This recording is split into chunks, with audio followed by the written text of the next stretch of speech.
What up, everybody? It is 10 a.m. in the District of Columbia. Points north, south, east, and west.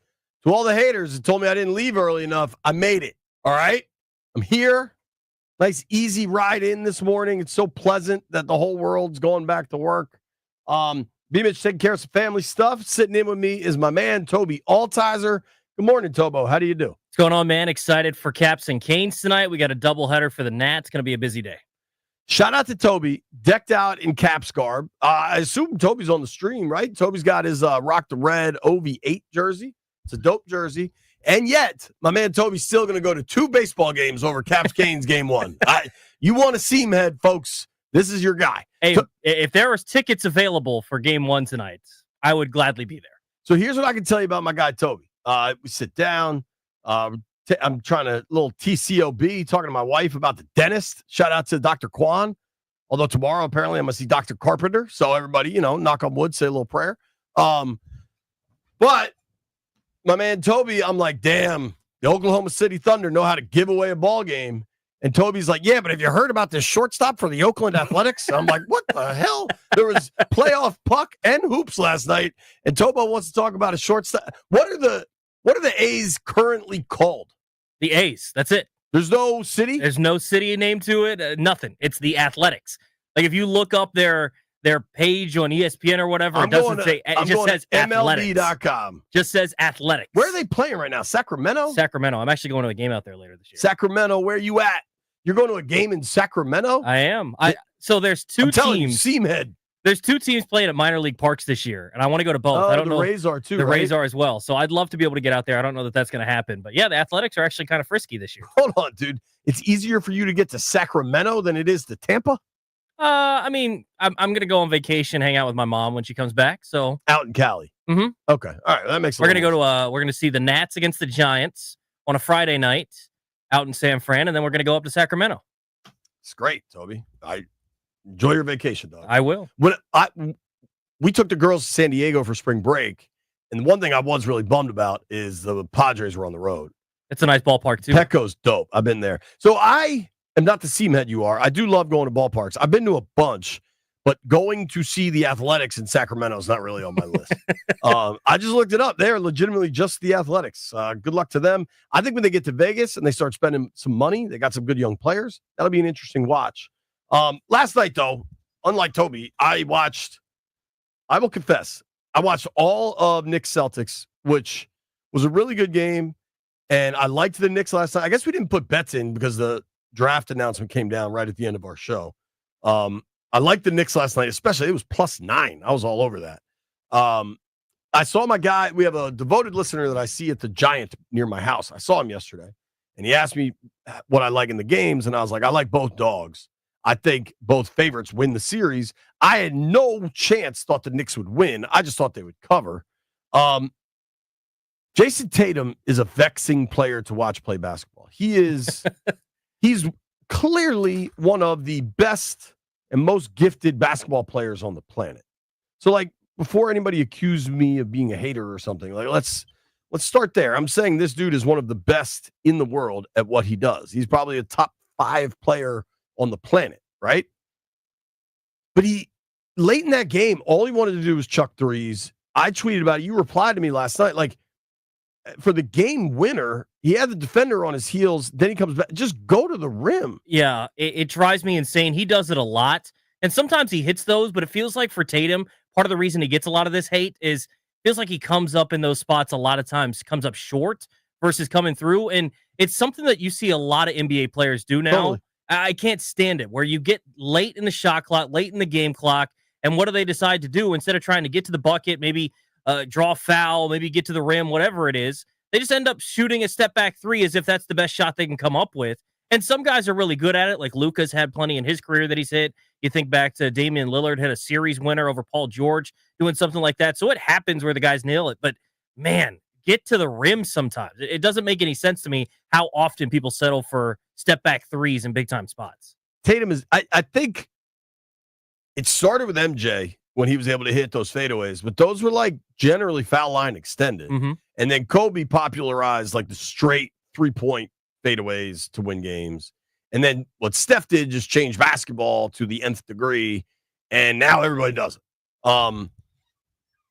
Tatum, though, is 6'8" with a 6'11" wingspan and an incredible ball handler. That's what's lost in this, is like he can get to the rim on probably anybody. I don't know why he wouldn't go to the rim there at the end of that game. He missed a bunch of threes late. He seemed out of sorts a little late to me. Jalen Brunson, though, had a chance to win that thing in regulation, and it just rimmed out. Awesome pass. Awesome pass. I wasn't sure about my man Cat, and I even texted my boy Tim Schlittner, who's a big, huge Knicks fan, when they made that trade. Just like, I don't know, dude. That dude's not a playoff player. I thought he was good last night. The Celtics are going to win this series. I think the Celtics still win the East, but they don't seem as locked in as they did last year. I can promise you one thing, though, Toby. I'm trying to pull it up. White Brian might be able to find it faster. What's the line for game 2? Yeah, I'm not sure what that is. All right, I just looked it up. 10.5. Gonna be a hammer on Boston laying the 10.5. Oh, you think they're gonna blow them out in game 2? Bro, they missed 45 threes last night. Yeah, I mean, it's insane. I don't think they're gonna miss 45. Say they miss 30. That's 50. That's 45 points more. I was listening to the guys after the game. Charles Barkley brought this up. I thought it was a good point. In the third quarter, JP, they took 20 shots. Boston did. 19 of them were threes. 19. There is 20 an shots over-reliance for sure. But that's what Charles Barkley was saying, is like when things aren't going a team's way anymore, and maybe it's different if it's a game 1, so maybe you just say, well, screw it, we're going to go with our philosophy and see what happens. But there's no plan B for these teams. There's no, like, for the Celtics, if they're not knocking down their threes, then they're just screwed. They just accept defeat. The analytics nerds have changed basketball to the degree that most of these teams just chuck threes. The amount of three-point shooting, you see it in college too, is just through the roof. But whatever. You all do what you want. Expect a hammer on the Celtics from me on 5-7. Is that tomorrow? Tomorrow, yeah. On 5-7. The other game, Thunder Nuggets. I will confess, I went to sleep. It was halftime. The hockey was over. I watched the full swing with the games on the upstairs, on the above TVs. Gosh, Camilo Villegas. I was unaware of that story. That's just that was gut wrenching. That hit me right in the soul, man. Shout out to the Villegas family. But I went to bed, and so then this morning I wanted to watch, and I do a lot of dadding in my life, Toby. Sure. And this morning I do not. Yeah, well, you should meet a girl first. There's levels to this, Toby. I do notice, speaking of girls, White Brian wearing pink again. Must be nice to be a young married couple. No kids in the house. Apparently no dogs, even though they claim they are dog parents. White Brian's got his dog mom cup, even though no dog lives in his house. What a weird guy. But the pink pants, we all know what that means. I had to do some serious dadding this morning. I had to be up early because I was on the NBC4 morning show this morning, which I always enjoy. So I'm up early, and my 9-year-old considers herself, especially when my wife is not there. My wife had to leave early this morning for work, so it's just me and the girls. My 9-year-old considers herself like the boss. Like, sure. She gets up, she makes sure everybody's up, she gets breakfast going, all these things. So at 7, I went to make sure they were up. School starts at 8. We got to get this process moving. And she was legit pissed that I was up and up and at 'em before her. She's like, "What are you doing?" I was like, "What are you doing?" She's like, "I get everybody up." I'm like, "Well, I had to get up early for work today." She's like, "You could have told me." I'm like, "Tell you what? You want to know my schedule? Now I got to share my schedule with you and your mom." And the 6-year-old is always, it's a little slower moving in the morning. She's more like me. Like, she would stay in bed. She doesn't love getting up. So I had two kind of grumpy kids, different ends of the grumpy spectrum, why they were grumpy, but two kind of grumpy kids. And shout out to YouTube. I was like, hey, I don't know how the Nuggets Thunder game finished. Do you guys want to watch it? And they both said yes. I'm not entirely convinced either of them knew who the Nuggets or the Thunder were. The 6-year-old was convinced. she went to a Caps game where they played the Thunder. Okay. And I was like, maybe, but that's the hockey. I mean, knowing full well that didn't exist, but whatever. I just kind of let it go. And we watched it on YouTube. They were stunned by how long it takes to play, like 13 seconds. Yes. As was I, by the way. But whatever. That highlight package got us all in the right vibe. We then put some music on, ate some yogurt parfaits. Everybody was good. The Thunder gave that thing away. Absolutely. And with the conversation with OKC last year was, man, they're young. They haven't been through the battles. And generally in the NBA, like the teams that emerge as champions have to like earn it in the playoffs. Because unfortunately, the reality is none of them play hard in the regular season. So when they get to the playoffs and everything is 100% go all the time, it takes a lot of getting used to. And for a young team going up against a team that has done it, that has held to Larry O'Brien in Denver and has the best player in the world in Jokic, like there's a lot to overcome in the last minute of a game. But I mean, to be up 6 with 20 seconds. Well, and I mean, I thought OKC tried a little too much there at the end where they're up 3 with 13 seconds to go. And I understand the philosophy of fouling up 3. Don't ever let them get a shot off. But as soon as the ball was inbounded to Jokic there, they fouled him with barely, any time going off the clock there. And I can understand when Jokic has the ball, whatever, that you don't want him to get a chance at a 3. So that's fine. He knocks down both free throws.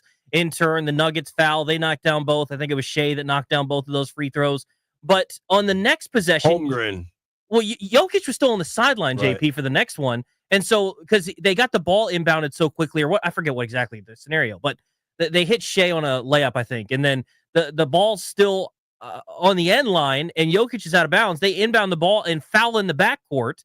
So then 0 seconds went off. Yeah, Denver comes down, knocks down both free throws. They foul Chet, and Chet misses both, and then they come down and hit the 3. But to me, with OKC there, is it not better to just see if they can come up with a good offensive possession with 13 seconds left and try to play one good defensive possession? And even if they score, chances are there's 5 seconds left on the clock with you with a chance to go win it, right? Like, I think I would rather that than, if Chet makes both free throws, it's probably a different game, and maybe OKC goes ahead and wins. But you put yourself in the position that you've got to go down there and knock down free throws for a couple of times versus just hitting them once. So I thought they overdid it a bit. I think that's, again, they're very analytically driven, and the analytics say that. I think they'll probably win game 2 because I think overall, when you look at the numbers, it's kind of an anomaly that Denver came back and won that one. It was all on Joker's back, but it was a crazy ending to see them come all the way back and beat a really talented Thunder team. Agreed. I think the 3 Joker made to cut it to 1 when he just pulled up from the top of the key with the defender's hand like entirely in his face.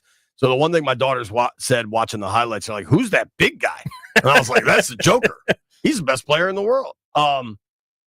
He's incredibly remarkable. And I don't know. I think B and I have made it pretty clear how we feel about Luka and the praise Luka gets, and nobody wants to talk about like what he doesn't do well. And obviously Luka's a great player, but it took Joker a number of years to break through that label of subpar defender, out of shape. You know what I mean? Like Joker kept winning these MVPs, and then they'd flame out in the playoffs, and people were like, I don't know about this dude. Maybe Luka could get there. I'm not sure that will happen. It seems like lifestyle choices are part of this, but in the West, dude, you've got Thunder, Nuggets, T-Wolves, Warriors. I would be shocked if none of them get to the finals. If any of those 4 teams win the West, I won't be shocked. Exactly, yeah. I'm not even sure I'd be surprised if any. Like, I don't know what the betting lines are, but I imagine it's pretty wide open, especially with Denver stealing game 1. In the East, even with the Celtics losing last night, and even with the Pacers up 1-0 already, I still think the Celtics get there. And Cleveland, I'm a little bit worried because now they're going to be without Evan Mobley more than likely for game 2 because of an ankle injury. And it sounds like DeAndre Hunter is going to miss some time as well. I saw that Kenny Atkinson was complaining about that. To your point, I think Boston probably comes back and beats the Knicks in that series. But regardless of who makes it out of the East, you got to like whoever comes out of the West more, right? Like you feel like they're going to be favored. Maybe, anything can happen in a 7-game series, but Like the T-Wolves look so good against the Lakers, and it's the Lakers. I understand that, and they didn't have any bigs, but they can play versatile, and Anthony Edwards is trying to stake his claim as one of the best players in the world. You got Golden State there, and we already know their pedigree, and like we just talked about with the Thunder and Nuggets, the Thunder are probably the most talented team, but do they have the playoff, or do they have that ability to flip the switch? And the Nuggets are battle-tested with probably the best player in the world. So the West is just so different than the East. Totally. And I think, obviously, our focus in this city today is Caps Canes game 1 tonight. And I cannot wait. I think that arena is going to be incredible. And I watched kind of like the middle of the second period of Panthers Leafs last night. And Toronto got out to this big lead, and then Florida got just red hot in the third period. And they got that thing really close. And I think I remember going to Caps games Caps playoff games before they broke through and won the cup in a lot of years. And I remember this feeling of dread that like just continued to happen. And I felt like I don't know all of Toronto's playoff history. I know they haven't won a cup up there in like 50 years or something. I know they hadn't really advanced much in the playoffs in a long time. And you could see in the crowd shots and just the Canadian folks I know, the people that are Maple Leafs fans I know, like what that means to them up there is crazy. And I think just the pressure on these guys. So they're up 3-1, they're up 4-1. And then Florida just starts pouring them in. And that thing gets to, I think it got to 4-3. And it was just like, you could feel the intensity and you could feel the people in the crowd. Just like you feel that like collective butt tight of 25,000 people. And then they got this late goal. This dude, Knies, Knies, however you want to say that. And it was an awesome goal. He scored with a backhand on a little bit of a breakaway. And the whole crowd just like exhaled. And then the Panthers got one more. The Panthers are going to be really tough to put down for Toronto. But getting that first win, especially when you have that big of a lead, if they had blown that, if they had a 4-1 lead and lost, I think they might just get swept. Yeah, that's because like the mental demons just take over. Yeah, and I was trying to think of what like would an example be for Americans versus like Canadians. Hockey's their sport, right? And yet they can't win a Stanley Cup. What would the equivalent be? Like we don't play football internationally in terms of like there's a team located internationally. I honestly think it's when, and this has happened, and it's why we had to like reinvest in it. But when USA Basketball doesn't win the gold medal, yeah, and maybe I think that's a fair parallel.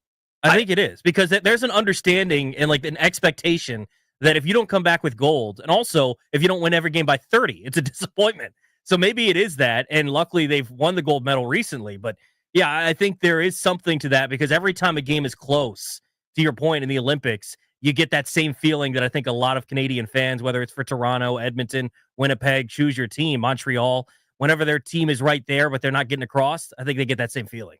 Last year, I was very much rooting for Edmonton because the Caps were eliminated. This year, I don't give a bleep about any feel-good story north of the border or anywhere else in this country. Exactly right. It's all about the boys tonight. Caps Canes tonight is going to be incredible. I think that arena will be awesome. I cannot wait. Everybody is like nationally, the story is that the Canes are going to win this thing. The Caps are underdogs. I think they got something for you tonight. I like Washington a lot tonight. We got a ton coming up on Caps Canes. John Walton's going to join us at noon. Barstool Nate at 11. We're going around the NFC East. My boy Newie Scrugs from Dallas covers the Cowboys, going to join us at 1 o'clock. Busy day. We're just getting warmed up. Toby's sitting in for B-Mitch. Before we go, got to tell you about our friend John Leahy. John is so confident he can get your home sold, whatever it is you're looking to do. Buy a house, sell a house. These are crazy times all over the world and especially in the DMV. A lot of changing parts. People got to go to work. People don't have it work anymore. Whatever your situation, call John. Think about it like this. Sergio and Margaret were looking for a new home in the Annapolis area, which they specifically wanted to target. They wanted one exact neighborhood. After John Leahy and the Fine Living Group showed them a property that they loved, the listing agent told them, we've already got 2 offers. and John and his team began to talk strategy. 3 more offers went in on this house, but the Fine Living Group told him not to worry. After working on a few tweaks in regard to Margaret and Sergio's offer, the next day they said their bid was the winner. Their bid was the most impressive over the 5 other offers. Perhaps even more impressive than that, it was under contract in just 5 days. That's the kind of stuff that John Leahy and the Fine Living Group can set you up with. And if you need mortgage pre-approval, let John know or just check it out at johnsellsdmv.com. Those are the things that make a huge difference. You're pre-approved. You're ready to rock. Your realtor knows how to write the offer. That's why I would trust John to sell my house. Call John today, 301-900-3052. Go online to johnsellsdmv.com, or what's even easier, just Google John Leahy Group and start packing.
I'm Earl Forsey, and here's what's happening. Going to be a busy sports day in D.C. Nats are going to play a pair. Nats and Cleveland Guardians rained out last night, so they will play 2 at Nationals Park today, starting at 3:35 p.m.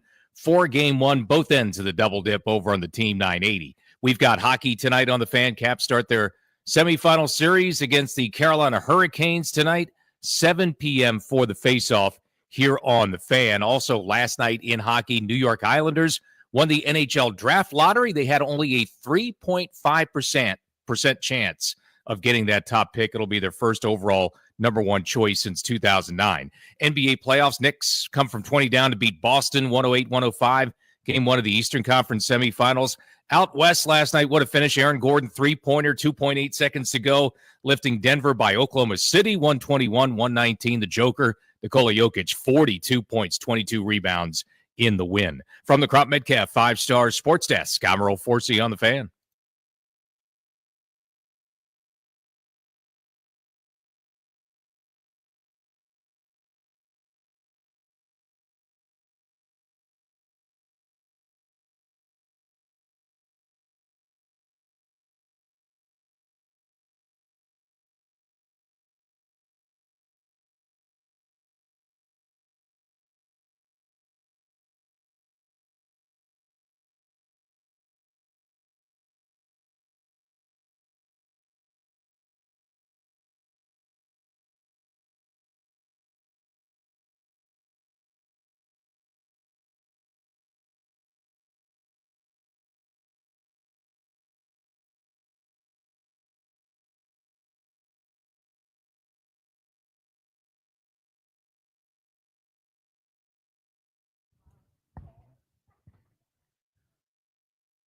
Welcome back. It is B. Mitch and Finley, 106.7 The Fan. Toby Altizer in for B. Mitch today.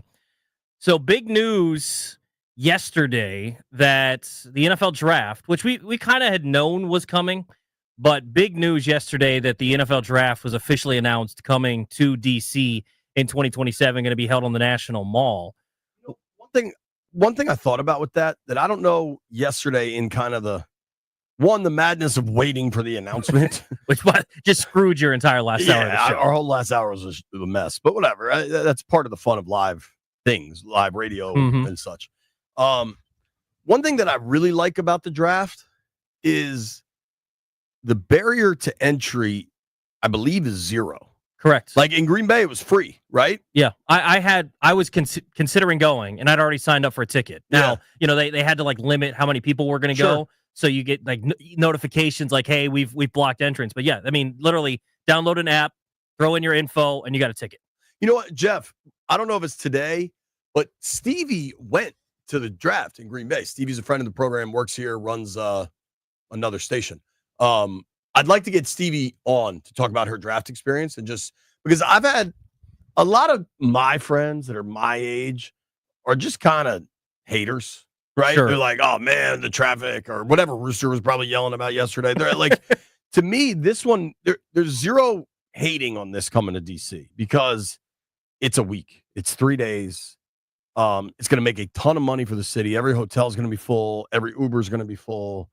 And for a lot of people that can never get to a game, dude, as much as we all work in media, in sports, and Lord knows Jeff's the best hustler in town. We generally could get access to a stadium that has 70,000 tickets, 60,000 tickets.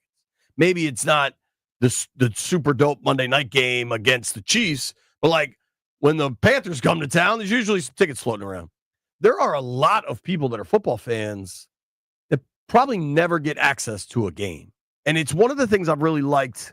In years past, they've done a practice at FedEx Field, Northwest Stadium, and it's free to the public. Now you got to register and get your ticket because they don't want that many, they don't want to overextend it. Yeah, but exactly. I think it's important, man, that the NFL is a financial behemoth. They just print cash in everything they do, but you have to have events and availabilities where anybody can go, and that the finances aren't the barrier to entry. And that's one of the reasons, specifically with the draft, I really like it. If you got 4 kids and you know, hell, what's going on in our city right now? People are losing their jobs right and left, right?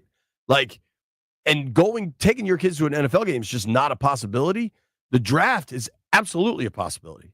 Wherever you live, you can take the subway downtown, and it's free. And you walk around, and it's this festival of football. And I just think that's really cool to have here. It's cool wherever it goes, but I that to me is one differentiator with the draft that makes it so dope is that it's free. And I just think that's important to also point out to people. Yeah, and it's just so different from everything else football related. Like everything else football related that you go to for the NFL, it has football with it. Right. There's no football with this. It's essentially a show on a stage with a party around it, right? Like that's essentially what it is, and it's become so big and everyone loves it. My buddy lives in Green Bay, and he's kind of a draft nut like I am, and he said it's the best sports event that he's had a chance to go to. He absolutely loved it. He said he wants to go every year. He was texting me about maybe coming down to DC in a couple of years for it. And I think it's going to be so cool here because the sites that go along with it, because I think that's one of the cool parts about the draft is, they have a nice stage and all these things. And when they'd show the views out at Lambeau Field and in the background, you see iconic Lambeau Field out there in Green Bay and the crowds and everything. No city in the U.S. can do it like DC can do it with the visuals on the National Mall for the NFL draft. Even I didn't think the pictures were that cool that got released, the renderings, but even the not that cool pictures, like I put them on my Facebook page, like it's sick. I mean, Goodell is going to have the backdrop of the Capitol, the U.S. Capitol, which if you've never walked around down there at night, I used to live kind of on Capitol Hill, kind of like H Street, but we'd go to the bars on Pennsylvania Avenue. Shout out to Capitol Lounge. If you've never walked around over there at night, it's stunningly beautiful. Just the white, neoclassical architecture, all the columns, it's all lit up at night. And that visual behind Goodell introducing who's the first pick at 27? Ewers? Some other quarterback we never heard of? Yeah, Manning, who knows? It'll be. I've said this about the stadium, and people can scoff at it all they want. Like, to me, part of getting a super dope stadium built, I don't know, 2.5 miles from the U.S. Capitol is it makes me feel patriotic. Yeah, like great cities of the world have great stadiums, and the capital of the greatest country in the world should have a great stadium. Well, and I was listening to the Junks this morning talking about an event that they won at the new RFK site. And one of the things that they were bringing up was the World Cup, which is coming here next year. I can't remember the exact time. It's coming here soon. And they're not playing in the nation's capital. No. That's embarrassing. Yeah. Like every other place. Imagine going to England and not playing a game in London. Imagine going somewhere at big time and not playing in their capital city, because the infrastructure is not there. The stadium sucks, right? Like that's embarrassing that there's not an ability to play a World Cup game in Washington, D.C. And so now having that stadium built there in the nation's capital, I think is going to be so cool. I think it's going to give this city what it's needed for a long time in terms of being able to host world-class events here. I mean, it's eye-opening when Taylor Swift, and I know people are like, whatever, Taylor Swift, but she's skipping D.C. She shouldn't skip D.C. She should not. It's the nation's capital. So I think for you, like you're saying, it makes you feel patriotic. It also makes you just feel like your hometown. I know not all of us grew up in the district itself, but all of us claim DC. Having something that we can now say is our own that's going to be that nice and it's going to draw big-time events, it makes you feel good and patriotic, but also makes you feel good about your hometown. Landfill, you think Toby just found out about the World Cup thing? That was like 3 years ago. No, I mean, I knew about this. I'm just saying. I knew about this. I've said it for years. Like, it's embarrassing that they couldn't have a World Cup here in D.C. Yeah, there's a couple. The bulk of this is Dan Snyder's fault. Absolutely frankly. it is. Because even if the reality is just the way these giant events like to market themselves, like they don't want to skip the D.C. market, but the stadium was so bad that they just didn't want to come, and that is directly attributable to the previous owner, right? Like, unfortunately, the reality is Taylor Swift probably comes even if the stadium's in Landover, if it was a dope new stadium. The problem, so people are aware, is a lot of kind of the more modern trucks and stuff that travel from place to place. The loading dock area is limited at FedEx, and it's really limited with getting stuff down onto the field. Like, dude, I have heard the Thursday night, Sunday night, Monday night, those giant primetime games that roll in with giant sets that they put up on the sidelines, hate coming to Northwest Stadium. So don't be shocked when more of those are on the road than not. And maybe there's something they can do to change it in the interim time they're going to be there. But it got me thinking because I saw this. I've seen this lots of places, and I had the thought myself. I don't think the NFL draft is coming to town unless the people that were in the Oval Office yesterday firmly believe that RFK is going to happen. And a lot of people have kind of said, this is a test balloon to see how DC will do hosting the Super Bowl. I'm not entirely sure that's a fair comparison because one's going to be in really nice spring weather and one's going to be in the winter. But to me, if you're worried if DC can handle a Super Bowl, you ever been here for inauguration? Yes. Like, we got this, dude. Don't worry. We hold big events all the time. Right. But it did make me think, which event do you look forward to more in the DMV? Because let's be clear, the draft, a Super Bowl, any of these major events, the amount of people that come to town, that spills far beyond Eastern and Western Avenue and the Potomac River. Like that's the entire area being inundated with people. So it's going to be interesting. What event do you look forward to or want more? We know the draft is coming. Roger Goodell says there's a dramatically increased chance the Super Bowl is coming if you get this stadium done. What do you want more, Super Bowl or draft? Now, some of these people that come for the draft, they might just decide to move here. They should call Leahy, and to move their stuff, call Metropolitan Moving and Storage, the official, unofficial moving and storage company of 1067 The Fan.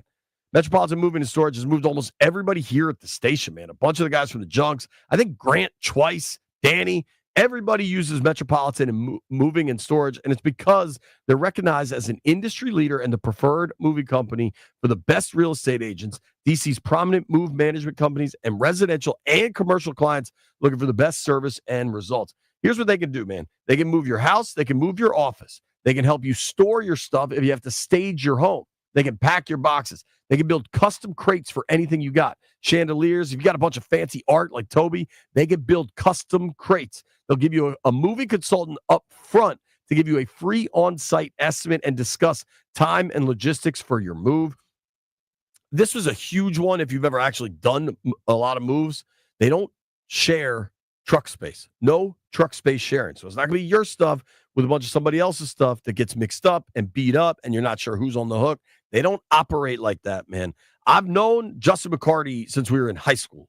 He runs this company. He's a stand-up dude, and he does a hell of a job. I've known McCarty for 25 years, man. Trust me on this one. Call Justin over at Metropolitan Moving and Storage, 301-279-0090. That's 301-279-0090. Tell him JP Finley told you to call. You can check him out online, too. DCMetropolitanMoving.com. That's DCMetropolitanMoving.com.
All right.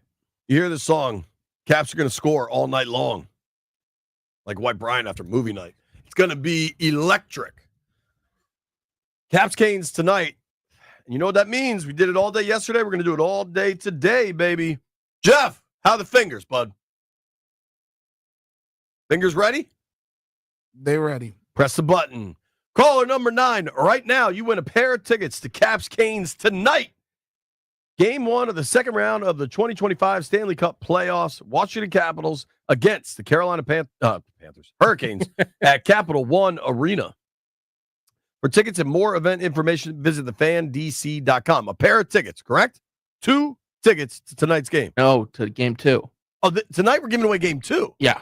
Okay, let's start that over. Caller number 9. Right now, you win a pair of tickets for game 2, Thursday night, for Caps Hurricanes 2025 Stanley Cup playoffs with the Washington Capitals. Thursday, May 8th. Would have helped if I read that part. Thursday, May 8th, against the Carolina Hurricanes at Capital One Arena. For tickets and more event information, visit thefandc.com. Yesterday, we gave away game 1 tickets. Today, we're giving away game 2 tickets, Toby. Duh. I tell you what, JP, there's no Nats game on Thursday. Uh-oh. Might have to pull up the Cap One. Is Toby on line 9? You're not allowed to use the hotline, Toby. Sorry about that. All right. Winner, caller number 9. You're going to get the Caps tickets. Maybe you could take Toby. He doesn't have a Nats game to go to. Somehow he keeps choosing to go to Nats games over Caps games. I'll never understand that at this point in time. I can't wait for tonight. I can't wait for Thursday. They're all going to be awesome. Toby, the biggest news yesterday was about the NFL draft. Mm-hmm.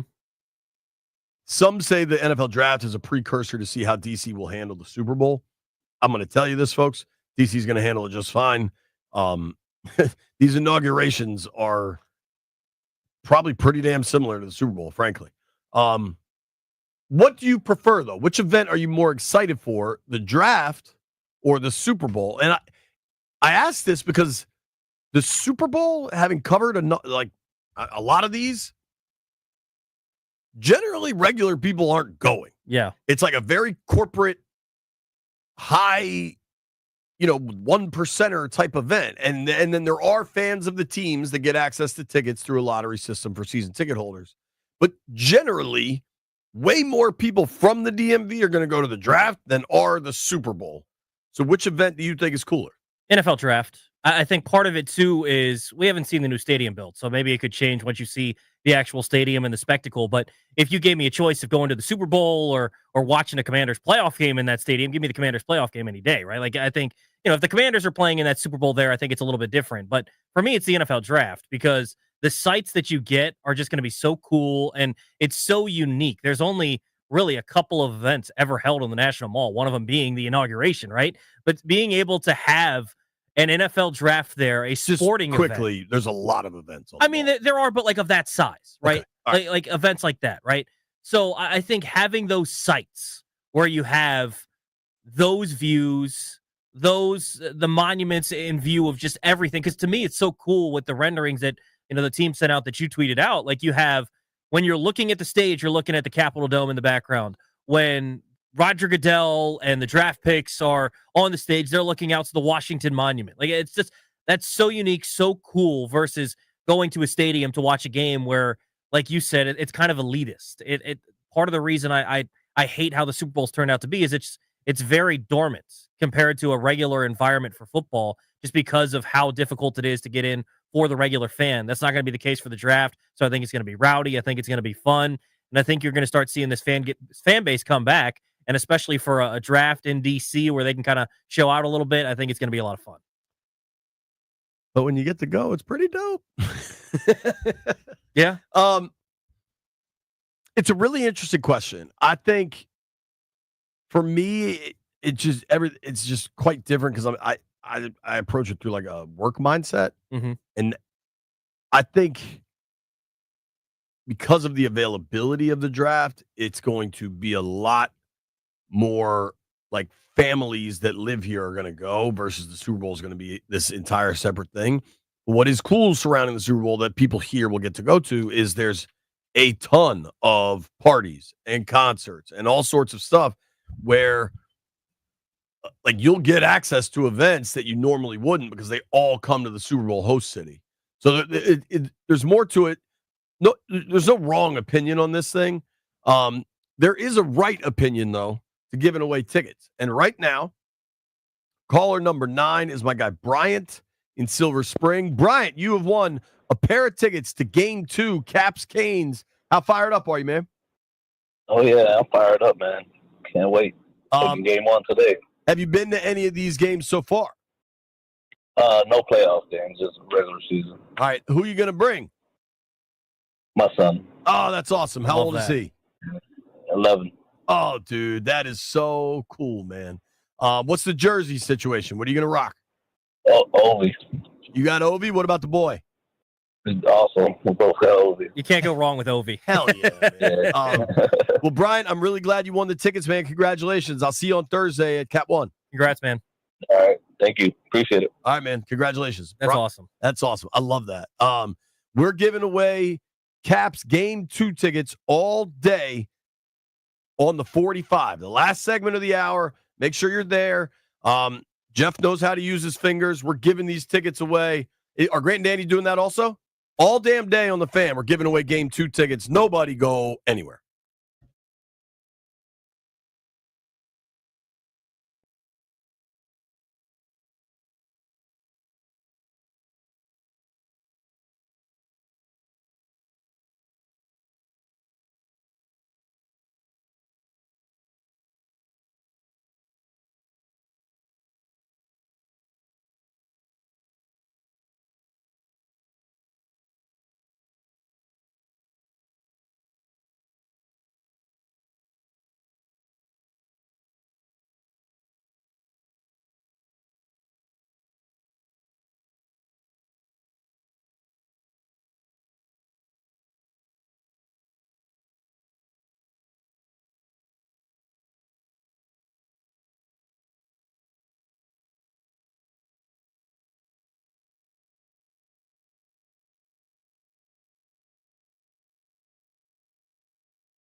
I'm Earl Forsey. We're brought to you by Prince George's Community College. Let's get back to hockey, shall we? Caps start their second round playoff series tonight, home against Carolina Hurricanes, 7 p.m. for the face-off here on the Fan. Both teams have had long breaks for the Caps. 5 days off after the round one completion against the Montreal Canadiens until game one of round two tonight. Lars Eller and the Caps certainly ready to roll here tonight in D.C. It feels like it's two teams that has the ability to go all the way or beat any team. So it's two teams that are not going to be satisfied with, having an exit here in the second round. Both team wants to win badly. And I remember last time we played them in 19, it came down to, game 7 overtime. I'm sure it's going to be close again. Yeah, how about a little payback for 2019, huh? Rematch of that series. Carolina came from 2 games to none down to win. You heard Lars Eller talk about Game 7 in double OT. Those teams split their season series 4 games, all the home teams winning this season. NBA playoffs late last night. Aaron Gordon, 3-pointer with 2.8 seconds to go. Denver over OKC, 121-119. Knicks rally from 20 down to take game 1 against Boston, 108-105. Baseball, Nats and Guardians were rained out, so the Nationals, Cleveland, have a double dip today, this afternoon in D.C., starting at 3:35 for the first game. That's over on the Team 980. Ready to level up your skills? PGCC offers over 500 courses, job training, personal enrichment, and workforce development. Register now at pgcc.edu. From the Crop Metcalf 5-Star Sports Desk, I'm Earl Forsey on the Fan.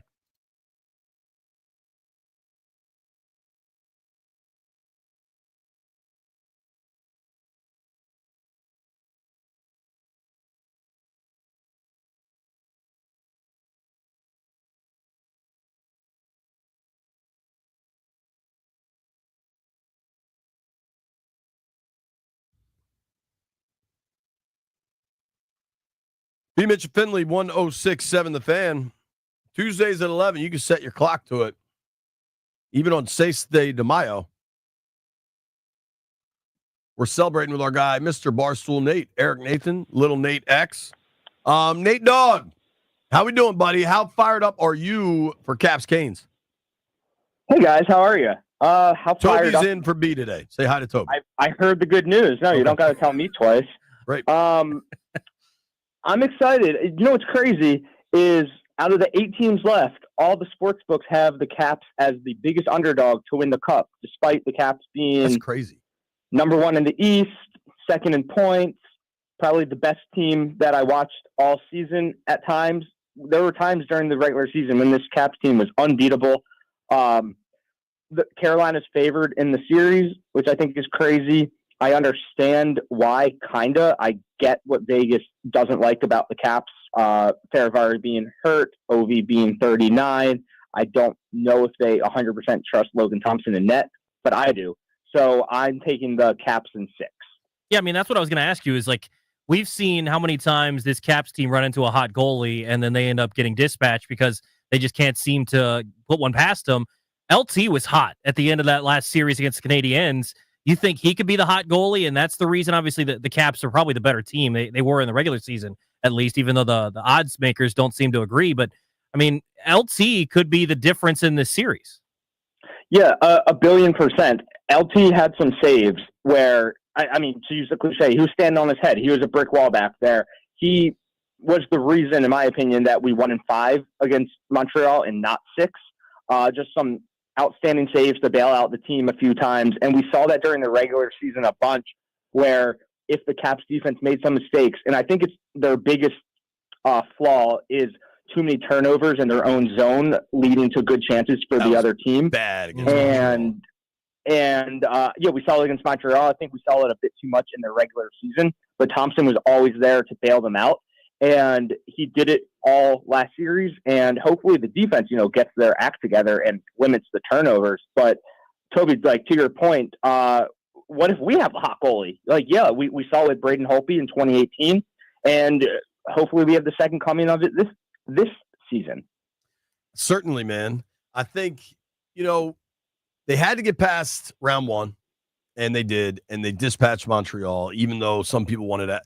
They didn't end the season all that well, but to your credit, Nate, you always said, I'm not worried about it. They're trying to get over the record. You know what I mean? Like, Yeah, I was never worried about that. LT was hurt. Protas was hurt.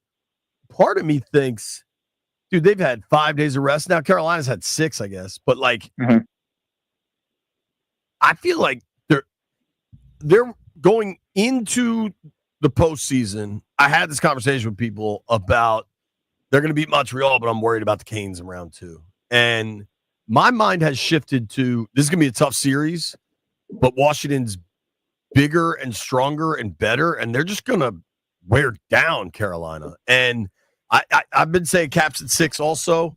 I think, what are the chances here that, like, the Caps are back to wagon status and just nobody recognizes it yet? Right, exactly. So I think a lot of people are sleeping on the fact that Alexi Protas, was a top 3 5-on-5 weapon in the whole league in the regular season and our top penalty killer. And he missed basically the entire first round, and we still won in 5 with a completely healthy Protas and a great goaltender and Ovi on a week's rest. And these guys on a week's rest, this team very well could just be a team that can plow through the East, and people are sleeping on it. I think that's definitely possible. I will give Carolina credit, though. I don't think they're a bad team. I think Carolina is very good, very hard to play against. We saw them a ton during the regular season. At times, they could just bully teams, push them around, do whatever they wanted out on the ice. They're very well coached. I hate giving them all this credit, but they're not Montreal. They're not, they don't have a lack of depth like Montreal. They don't have terrible defense like Montreal. Carolina is good. Right. But I agree with what you just said, JP. The Caps basically locked up the playoffs in mid-January. This team was so good the entire regular season. It's the best locker room, like, group of guys that we've seen maybe ever in Washington. I don't want to say that any team in the East can beat this Caps team. We saw too many games during the regular season when the Caps felt like scoring, they could score at will. When they felt like playing tough, hard-nosed physical hockey, they can play tough, hard-nosed physical hockey. This Caps team can play down to teams, up to teams, physical to teams, score at will. This Caps team is very, very, very good, and I don't get why, national media, sports books, whoever, aren't recognizing that.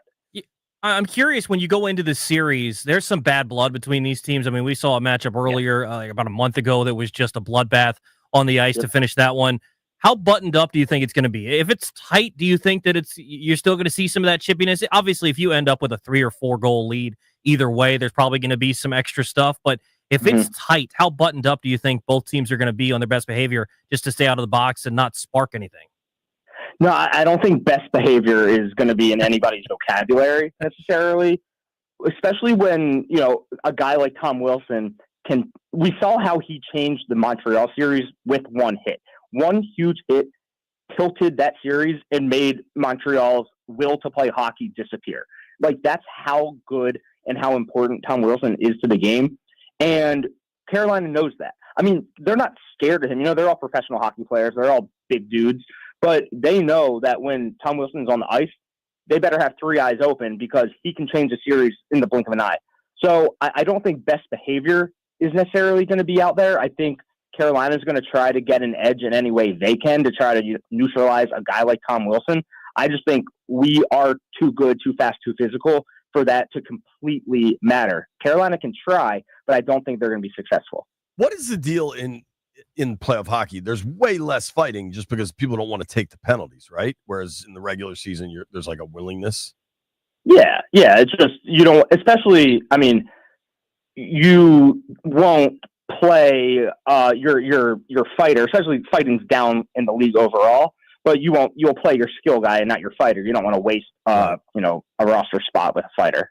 Talking with our friend Barstool Nate here on the Rude Guest Hotline. Rude makes the most reliable heating and air conditioning products in the DMV. You can give Nate Dogg a follow at Barstool Nate. I think we're going to do this a little later. We're going to kind of make our picks and dive in a little bit. Like Ovi, Willie, Protas, LT, like those are kind of the obvious ones. Who needs to really be a star? Is there an unheralded cap or a less discussed capital that you expect to ball out tonight?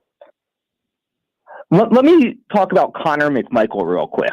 Connor McMichael has all the skill in the world. He finished the regular season with 26 goals. It's not like he was bad by any means.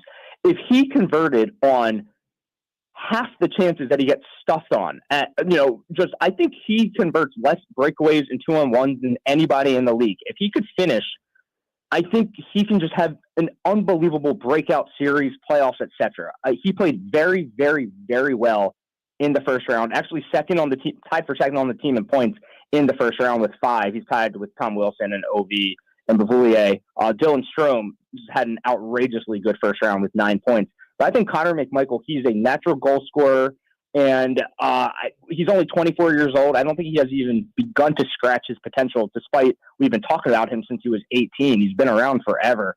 I'm just waiting. Even though he had 26 goals in the regular season, I am waiting for him to break out because he has all the talent. He just hasn't quite gotten over the hump yet. But I'm looking at him to just absolutely tear it up this series. Speaking of young guys looking for a breakout, Ryan Leonard, I think early on, I thought he was really impressive. And then I think it's kind of been up and down. I think at the end of the Canadian series, there were some moments where you saw some flashes, and then there were some moments that left a little bit desired from him. What do you think his impact is going to be on this series? I almost disagree with what you just said. I think Ryan Leonard, for his ice time, has been I disagree too, but impressive. I think Ryan Leonard is being handcuffed a little bit by Lars Eller being his center. I think Lars Eller has been – I love Lars Eller. I don't want to say a bad thing about him. I think he does a lot of little things well. Lars Eller is not a playmaking center that Ryan Leonard is going to generate offense with. I think if Ryan Leonard was given a better center, he would be producing way more offense. But I think individually, especially at 5-on-5, Leonard's doing everything and more to just generate any sort of offense and chances that he can. I would love to see him get on the board more. I think he realized late in the Montreal series that he doesn't have to do the extra pass, that he's so naturally talented that if he just shoots, he can make good things happen. I fully expect him to get on the board in the Carolina series. I think he's just kind of still figuring out the NHL game and the aggressiveness needed to score. And I think he's putting it all together. I know that they're helping him, watching the tape, saying, hey, you didn't have to make this fancy pass here. You can just drive to the net. We saw him drive to the net games 4 and 5 against Montreal. And I have nothing really but good things to say about what Ryan Leonard's been able to do, despite, maybe his line not being the most offensively gifted line around him. But yeah, I would like to see Ryan Leonard score early and often against Carolina. Toby, you're going to learn about Nate Dogg that there's very rarely any level of pessimism, a lot of optimism. Choose optimism. It costs the same. I'm with you, Nate Dogg. Hey, I was optimistic about Jaden Daniels. He's a Hall of Famer. Went to the NFC Championship game. I called it our year in 2018. We won the Stanley Cup. There's no reason to stop now. As long as we don't count other proclamations, you're dead on, bro. You're dead I'm 2 for 2. It sounds like I'm 2 for 2. Yeah. I still have that Carson Wentz Commander's towel I saved for you. That was just bad luck. Just a couple bad bounces. Go the other way. Just one time. You make mistakes every now and then, right? All right. Talk with our friend Eric Nathan, Barstool Nate. You can read all his stuff at barstoolsports.com. Who's a hurricane we're gonna hate? God, they are a hateable bunch. All of them? Gosh. Who do you want to hate? I mean, do you want to know some good news? This might help you. We did an exercise here getting to know some of the players. We decided for Aho, we're going to call him Aho. So whenever it's like, oh, damn, they're beating up a hoe. Like, you get to have fun with it. You know what I'm saying? And the other dude is Shane Gots to be here. So have fun with that. Yeah, Gots to be here. We saw him a lot in Philadelphia. No, it's Gots to be here. I'm going to hate Seth Jarvis. I think he's going to give us a couple headaches that we're not going to be happy about. I mean, Carolina has all these dudes. They have like Brent Burns, who's been around forever. They have Taylor Hall, who's been around forever. They have Dmitry Orlov, who played in Washington forever, who seems to score against us every time we play against him since. Did he have a hat trick in a game this year? What was that? Did Orlov have a hat trick against them early in the year, or was it maybe he just scored twice? He definitely scored twice. Did he have a hat trick? I can't recall. But yeah, Carolina has a lot of vets who have been around forever, who understand how to play playoff hockey. They're not going to be the easiest of games, but I'll reiterate what I said at the top of the call for the people tuning in now. I just think the Caps, when they're at their best and healthy like we are, we're the best team I watched in the NHL all season, and there's no reason for me to believe that all of a sudden that's going to change. I truly think that, we just have too many difference makers. Dylan Strome, Ovi, Carlson, Logan Thompson. I mean, the list goes on and on. Tom Wilson. I think we win in 6. I'm with you, man. Do you think the rest is a good thing for this club since they're a little bit older with some of these older guys and being able to, or is it maybe going to have a little rust in impact here in game 1? I'm a firm believer that more rest, it can only help. I'm so glad we didn't go to 7 and then had a turnaround, in 1 or 2 days. Ovi is 39, and no matter how good he looks, 39 is still 39.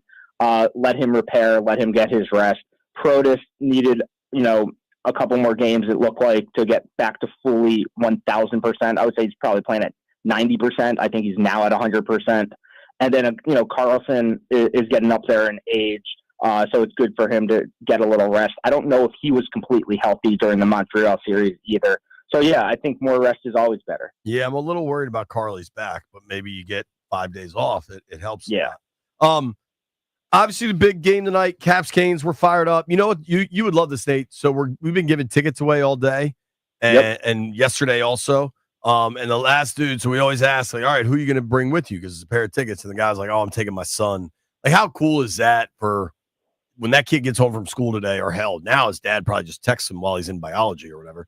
But, and he's like, hey, I got his tickets. Like, that is what makes, I don't know. Playoff hockey is just so unique. And I can't, I thought you don't travel for the first round. Are you coming down tonight?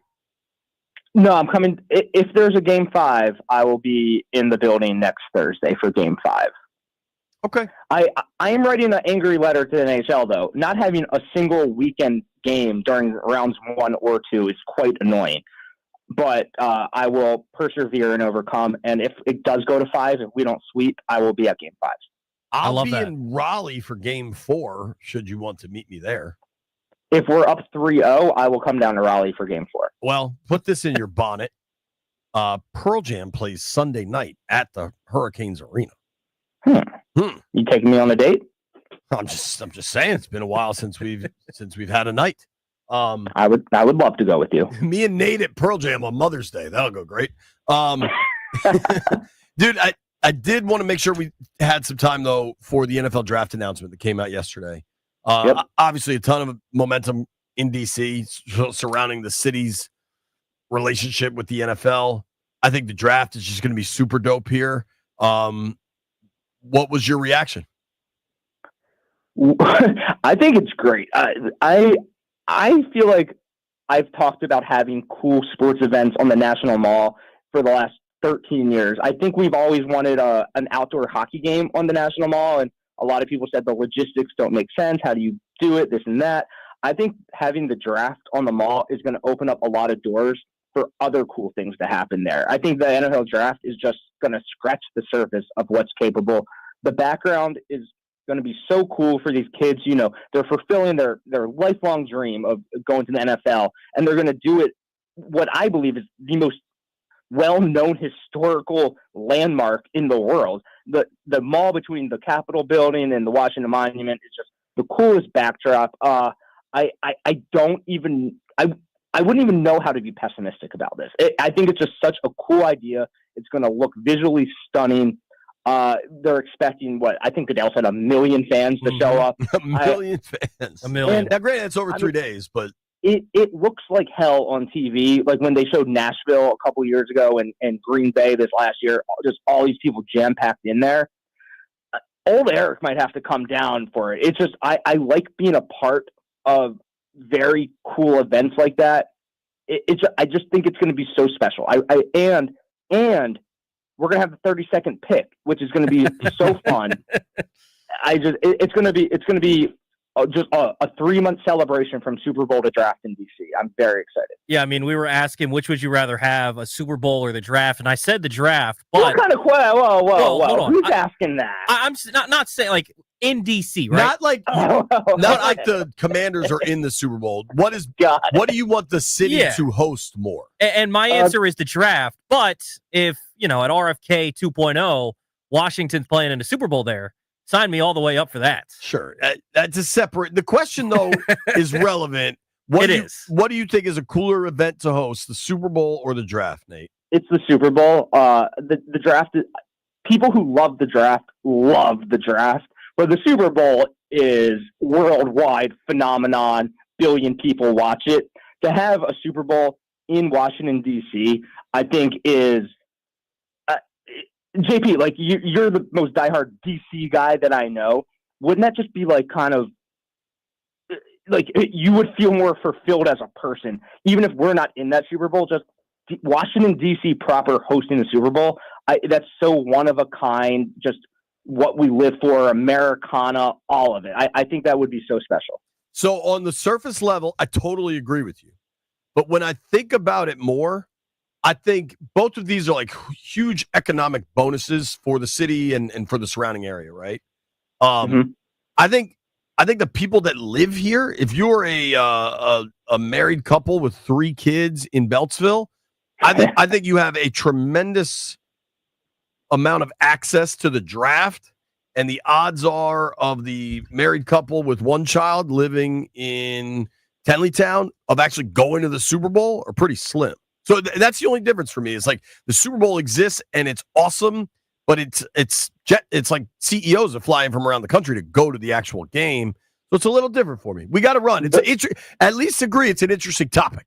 I'll say this: the best thing about a new stadium in DC is when we're on primetime Monday Night Football and they show shots of Washington DC.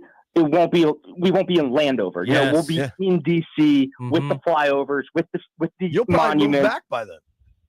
I can't wait. I'm very, very, very excited to move back to DC. All right, I'll either see you in Raleigh or DC next week. Thanks, buddy. Yes, sir. See you guys. Thank you. That's our guy, Barstool Nate. Question is now up to you. 800-636-1067. 800-636-1067. What do you want more? The Super Bowl to be hosted in D.C. or the draft that's coming to D.C.? We're going to ask the aquarium as well. Taking your calls next on The Fan.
I'm Earl Forsey. We're brought to you by Main Street Bank. Cheer local, bank local. Start with hockey tonight. Capitals finally, 5 days after wrapping up round one against Montreal, get back on the ice tonight. Second round Stanley Cup playoff action home against Carolina. 7 p.m. face-off for the Caps here tonight on the Fan. That means Nats baseball is on the Team 980 today, and it's a busy day. They're going to play 2 at Nats Park. Nats and Cleveland Guardians rained out last night, so a doubleheader today. Traditional doubleheader starting 3:35 this afternoon for Nats baseball over on the Team 980. Football quarterback Matthew Stafford finalized his new contract with the Rams. Reports that it's a $44 million fully guaranteed deal for this season. He'll earn another $40 million if he's on the Rams roster at the start of free agency next year. Main Street Bank's a business-focused community bank, proudly serving the DMV since 2004. Visit mstreetbank.com to learn how to put our team in your office. Main Street Bank, member FDIC, equal housing opportunity lender. From the Crop Metcalf 5-star sports desk, I'm Earl Forsey on the Fan.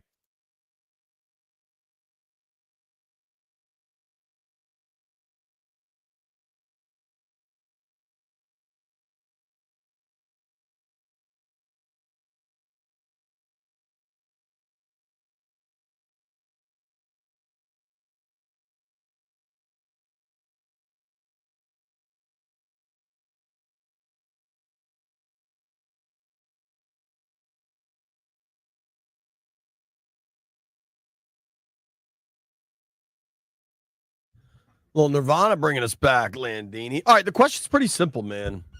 The draft is coming to D.C. Sure seems like the Super Bowl will come if the stadium gets built. All that said, which one are you most excited for? Which one do you think is better for the city? Which one do you think is cooler? Toby's on the record as a draft guy.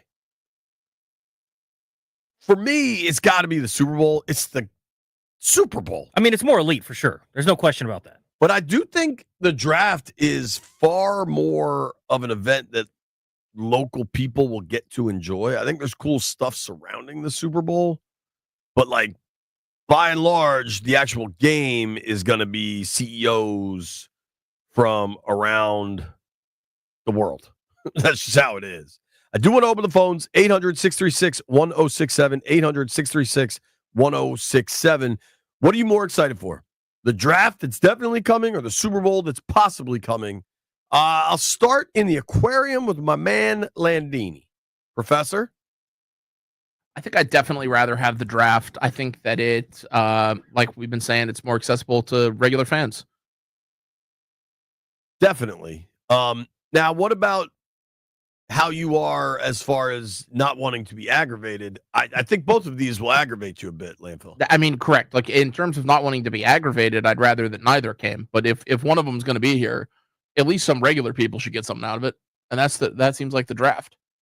Yeah, I think maybe it's different for me because I've never been to a Super Bowl and covered a week there. Obviously, you've done those. So there's so much more. Because when I think Super Bowl, I'm thinking about the game. But to your point, there's so much else going on around it versus with the draft. There's stuff going on around it, but it's for those 3 days. For a Super Bowl, it's a whole week, right? And a lot of stuff leading up to it. So maybe it's a little bit different, but still, I think I would choose the draft. What about you, Jeffrey? I gotta go draft too. Basically for the same reasoning, but it's kind of hard for me because even with the Super Bowl being around, there's going to be so much going on that's not even based with the NFL. Like there's going to be so many parties, different things going on around the city. But I think I might have to go draft just because, like you said, the enjoyment. I know I'm not getting in the Super Bowl. I will try my hardest to get in the Super Bowl if it was in DC. But I know even I'm not getting in there with my, So it's like, yeah, I have to go draft. 800-636-1067, 800-636-1067. If you want to chime in, draft or Super Bowl. What about you, White Brian? You are not a local sports fan, but you live in the city. Which one excites you more? Not much excites you. The Super Bowl. It's the Super Bowl. Succinct. That's who he is, folks. There's no wrong answer to your point. Like there's no wrong answer on this because I think, if you're going to go to these events, it's a lot easier to get to the draft, but there is a prestige to the Super Bowl that there isn't to the draft. So I think you're going to get both of these. You're obviously going to get the draft in 27 at some point down the road past 2030, assuming that stadium gets built. You're going to have a Super Bowl, I would assume, here at some point. And I think both those events are going to be awesome. But I think just because the common man can get to the NFL draft and the sites to go along with it, I think that's just going to be epic. I think that's going to be a memorable one. And like the couple of videos you saw where Matthew Golden gets drafted by the Packers and gets to celebrate with Packers fans immediately. And then there was another dude that was there, I think on day 3, that was just randomly in the green room and got drafted in the 4th round by the Packers and then just starts walking out in the crowd. I think those sorts of things are really, really cool that you don't necessarily get at a Super Bowl. I agree with that. The Golden thing, particularly with the Packers. And dude, some of the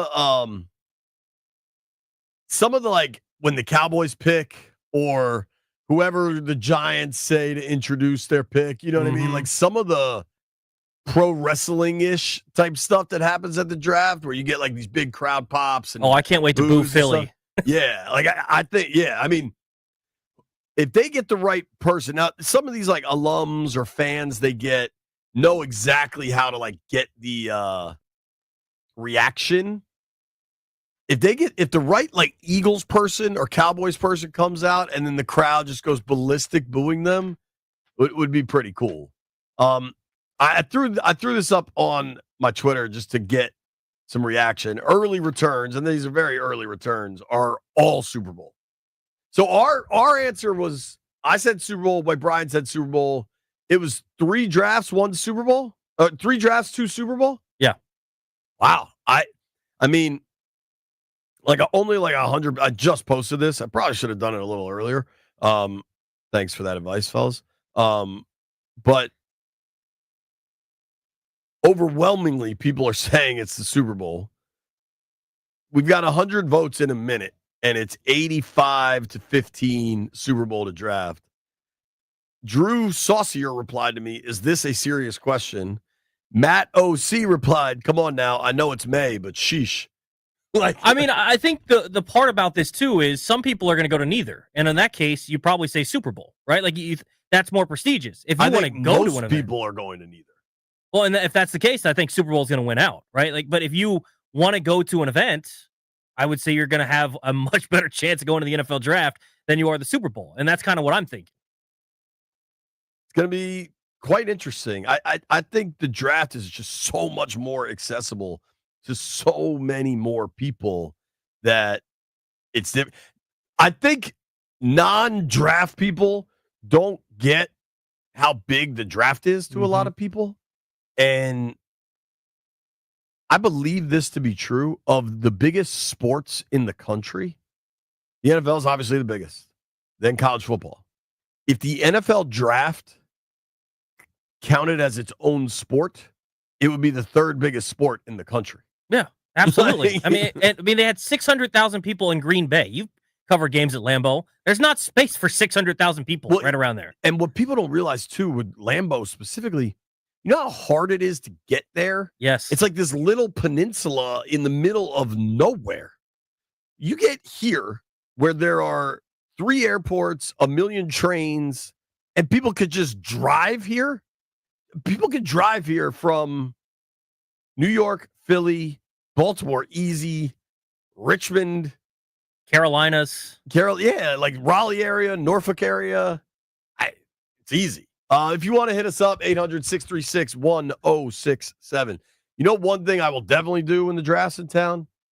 My garage door will be closed. I don't want some hobo trying to walk in my garage. But what's awesome is I can open and close my garage wherever I want because I got a new garage door from the pros at Door Pro America. And it comes with this dope app, the MyQ technology. So that lets me open my garage. I can do it right here, right now, if you wanted me to, Toby. I won't for you, though. Whether it's the MyQ technology or you just need maintenance or repair, whatever it is you need, you got to check out Door Pro America, man. These guys are experts. They helped me and my wife narrow down what our options were to get a new door, and the whole process couldn't have been easier or more efficient. They had new garage door up and installed in maybe 2 hours, and they left the place cleaner than it was before, frankly. They're based locally. They've been proudly serving the DMV for over 50 years. They can do it all, whether you need maintenance or a new install. Just give them a call, man. Call today. You can save $60 on a repair or $150 on a new garage door. 877-DOOR-PRO. That's 877-DOOR-PRO. Tell them JP Finley sent you, or you can check them out online at doorproamerica.com. When we come back, Caps tickets.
Banger, Landfill. Toby's singing, huh? Everybody gets the Holy Spirit on our program. Here's what we're going to do. We're going to get this read right, and we're going to give away some Caps tickets. Jeff, press the button, dog. All right, caller number 9 right now, 800-636-1067. You win a pair of tickets to Game 2 for the 2025 Stanley Cup playoffs with the Washington Capitals. Thursday, May 8th against Carolina at Capital One Arena. For tickets and more event information, visit thefandc.com. That's right, folks. We're giving away 2 Caps tickets in the last segment of every hour. We've already given away a pair. My man Bryant in Silver Spring is taking his son. I'm really excited for them. We're going to give away another pair now. Caller number 9. Hit us up. Then we got 2 more pairs to go. Then Grant and Danny are giving some away. So we got Game 1 tonight. We're giving away tickets to Game 2. It's going to be a blast. Yeah, dude, Game 2 is going to be electric after Game 1. Also, off day for the Nats. I bet you there's some Nats players over there again. Jake Irvin and Mackenzie Gore went to a couple of those games, or at least one of those games in the first series. So, obviously, the first game, the first time there were a bunch of Commanders players there was a lot. It was Jaden. I mean, they had like 20 guys there. Last game, Luvu. It was Frankie Luvu, who had an epic Frankie knew how to get the people fired up. He's a performer. Yeah. That's my guy. I caught up with him before the game, and he was really excited. He had been to a playoff game in Carolina before, but hadn't been to a Caps game. And actually, I was texting with his agent, and he signed autographs and took photos the entire intermission between the second and third period. That's awesome. There were just people lined up, and he just chilled with everybody, which I always like that stuff. I think it's really cool what this team has done, regardless of whether they're winning or not, which they obviously did last year. They have great dudes that are willing to fraternize with the fans, hang out, do different stuff, and they have the right guys in that building for sure. Oh, totally. And they have the right leadership. Like, obviously, I think we believe in the coaching staff in the front office, but also like kind of PR and marketing and sponsorships. Like a lot of that is how, because dude, let's be real. The Caps to do that are giving up, I don't know, 3 or 4 on the glass tickets in the playoffs. That's not the cheapest thing to give up. And it's about a lot of people seeing the big picture. You know what I mean? I just think it's really refreshing because for the longest time, we had the Caps and the Nats back to back, and the brotherhood that those two teams showed together. In 18, when the Nats with the Caps, and vice versa. In 19, it was sick, but we never really saw that with the football team always because of the previous ownership. Now seeing every DC team kind of supporting each other, I think that's really, really cool. Totally, man, totally. So I tweeted out the question about the draft of the Super Bowl and got a zillion responses. I think a lot of people misinterpreted it in that, like, I'm saying the Commanders go to a Super Bowl or the NFL draft. That's not the question. It's just what is better for the city to host. 85% said Super Bowl, 15% said draft. A lot of people, though, like this woman Maureen said, the draft, I don't care about the Super Bowl being here unless we're playing in it. John said the same thing. Unless we're playing in it, give me the draft. Why would I want to see another NFC team take over the city for 2 weeks? We hadn't thought about that. What if it's... Dude, if it's Philly and we have to deal with all those people from Philadelphia, miss me with that. That obnoxious guy from Crossing Abroad just hanging out here for 2 weeks. That's horrible. Gross. Well, dude, it's not just that. Like, having been in Super Bowl cities, some cities are really spread out, so all the events are really spread out, and you don't have to deal with, like, being inundated by these fans. But the way DC is, now, fans would have to stay everywhere, but, like, they're going to be at the convention center, which is the fan experience, and then inevitably they will be, like, just walking around. Yeah. And probably, like, if there's a big Caps game, a big Wiz game, like, obviously the Eagles would be the worst. Yes. But, dude, if it was Steelers, Packers, we could say the Eagles would be the worst. What if it was the freaking Cowboys? Oh, the Cowboys. Now, I don't see that as possible by 2032 or whatever. But I hadn't thought about that. any division opponent is just going to be miserable. Yeah. Just miserable. You know what's not miserable? Giving away Caps tickets for Game 2 Thursday night. My guy Roger in Spotsylvania. Roger, congratulations, man. You won a pair of tickets to Caps Game 2. You fired up? Yeah, man, pumped. Who you going to take with you? My daughter, I hope. That's awesome. You think she'll say no to Game 2? No, just let it's school night. Make sure my wife's okay with it. Other than that, hope so. I love it. What's the ride in from Spotsylvania to Cap One Arena? What are the logistics involved? Probably about hour and 15 minutes north. It'll take a little bit of time, but it's worth it. Yeah, that's easy. Oh, absolutely. What's your jersey situation? Over all the way. What about your daughter?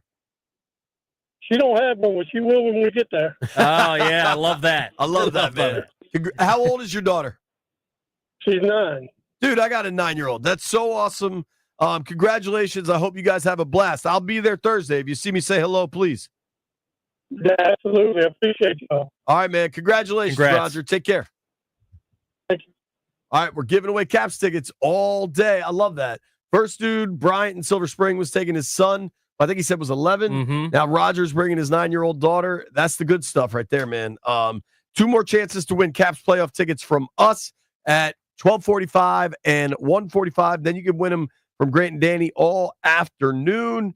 Going to be incredible, getting us geared up for Caps Canes Game 1 tonight. Voice of the Washington Capitals, John Walton, joins the program next.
I'm Roll Forsey, and here's what's happening. We finally get back to hockey tonight. Capitals start their second-round Stanley Cup playoff series home this evening against the Carolina Panthers, 7 p.m. face-off here on The Fan. Both teams have had long breaks. Carolina's been off the past week.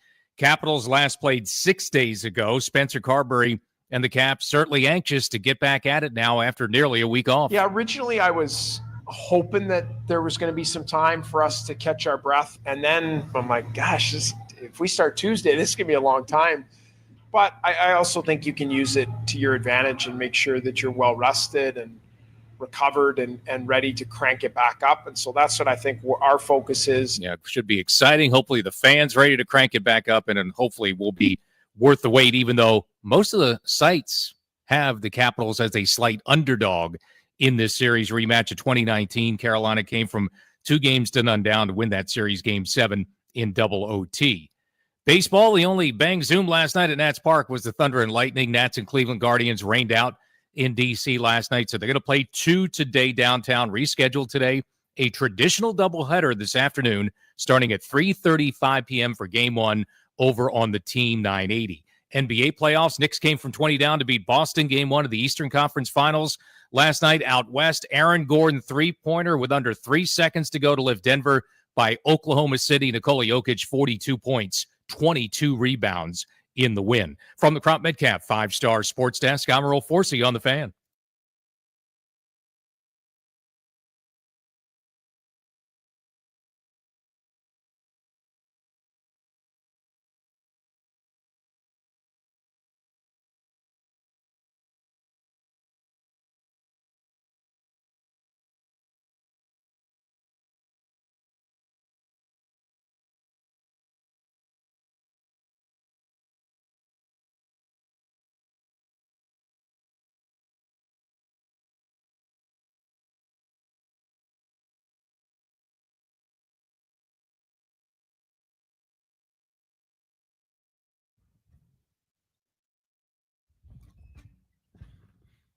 B. Mitch and Finley, 106.7 The Fan. High noon in the District of Columbia. Obviously tonight, Canes, Caps. We are all fired up for this game, for the second round of the Stanley Cup playoffs. I think the winner of this gets to the Cup final. I think the winner of this wins the East. I just think it's so weird that Carolina's a good hockey team. There's no question about it. Not trying to take anything away from them, but it's weird to me that the top 2 teams in the regular season are 7th and 8th in Cup odds of the 8 teams left. And it's weird to me that Carolina is pretty comfortably favored to win this series. Not to say that they're a bad team, but the Capitals were the second best team in hockey this year. And when they're playing their best, I think they're the best team in hockey. It's just odd to me that it seems like a lot of the analytics and a lot of these things favor the Hurricanes, when if you watch the Capitals this year, they can play any style. Nate kind of laid this out. You need to play a 2-1 game, they can do that. You want to play 6-5, they can do that. And I think they might have the better goaltender in this series with Logan Thompson, the way that he finished against the Canadiens.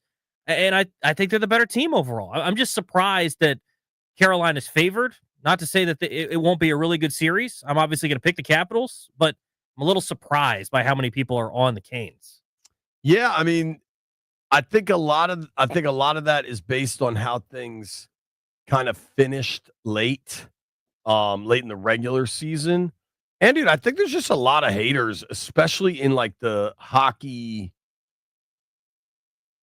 influencer world. Guys that just don't love Ovi and think this team is still only Ovi. And I think they're just incorrect. And I think that has a real negative impact kind of on the viewpoint of Washington.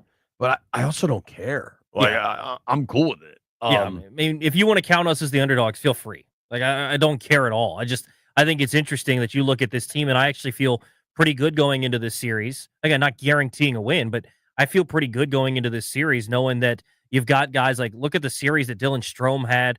And I think the thing that gives me the most confidence is going into Game 1 of the Canadian series. We were talking about, do you play LT? Do you stick with Lindgren? You know, it'd been a little bit of time for LT, and he hadn't played in a while. But he got back in there, and then he looked like the LT that we'd seen before the Four Nations, where he was one of the best goaltenders in hockey, versus after, when he was a little more average. And Totally. I think if he's going to be, I think he's the difference. Like we saw when they won in 18, you get the hot goalie on your side for once, and all of a sudden you can go hoist the cup. I think they might have the hot goalie on this side with Logan Thompson.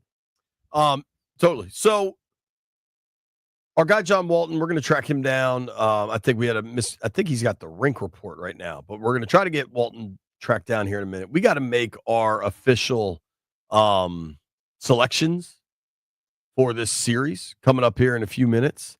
But I found this really, really stupid.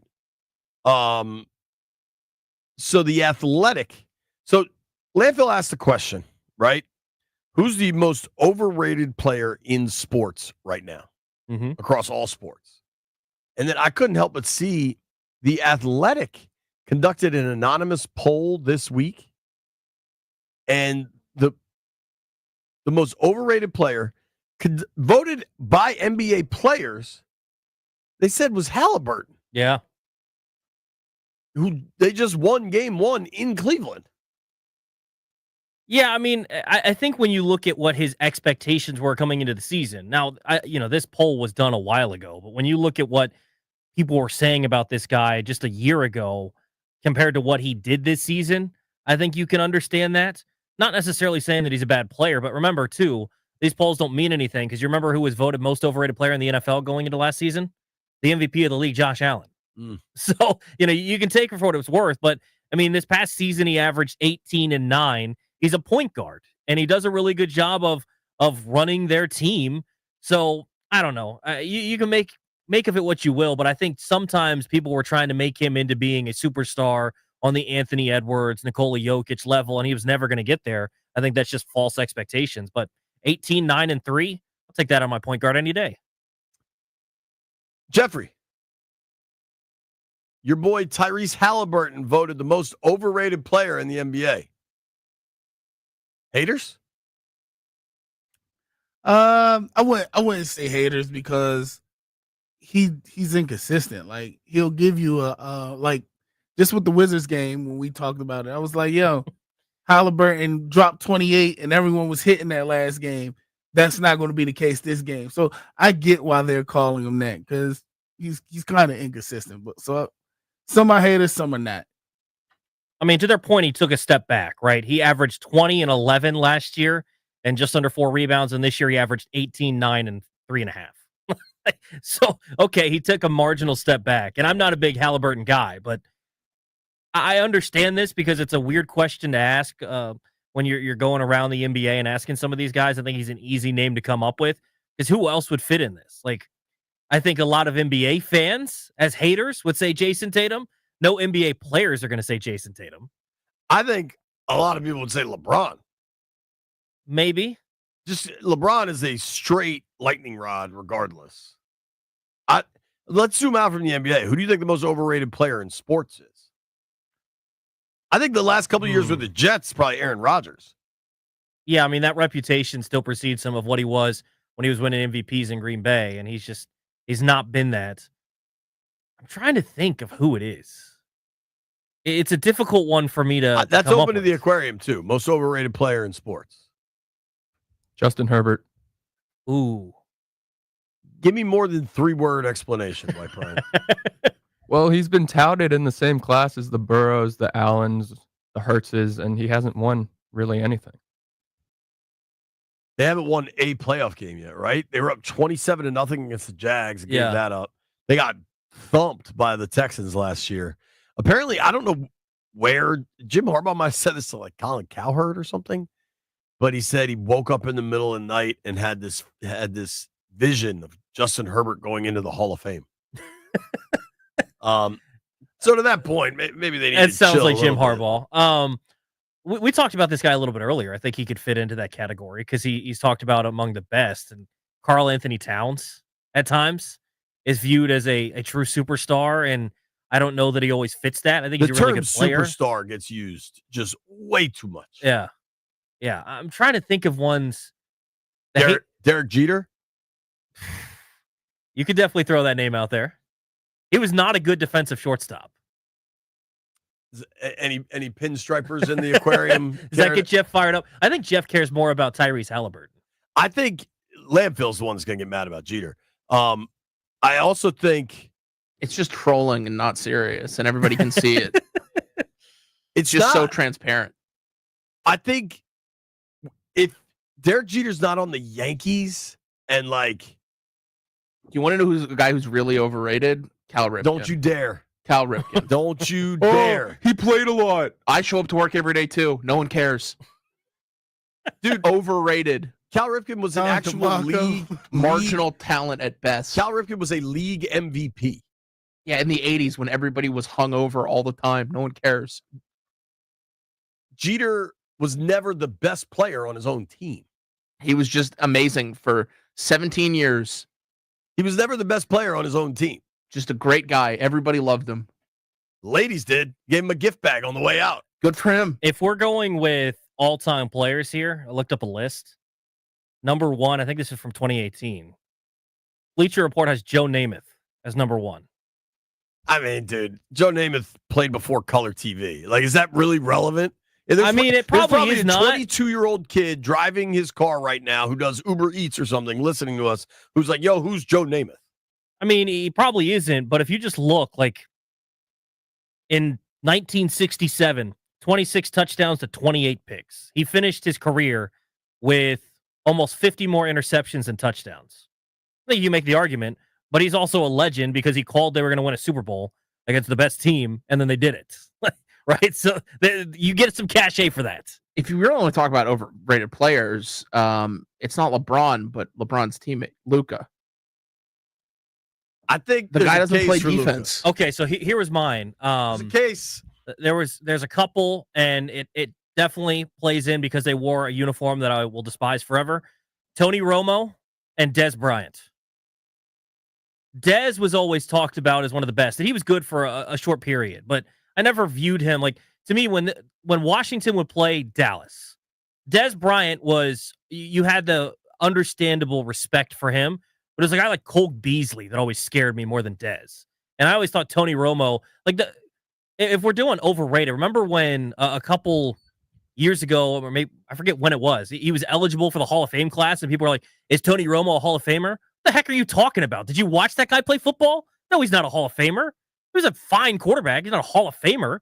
If he's going to go in the Hall of Fame, it's for his contributions to football by being a decent football player and a good broadcaster. I totally agree. There's just no chance that Tony Romo is a Hall of Famer. I mean, dude, there's no chance Romo. I think Michael Irvin's numbers do not. I mean, if you want to stay with. Do not validate his status as this all-time legend. Gary Clark's numbers and Michael Irvin's numbers are really comparable. And Gary Clark never gets to sniff the Hall of Fame, even though he should. Yeah, I mean, if you want to talk still with the Cowboys, people would bring up maybe Troy Aikman. I just got a text on that. I mean, his numbers aren't great, and he always had guys like Emmitt Smith. And I just got a text that Jay Cutler has better numbers than Troy Aikman. See? Some people are going to bring up Eli. I always thought Eli was fine. I think what happened is the final couple of years of Eli's career, people look at him as just some trash quarterback, which he kind of turned into at the end of his career. I think in his prime, he was fine. He wasn't someone that was a top 5 quarterback at any point, but he also was incredible in those playoffs. I don't think he should go to the Hall of Fame. I think he will. I guess he is, right? Or did he not get in? He did not get in. I don't think he's a Hall of Fame quarterback. I think he will get in because he won in New York and his last name's Manning. I mean, relatively hot take. I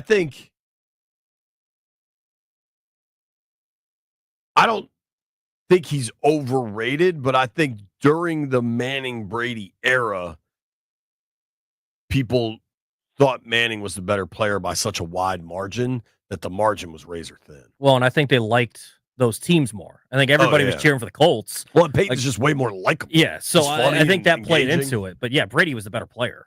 Tim is in Haymarket. Tim, who's overrated, dude? What's up, guys? I just want to say Mike Trout never played a full season, never won a single playoff game. I mean, he's never even been to the playoffs, right? No, he went to a playoff game or a playoff series and lost. Yep.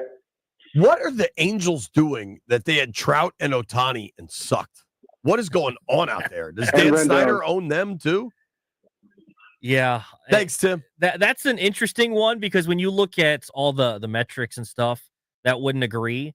But when you look at success, and to his point, I mean, he played a lot of games early in his career recently, but basically the last 6, 7, I have to look exact number of years. He hasn't been able to play a full season. He's on the IL right now with an injury. But yeah, I mean, you can definitely make an argument because he won MVPs, look really, really good, has no playoff success at all. I got one we can agree on. Joel Embiid. Yes. Do not use the word superstar with that guy. Doesn't play enough games. No. I found this from Bleacher Report, I think. This is new. The number one most overrated current athlete. You got a guess? What sport? Football. Position? Non-quarterback. I got nothing. Sauce Gardner. Yeah, he has not been good the last couple of years. He still gets that reputation from his rookie season. I think Stingley actually has passed him. And remember, Stingley had a bad rookie season. Right. People were like, oh, what the heck happened to him? Right. I think Stingley's passed him. Kyle Pitts. Oh, yes. Done nothing. So no one cares about my fantasy team, but it's the worst decision I've ever made. We have a dynasty team, and I got excited because I was going to take Kyle Pitts and passed on Jamar Chase. That's tough. A lot of people say this one, Rudy Gobert. That's an interesting one because he has no offensive game. I know you watched game 5 against the Lakers when he went nuts. But they have no big men. But he has, like I was guarding him. Yeah, he has no offensive game, but the impact he has defensively is noticeable. Anytime you watch a game that Gobert plays, I'll agree. I can't stand Rudy Gobert, but he has a huge impact on the game because people don't want to go in the paint when he's there. There's some soccer players on this list. I don't really know. This one is interesting. I don't know that this is accurate. You think Tyreek Hill is overrated? No.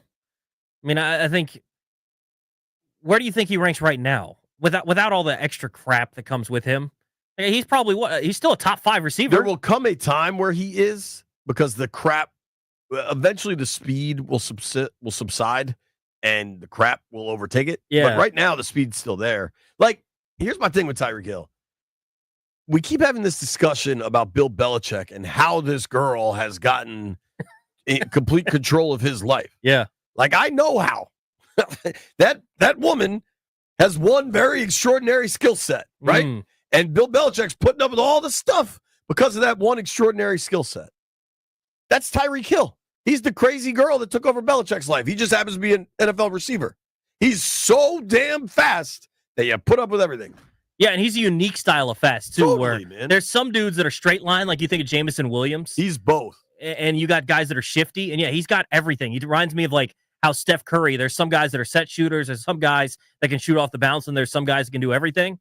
And Curry's the one that can do everything. Tyreek's the one as a speed receiver that can do everything. He's unique that way. But I don't think he's overrated. I got a question for Seamhead Toby. Yeah. Especially with considering the start he's having. Juan Soto? No. He's not overrated. I mean, listen, I don't mind tweaking Met fans. He's also hitting 258. Yeah, he's not the most overrated player. He's not. Who's the not most overrated player in baseball? Trout? That seems hard to believe. Right now it might be Corbin Burns. The way that he's been pitching. At least those let him go. They should still have him. Honestly, the thing that we're not talking enough about, and I'm glad Jeff's not here, is the best player in baseball by a lot is Aaron Judge, and it's not even close. Have you seen his numbers, JP? Yeah. I mean, Bananas. 400 still. That guy over those last 162 games has 63 homers. Is batting like 390. He's unreal. But it's crazy because Soto goes to free agency and gets this $700 million contract when in reality the best player on the Yankees last year, maybe not in the postseason, but the best player on the Yankees last year and right now is Aaron Judge. Totally. He's the best player in baseball. Too. Yeah. Alex is in Silver Spring. Alex, who's the most overrated in sports?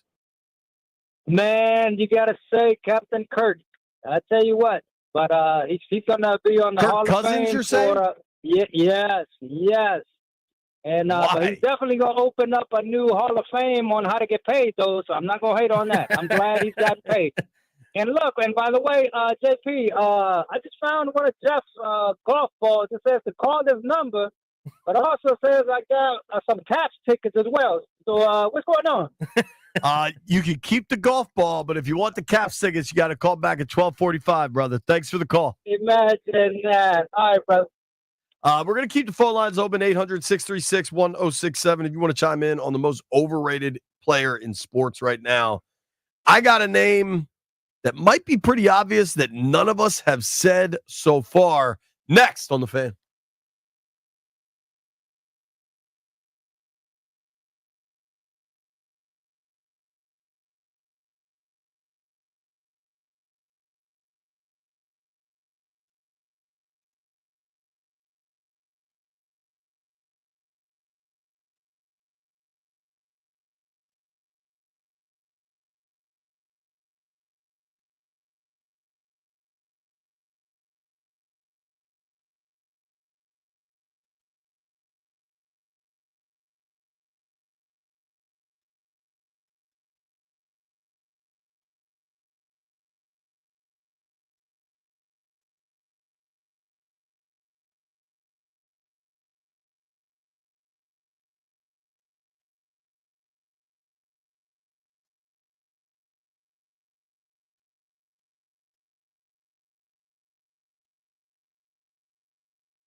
I'm Earl Forsey. We're brought to you by Reynolds and Power Home Team Keller Williams Realty. Back to hockey tonight after almost a week off. The Capitals start their second-round playoff series tonight, home against the Carolina Hurricanes. These teams split 4 during the regular season. Home teams won all 4 games. 7 p.m. face-off tonight on the Fan. Capitals actually coming into this series, despite being the top seed, a slight underdog.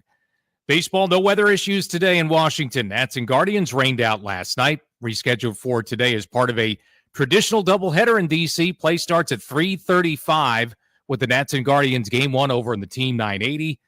Football quarterback Matthew Stafford finalizes his new contract with the Rams. Ian Rappaport says it's for $44 million, fully guaranteed this season, and another $40 million next year if Stafford's on the Rams roster at the start of free agency. Want to hear the fastest way to know what your home would sell for? Reach out to the Empower Home team. Simply text your address to 800-763-3000. No phone call. Just text your address to 800-763-3000. That's 800-763-3000. From the Crop Metcalf 5-Star Sports Desk, I'm Earl Forsey on the Fan.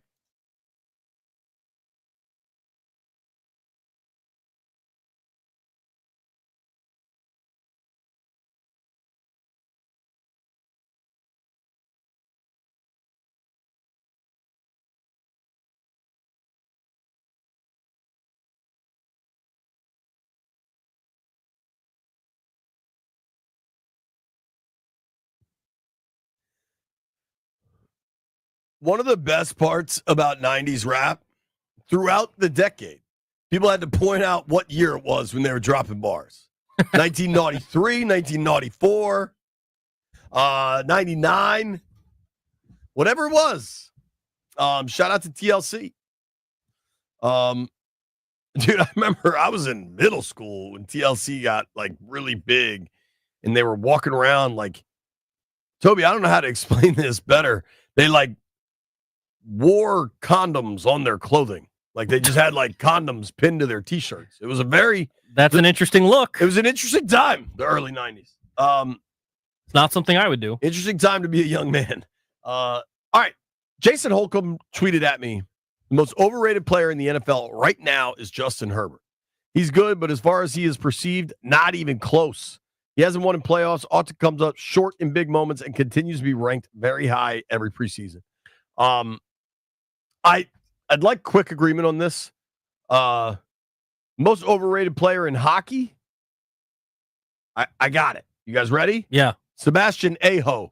That's what we're rolling with this week. I'll come up with a new dude next week. Yes. Completely agree. Aho, most overrated player in hockey. All right. I'm glad we cleared that up. What about Dak? Dak Prescott. Toby's in here trying to defend Dak. I'm not defending Dak.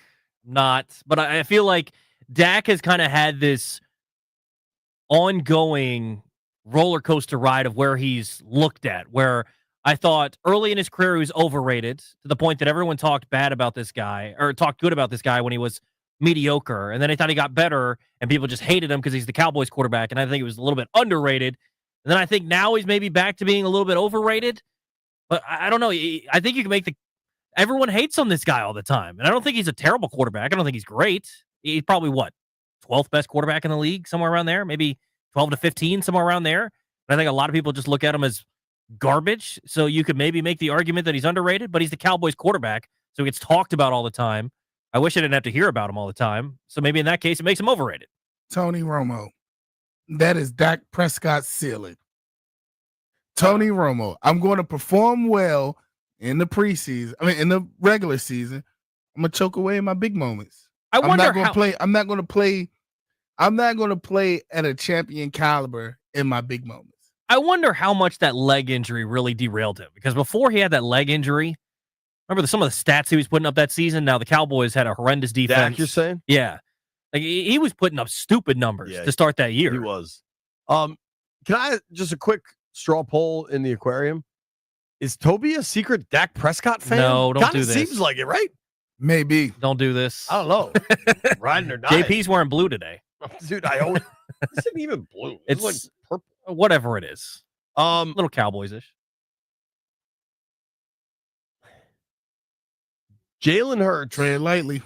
Jalen Hurts in the playoffs is incredible. Jalen Hurts just in the Super Bowl, in his 2 Super Bowl performances, are out of this world. Some of the throws he's made. Mm-hmm. Outplayed Mahomes in the Super Bowl he lost. Both of them. The one he won and the one he lost. That's true, yeah. But Jalen Hurts in the regular season, like last year, he started 15 games and threw 18 touchdowns. He averaged 190 yards per game passing last year. That passing game, remember, late into the season, people were like, oh, man, Philly's broken. A.J. Brown's reading a book on the sideline. Like, yeah, I mean, he's not in that top tier, but I have a hard time hating when every time he plays Washington, it seems like he plays well, especially recently. Now, a couple of years ago, that wasn't the case. But now that he's evolved, every time he plays this team, it just seems haterish if you throw Jalen Hurts in there. But I think against most teams, like I don't know that a lot of people are scared about Jalen Hurts. You're scared about everything else around Jalen Hurts. You're scared of A.J. Brown. You're scared of Saquon and all that stuff. In football. But yeah, that's kind of the stuff that happens when you have a guy like Saquon that's going to take away some of that yardage, and you have an O-line like that you can rely on. Even if it's not Saquon back there, you can hand the football off. So I don't know. I think maybe slightly in the regular season, but dude just won a Super Bowl. I'm not going to hate. Why Brian won't speak, but just dropping bombs in the text thread. You got to explain that one. White Brian says Jalen Hurts is Eli Manning. They're both very average in the regular season, but in the playoffs, for some reason, they can get it done. And I think I'd rather take that than like a Dak Prescott. Yeah, I mean, I would much rather have a clutch quarterback who is kind of average than a guy who can put up gaudy numbers but shrinks in big spots, which, to your point earlier, could be Justin Herbert as well, right? Like really talented quarterback that can put up some good numbers and just doesn't come up big in big spots. I'd rather have Jaden Daniels. Well, yeah, the good top 5 quarterback that's also clutch. Right. Yeah. What do you think of Jordan Love? He's kind of up and down. I don't know what to make of him because he doesn't have a true number 1 receiver, but he also makes so many boneheaded decisions at times, and then he comes back and makes up for it. They put themselves in a weird spot when they drafted him, didn't play him for so long. I know they have the quarterback, so that's ultimately the end goal you want to have, but they're put in a bad spot where they have to pay this guy as one of the top quarterbacks in the league when they don't even know what he is. And I think you still don't fully know what he is. He's not a top 10 quarterback to me. All right. I want to transition here because we got to get into Caps Canes. We've booked the foremost hockey expert in the city for 12:45. So, strap on your seatbelts. Mm-hmm. He knows the most, I'll tell you. Certainly. You know what Phil Mickelson's nickname was from others? You ever hear Fig Jam? Bleep, I'm good. Just ask me. Fig Jam. That applies to our guest at 12:45 too. Series starts tonight.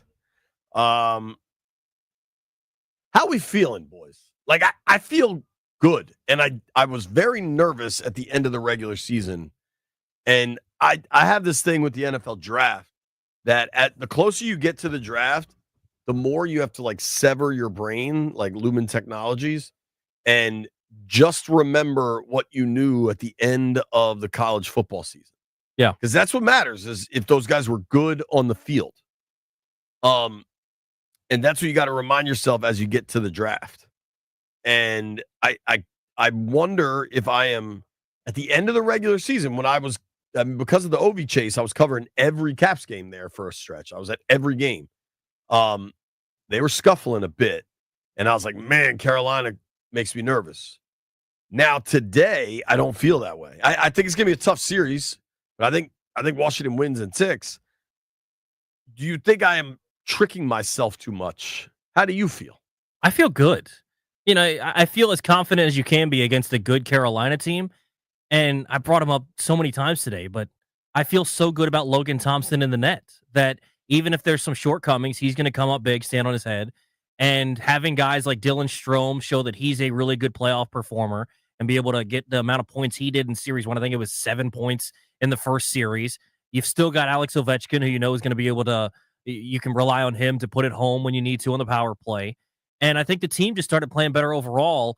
And I think, too, the maturity of Tom Wilson, this playoffs and this season where you've seen him evolve, and now he can still be that physical enforcer and still be the skilled player as well, where he understands that mix. I feel good going into this series. You've got the guys, and when this team is playing at its best, they can beat anybody. It's just about doing it for a full 60 minutes and all 3 periods. I think they can do it, and I think if there's shortcomings, that Logan Thompson's going to come up big. I'm with you. I feel pretty good, man. Now, we did miss one in our overrated conversation. This dude is accurate here. JB, who do you got? Who's overrated? Man, JP, Toby, what's going on, man? Like I was telling Jeff, it's got to be James Harden, brother. I mean, the man does his thing in the regular season, but when it gets to the playoffs, he does diddly. I mean, the man has 55 playoff games with less than 4 field goals. This is crazy, bro. Like, you can't tell me he's not getting paid to throw games in the playoffs, brother. Dude, That's all I got to say. say. 7 points in Game 7. Yeah, that's crazy, man. This dude is the worst. 7 points in Game 7. He's a good fraud, call. man. I meant to bring him up. You're correct. You are very, very much correct, sir. Yeah, and his problem, too, is I think he's a really good player, but he was someone that's a regular season player. I think this is where Luka runs into problems, too, where they play this style of game that is so focused on them just having the basketball in their hands and not getting anyone else involved. It's essentially 4 dudes stand around, and I'm going to go ISO. I don't know that you can win in the playoffs with that. Harden struggled with that. I think Luka with the Mavs ran into a wall with that last year, and I will see if that changed with the Lakers. But, yeah, I think to your point, he doesn't do anything in Game 7s. He comes up short all too often. I mean, his Rockets teams, right, were the one that had that long 3-point miss streak that cost them a series. I think they could have won that one series against Golden State in the Western Conference Finals a couple years back. Dude, when Chris Paul got hurt. The wildest thing is he was on the Rockets and Golden State beat them enough that the Rockets had to start a rebuild. And then the Rockets are back and Golden State just took them out. Like, that's how long ago that was. He's now on like his 8th team. Yeah. Harden, entirely overrated. He's a scorer. He's really annoying to watch play basketball, though. And Brunson has some of that in his game, which I'm not a big Brunson guy. I used to like him. He was an underdog. Now it's a little He's so good late. He needs a different hairstyle, though, I would say. He has who's your guy, White Brian? Broom? Janai? Yeah, he's got a little brome to his hair. White Brian, how you feeling about the Caps tonight? We feeling good? Yeah, they're going to win the Stanley Cup. Whoa. We're feeling good about the Carolina series. He's feeling good about the whole thing. I like it. I like that. And he's wearing his pink pants, so he's feeling himself. When we come back, we're giving away Caps tickets, and we have the foremost hockey expert on the East Coast joining the program.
This is definitely the new song.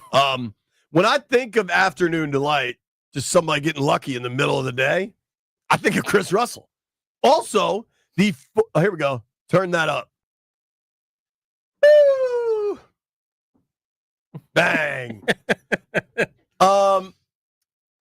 Chris joins us to talk Canes Caps. I am an Afternoon Delight. Indeed. The foremost hockey expert on the East Coast. Just ask him. Hello, Chris. Hi, boys. How are you? We're great. Good to see you. We're great. Now, Jeffrey, you let me know when you're ready to press that button, and we'll do the thing. How should we be feeling tonight, Roos? Caps Canes game 1. I think feeling pretty good. I think if the Capitals can take it to them physically from the start, like they did at the very start of the Montreal series, and sustain that and keep that up and stay out of the box and wear down Carolina, who's a little bit smaller, not as small as Montreal. But, I think if you can do that and lean on them, over 5-6 games, I think you'll eventually wear them out. Now, you got to do that without going into the box. Yeah. Right? You don't want to be... You know how to wear it out without going into the box. Of course. Yeah. Exactly. Right now, Jeff, press the button. 800-636-1067. Caller number 9 wins a pair of tickets to Caps Game 2 for the 2025 playoffs. Caps Canes, Thursday, May 8th against Carolina at Capital One Arena. For tickets and more event information, visit thefandc.com. Bruce, has been great. We've given away 2 sets of tickets so far today. Pretty cool. One dude with his son going. I heard one the dude guy with his from daughter Spotsylvania, going. right? Man. Oh, yeah. 9-year-old daughter. I mean, how cool is that? That's really neat. I mean, my daughter, by the way, she turns 21 today. Happy birthday. Happy birthday, Natalie. She's a big Caps fan, but she would 21? she would kill for Caps playoff tickets. So, well, happy birthday, Natalie. Thank you. One matchup you're really zeroing in on for this series. So, I mean, it goes without saying that whoever Pierre-Luc Dubois, I assume it'll be Sebastian Aho, goes against. Aho. No, Aho. No. I checked. It's Aho. Anyway. You got to put down Aho. Anyway, whatever you call that guy, versus Pierre-Luc Dubois, which I assume will be the matchup at home. Now, again, on the road in Raleigh, Saturday and Monday, a little bit different because, because they have last change and last matchup and all that stuff. So, I mean, I assume that will be the matchup. If they can win that, if they can keep that guy neutralized, again, not that he's the only threat by any means. Carolina is a deep team. They're good, dude. They are a deep team. They're balanced. They're speedy. They're transition. They are physical. They're not like some wallflower or anything like that. But I do think the Capitals are more physical. Again, I think that's the key matchup. Pierre-Luc Dubois. Also, I think Lars Eller was a guy who I thought had a pretty good series in different ways against Montreal than what showed up in the scoreboard or on the scoreboard. If they can get that 4-line center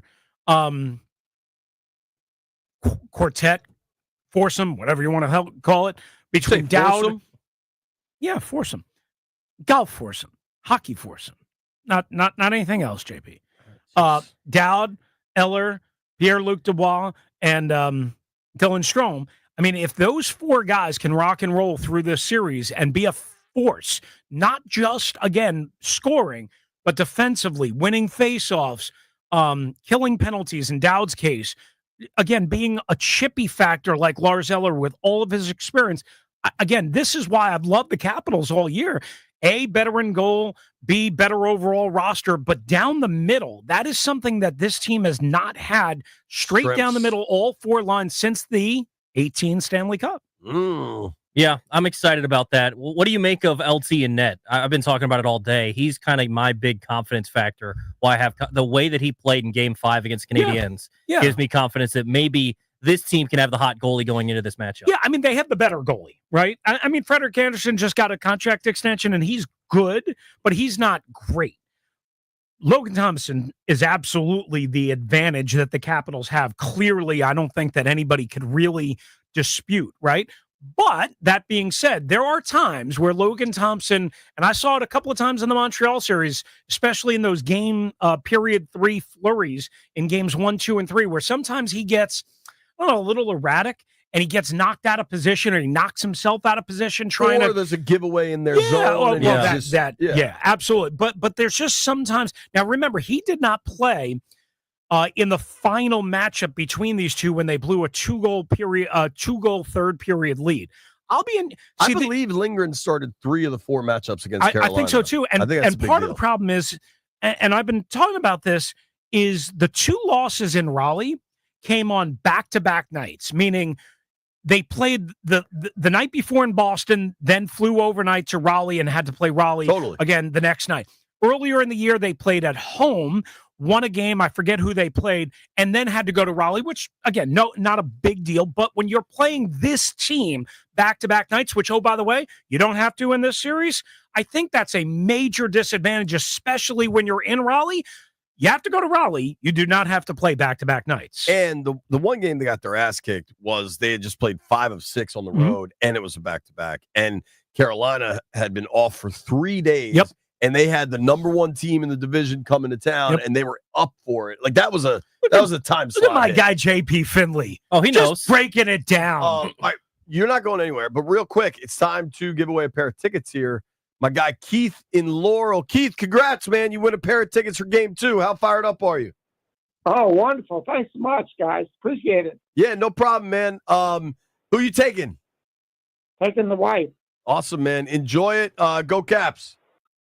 Go Caps. You got it, boss. All right, dude. See ya. Congrats, Keith. Boy. I think that guy's good at this. I feel like, is that the same? I feel like, no, different guy? Okay. Sounded like somebody that won Game 1 tickets, but good for that person. Are you going tonight? Will Bruce be in the building? I am. No colonoscopy? How did everything go? No colonoscopy. It went about as good as a colonoscopy could go. You're clear? Yeah, I'm cleared for 10 years. If I make it that far, yeah, absolutely. Okay, great. I mean, it's rather morbid, but I'm glad. Just being honest. I mean, you looking at actuarial tables or something? It's just 10 years is a long time, you know? Indeed. Yeah, but thank you for asking. I appreciate it. You know, it was an unpleasurable experience, but it wasn't. Well, we could probably stop talking about it. Yeah, I guess it wasn't as bad. We missed you in the building for Game 5, though. Yeah, I missed being in the building for Game 5. I was in a different building. What are you wearing today? Blazer? No. You wearing this? I mean, I could put on a blazer if you want. I have one in the car. If it's important in there, dude. Well, I do have like like one of those quarter zip type things that I could put over. But I could put on a blazer. I do carry it in my car for events like this. If you have it in your car for events like this, shouldn't you wear it to the event? Perhaps. I have a blazer. I mean, JP, you look good. B, you're on TV. I'm not important. Well, I'd like to. Can I switch gears? Sure. I'd like to address something. Are you familiar with the term coaching tree? Yeah, Mike Shanahan's got a great coaching tree. Sure. And you know what Mike Shanahan would do if he thought one of the young assistants on his tree was being insulted by others? He would confront that person. Toby Altizer's on my tree, damn it. Yes. And you've been calling him entitled. I think you have this all wrong. Not me. JP's never been one to twist things. He's never done that. I've been saying this. When young Toby joined the crew, the Odyssey family, I thought he was an extremely polite, nice young man, hardworking, diligent, all of that. He still is all of that. It's just I've noticed since he's become an extra wheel on this show and on Grant and Danny and anointed himself as the third leg. I don't think I've anointed myself anything, especially a third leg. I've just noticed an extra wheel and a third leg. Yeah, I've just noticed those aren't the most flattering terms. I've just noticed a change in his prism, in his perspective, in his confidence, in his boldness to call out people, to make jokes, to do things that is very un-Toby-like.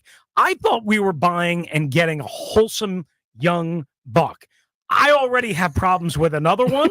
I don't need any problems with this one. I do fear the amount of time Toby and Jeff spend together, because that is opposite ends of the young man spectrum right there. What Jeff is into and what Toby is into.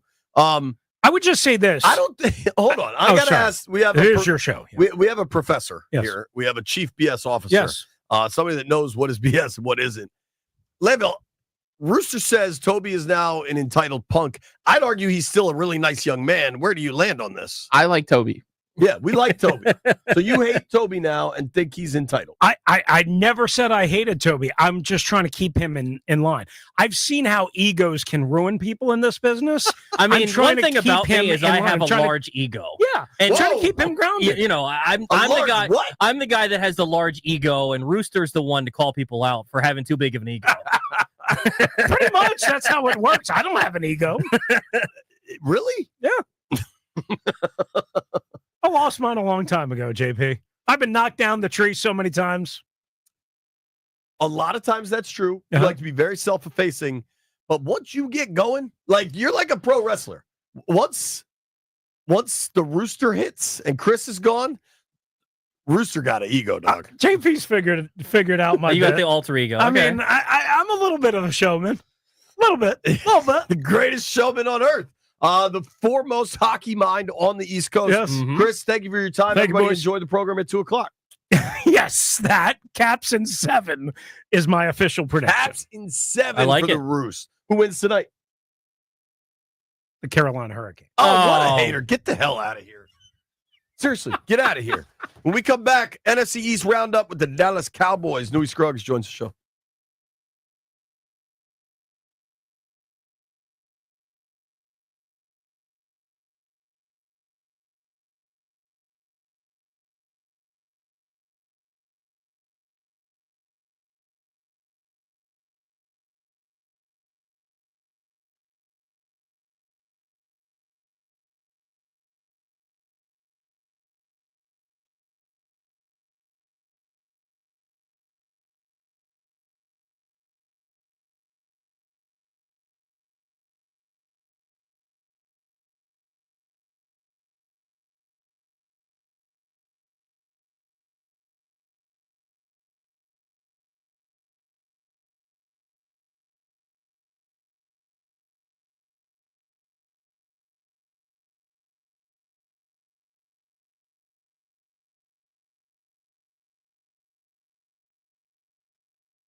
I'm Earl Forsey. We're presented by PVI Office Furniture. Fast, excellent, affordable. Business grows with PVI. Capitals get back to work tonight. Their second-round playoff series against Carolina Hurricanes gets underway. 7 p.m. face-off from downtown D.C. here on The Fan. After nearly a week-long break, Lars Eller and the Caps can't wait to get back at it tonight in D.C. It feels like it's two teams that has the ability to go all the way or beat any team. So it's two teams that are not going to be satisfied with, having an exit here in the second round. Both teams wants to win badly. And I remember last time we played them in 19, it was it came down to, game 7 overtime. I'm sure it's going to be close again. Yeah, that 2019 series, Caps, remember, blew a 2-0 lead in the series, lost, and like Lars Eller said, double OT in Game 7. Things start tonight, 7 p.m. on The Fan. That means Nats baseball doubleheader against Cleveland will be over on the Team 980. Things start there at 3:35 this afternoon. Football quarterback Matthew Stafford finalizing his contract with the Rams. It's 2 years, $84 million, $44 fully guaranteed this season. Albert Breer, SI.com, though, reporting Stafford took less money to stay in L.A. He says both the Raiders and Giants offered $100 million over 2 years, $50 million a season. Stafford ends up staying with the Rams. Look and upgrade your office game at PVI. Will come to you to design the perfect office space for your team. No hassle, no stress, just a game-changing upgrade. Hit a grand slam with PVI Office Furniture when you call today to score 15% off your in-store purchase. Get your office in championship shape at PVI.com. From the Crop Medcalf 5-Star Sports Desk, I'm Earl Forsey on The Fan.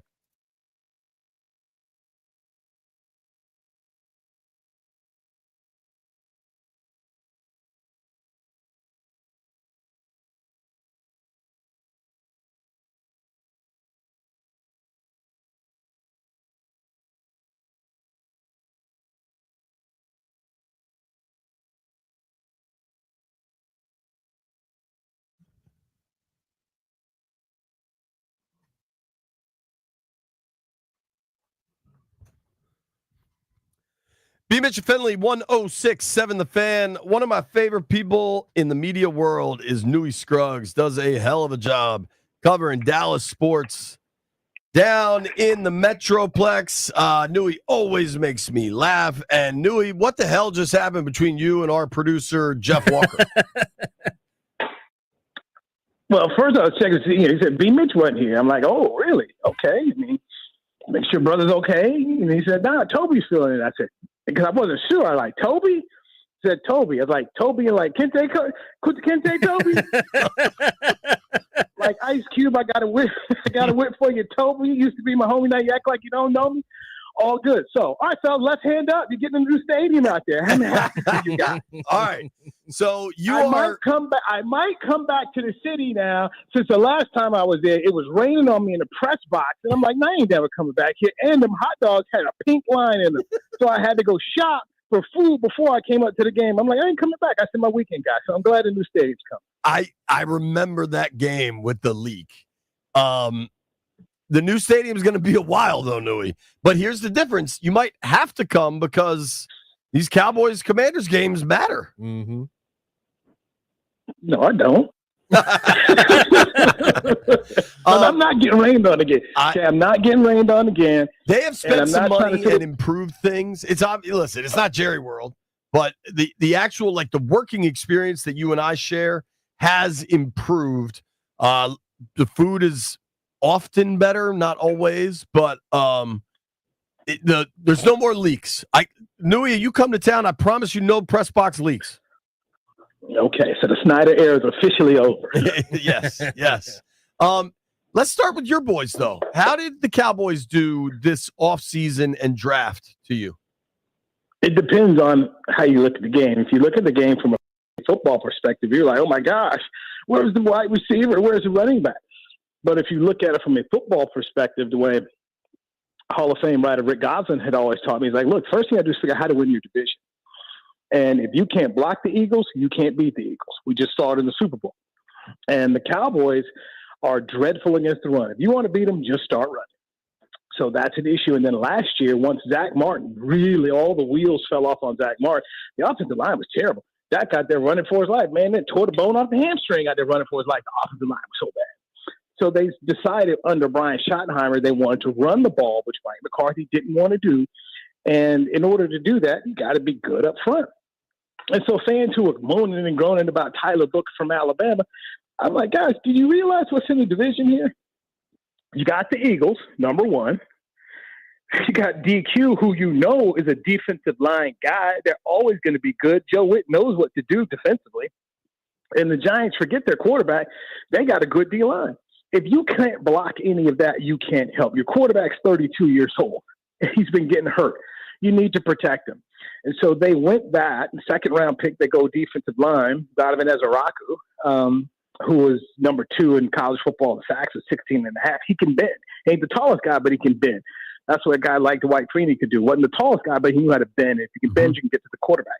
Oh, by the way, you got Jalen Daniels, who's only going to get better now with another weapon over there. And you got a Super Bowl MVP in the division. So fans are seeing that. And then we look at the third-round pick, Chavon Ravel out of East Carolina. If he doesn't get hurt and has a healthy season, he's probably a first-round pick. You get him in the third round because he tore the ACL. Right. But the Cowboys starting 3 corners, you lost your slot guy, Jordan Lewis. He went to Jacksonville. Diggs was your other starter at the beginning of the season.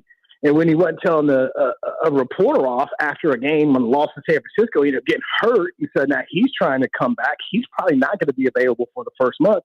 And then you got Deron Bland, who didn't start the season healthy last year, ended it healthy. So you got a corner problem. And everybody else they had on there was getting toasted. Okay. I mean, it was bad. Like, turn around. I mean, these guys terrible. So they addressed that. So from the perspective of looking at what they needed to do, and then their late round picks were dudes up front to try and stop the run. They did technically what they needed to do, but it wasn't flashy to the fans. It wasn't some wide receiver. It wasn't a running back that they know. So they're all down on it. Yeah, I mean, you mentioned wide receiver and running back there because I really like their draft. I hate to say it, but I liked what they did to improve that unit up front this offseason. I think they did a good job with some guys on defense in the draft, especially. But who is going to be the option outside of CeeDee Lamb? Because you look at the depth chart and receiver, it's Jalen Tolbert, maybe Turpin, Jonathan Mingo, who they traded for last year. At running back, you got Javonte Williams, Miles Sanders. I like Jaden Blue getting picked up in the draft, but none of those names are super flashy either. The wide receiver thing still has to work itself out. I mean, if you're the Cowboys, you look back at Amari Cooper, who they had a relationship with, who Dak Prescott really enjoyed. They got rid of him because of the whole COVID deal, because he wouldn't take a shot. Jerry was all about taking a shot. He didn't take a shot, missed 2 games. Jerry was hot, and they lost both games. So, that's water under the bridge. And then I look at somebody like a Keenan Allen. But just somebody who can be consistent and who Dak Prescott can trust is what they need on the other side of CeeDee Lamb. That's what they need. As far as the running back position goes, man, dude, they had homeboy last year. I even forgot his name. He had left already from South Carolina. But he was just a guy, and dang near had 1,000 yards. If you can block, there's enough guys here who can do that can get the job done. Rico Dowdle. I like Javonte Williams. I watched him play in North Carolina. Got hurt a little bit in Denver, but I think he can help. And once again, we know how these markets work. Somebody's going to get cut. Somebody's going to go to minicamp and and coaches are going to see something in a player and they're going to let someone go. And that's where Dallas has to capitalize on. I remember a couple of years ago, they got Robert Quinn at the end. As Miami was trying to make some moves, and they brought him there. He had a great season, ended up turning into a big contract up with the Bears. So I just think that's the route they have to go. But most of fans have to realize the Cowboys are a team that at best will be fighting for a wild card spot, at best. And I think with the challenges they had, not realizing when DQ took the roster last year in their depth, that this is basically a 2-year process, in my opinion, to try and get this team back to where it needs to be. But Philly's going to be better. Washington's going to be better in year 2 with DQ, Witt, and Cliff. So to me, man, if they can win 7-8 games, that's really more realistic about what it is. And we still don't know if Brian Schottenheimer is the head coach. We don't know. I like Schotty personally, but I asked Jerry when he hired him, what do you know that 31 other teams didn't know? Because for 3 years he's been here, ain't nobody interviewed him for a head coaching job but you. That's crazy. What was Jerry's answer? Yep. His nose has been blooded. I like it. 25 years he's been in the fight. I'm like, Jerry ain't won nothing. Ain't been around with nobody who won nothing. Man, Jerry the ultimate salesman. Bill Parcells once said Jerry can talk a cat off the top of a fish truck. I didn't buy it. But Jerry's the ultimate salesman. You see, he still got this team. People still taking a hopium drug around here for 30 years and they won anything. But that's the genius of Jerry. But I at least like the fact that they drafted some dudes who were team captains who have a lot of character. That's what Parcells did when he got here. Like, hey, man, let me get some people of substance. And I feel like the last 2 draft picks, some people question how much they love football. You know, you got to get people like that around here. And we'll see from there. Talking with our friend Newie Scrugs here on the Rude Guest Hotline, RUUD. If it ain't rude, it ain't right. Of course, you can watch Newie on NBC in Dallas-Fort Worth. It's interesting you talk about getting guys of substance in there. That is absolutely something DQ and Adam Peters have done here in their 2 years of putting this roster together. I'm curious, where are things with Micah Parsons? It seems like that podcast keeps being a thing, which frankly I think is kind of silly. Like, athletes doing their own podcast really isn't that big of a deal anymore. I feel like with the Cowboys, there's always a lot of smoke, but rarely actual fires. Like, where is the Parsons situation? First time he's getting signed. You name me the great player Jerry wanted who walked out the door. You can't. Right. Because they all get signed. Are there some people in the building who rumbled about, well, do we? Yeah, they have. But guess what? They don't write checks. Jerry writes checks. Jerry always writes a check. He waits too late these days to do it, but he always writes a check. Micah Parsons will be paid. As far as the podcast goes, man, he was in Cincinnati. Nobody cares. All right? If he's playing in Kansas City, they don't care. But he plays for the Cowboys, so it's a talking point. And they aren't winning like they need to. And Micah also says some stuff sometimes like, oh, brother, bro, him, really? Like when they made the pick. Did you see his face when they made the pick? Oh, my gosh. He was like, what? I wanted a lineman. I wanted somebody on defense. And then when he talked to him, Micah's jumping up and down. Yeah, man, yeah, let's go. Because Booker talked about wanting to make people quit football. But that's him.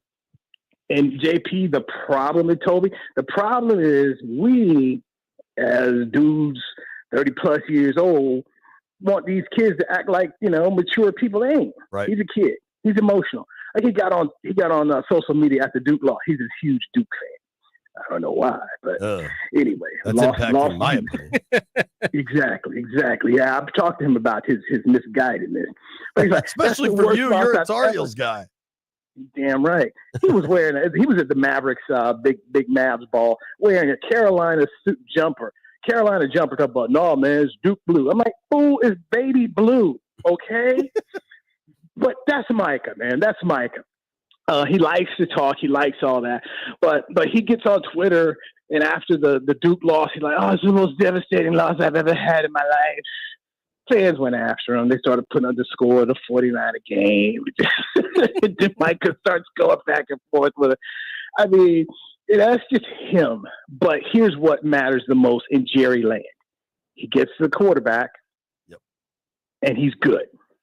And you don't give talent like that away. I mean, Jerry was talking about Luka Doncic with Nico, talking about his wife Jean cried when they traded Luka. Jerry's not going to do something dumb like the Mavericks and not sign a great player. So just wait for it until the last minute, and it'll get done. But Micah Parsons is going to be with the Cowboys. You told me that this is years back. You told me that the first time there was real contract trouble with Dak, and you're like, Jerry always gets his guy, so that'll get done. It's funny you're the best for a reason. It's almost like you knew I wanted to ask you one Luka question. And just that situation down, because I know you cover the Mavs and know all the people involved. With the way the Lakers flamed out in round 1, are there any Mavs fans that feel No. Nobody ain't nobody running to Nico's side, okay? No. Oh no. Okay, the only people that are trying to say, well, maybe Nico had there are people who know him personally. Ain't nobody around here excusing that. Look, do you think Jerry Jones would take a fat Dak Prescott if he got to the Super Bowl? Yes. This is a team that went to the finals, okay? Who cares if he might have drank some beers and smoked some hookah? They went to the finals. You know where they went when they let him go? home. Mm-hmm. And you know what the fans did? Cancel tickets. Yeah. You know what people are doing now? They're putting on Lakers jerseys. No. I get it. Yes. Is there some truth to what Nico said? Yeah. But once again, he's 26. What if he figures it out? Okay. Anthony Davis, we know what Anthony Davis is. He's 32 years old. He hurt all the time. Kyrie Irving, great player, but he's hurt all the time. The future for the Mavs is bad. Bad. And, okay, can I just keep it real here? Got a white superstar here. White superstar in the town that loves white superstars from Europe. Been loving them for 20 years. They were happy. People were pissed.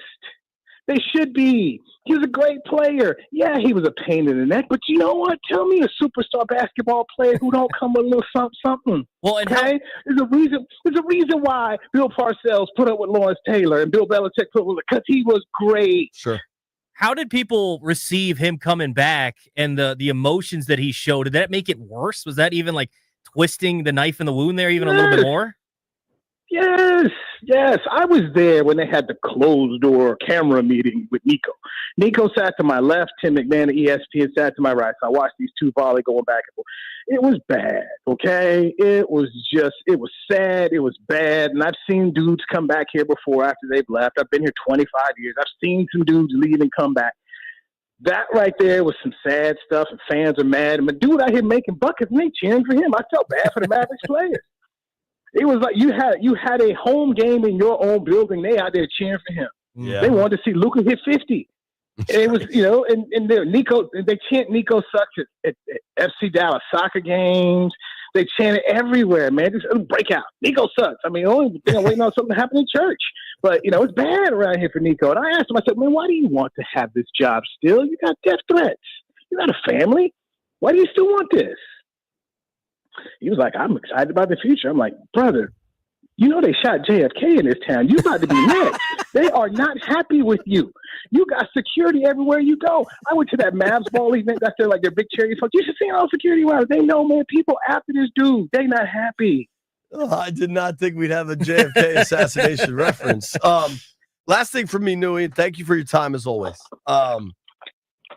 Dallas, I've spent enough time at Jerry World, and Dallas is a football town first and foremost. The Cowboys run that thing, but you've got the Stars into the second round. One of the most incredible, exciting first round series. That third period that Dallas put together the other night was wild. Here in Washington, this is a football town. Commanders run it, but there's Caps fever, and it continues to grow and spread. What's it like for the Stars down there right now? This ain't that, because up north, you've got a lot of people, who grew up with hockey. Hockey here just got to town in '93. They were the last professional sport here. The people that care are truly in the building. We'll see where it goes. I mean, I'll give you a good example. Last year, the Mavs went to the finals. The Stars were in the Western Conference Finals against Edmonton with a shot to end up going to the Stanley Cup Final. And we were just talking in our newsroom about, what we were going to do and how we were going to cover this thing.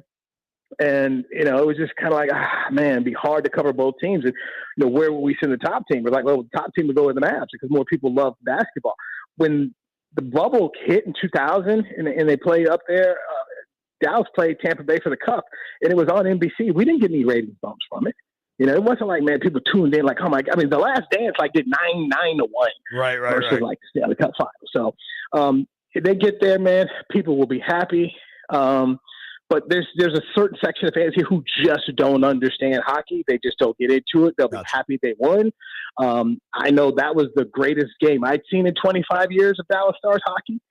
I was lucky enough my first year when I got here, they went back to the final and they had a Game 7 at the old Reunion Arena in which Mike Modano scores and they beat Patrick Roy in Colorado. So this is a great time. But, hey, it's fourth on the list. Gotcha. And it's going to be that way. But, it's not the Caps. It's not what you guys have. But I'll say this, man. Jim Neal, Brad Alberts, the president and GM, man, they're great people. They got great dudes here. I hope they can do it. But this is going to be a tough series, man. Jets are hard, man. This is tough, man. Yeah. The NHL ain't doing the league no favors. Like, man, why we got heavyweight fights in round 1 and 2? I mean, dude, it's hard. Like the way they structure these playoffs is crazy. Newie, are you aware of what many in hockey believe to be the secret weapon that Dallas deploys behind the visitors' bench there? The blonde women that are right on the glass and wearing very little. Have you seen that at all? Let me tell you something, man. That arena's been there for a minute. Did you know I met a girl and married her at a Mavs game? Really? I was girl watching with a marketing guy, Tim from the Mavs. 3 ladies are walking, and lo and behold, well, I'm about to tell a whole lot too much here right now. Buckle up. So it's halftime. I'm doing this half-court shot for cancer. So it's me, Mark Cuban, and the third dude at the time was popular, but later went to jail, Jared from Subway. I missed my shot. I missed the shot, dude. I'm trying to get off the court as quick as possible. And a girl stops me. This lady stops me. She's like, "Hey, Newie, do you remember me?" It's a lady I met at the club. A club I'd gone to a couple times.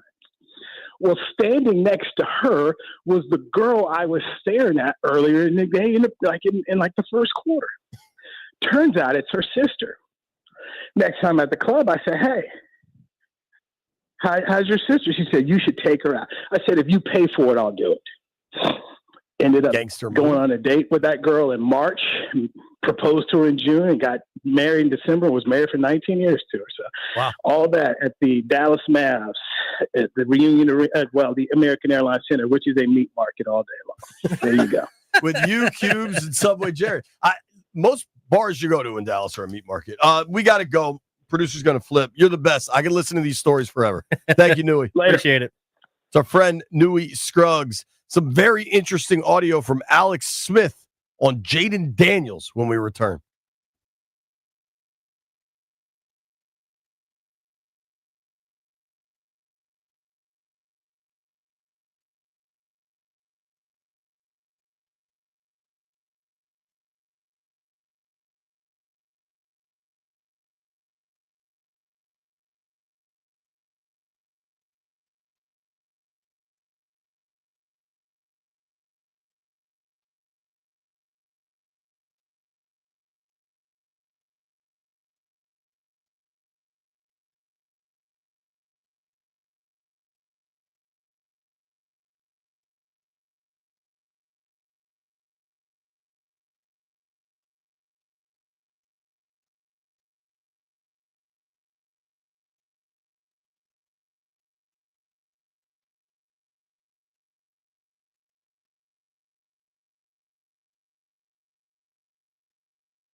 I'm Earl Forsey. This sports update is sponsored by Door Pro America Garage Door Service. Go with the pros at Door America. Capitals are finally back on the ice, nearly a week off. They begin their second-round Stanley Cup playoff series home against the Carolina Hurricanes tonight. Two division rivals split their season series. Home team winning all 4 games this season. It'll be a 7 p.m. face-off for Caps hockey and more Stanley Cup playoff action tonight here on The Fan. That means baseball's over on the Team 980. Nats and Cleveland Guardians getting set to play a doubleheader today after things were rained out on Monday night. Game 1 starts 3:35 p.m. coming up this afternoon. They'll play 2 on the Team 980. Go with the pros at Door Pro America. From spring repair or replacement or a brand new garage door to boost your home's curb appeal, call 877-DOOR PRO today and ask how you can save $60 on a repair or $150 on a new garage door. Visit doorproamerica.com. From the Crump Metcalf 5-Star Sports Desk, I'm Earl Forsey on The Fan.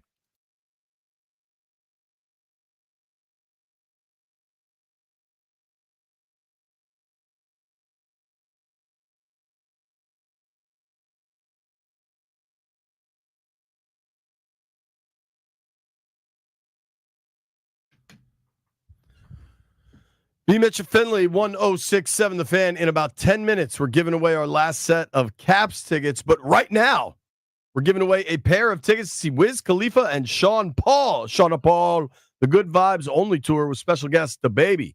Friday, July 25th at Jiffy Lube Live. Tickets are on sale now. For tickets and more event information, visit thefandc.com. Pair of tickets for Wiz Khalifa and Sean Paul, 800-636-1067.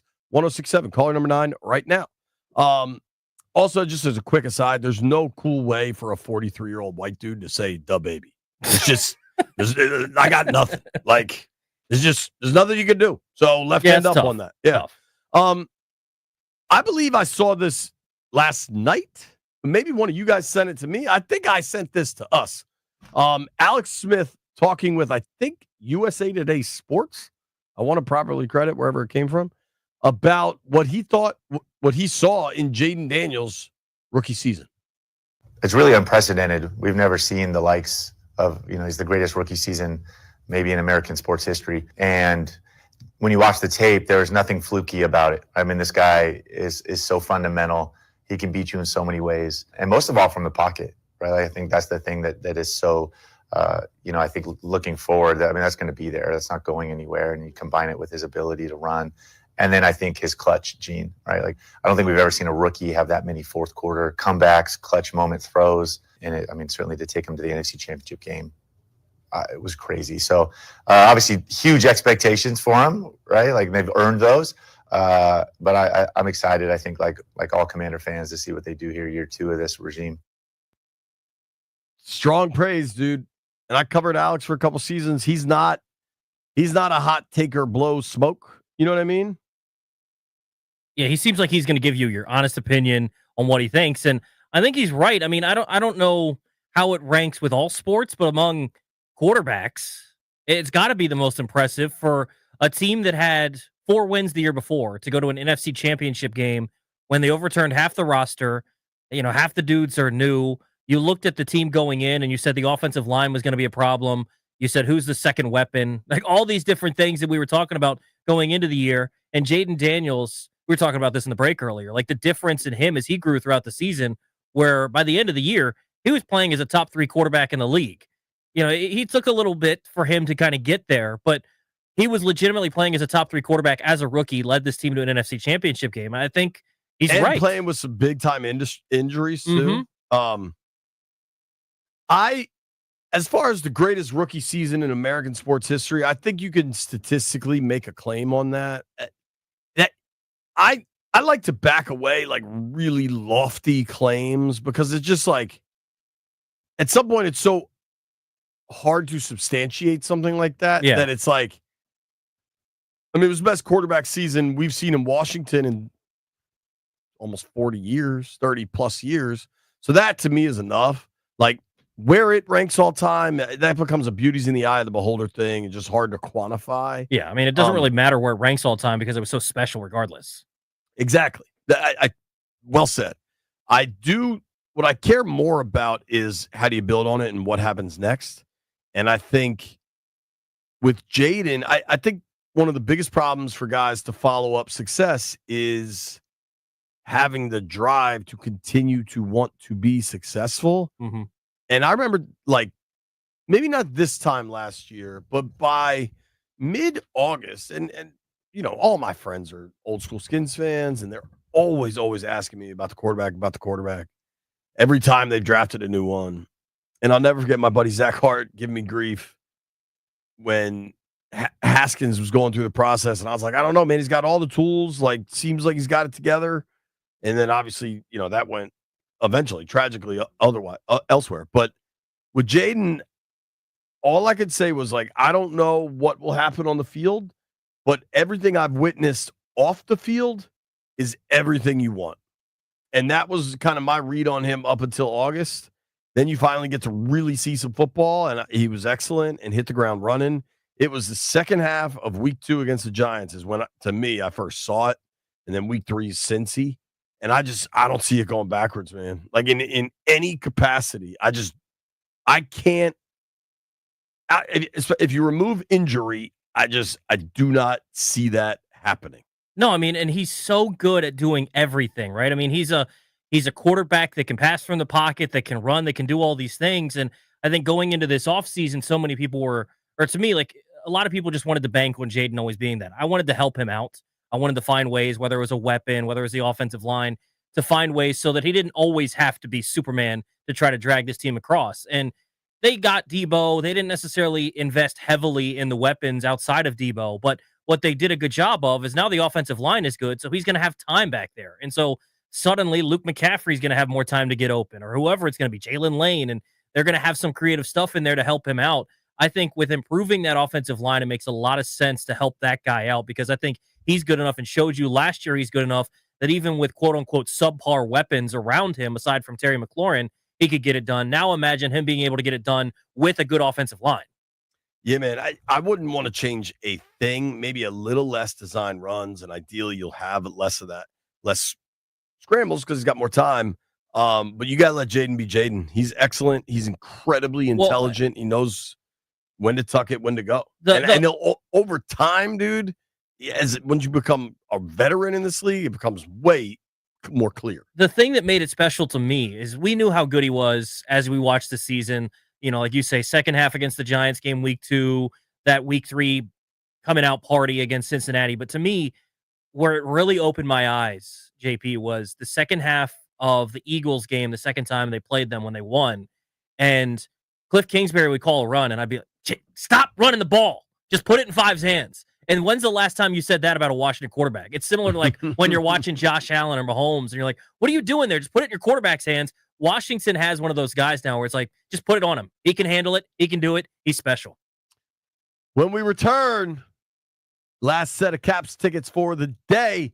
Better get your phone ready. Jeff's fingers are feeling good.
God, I love this song. Best running bit on the radio, Landini.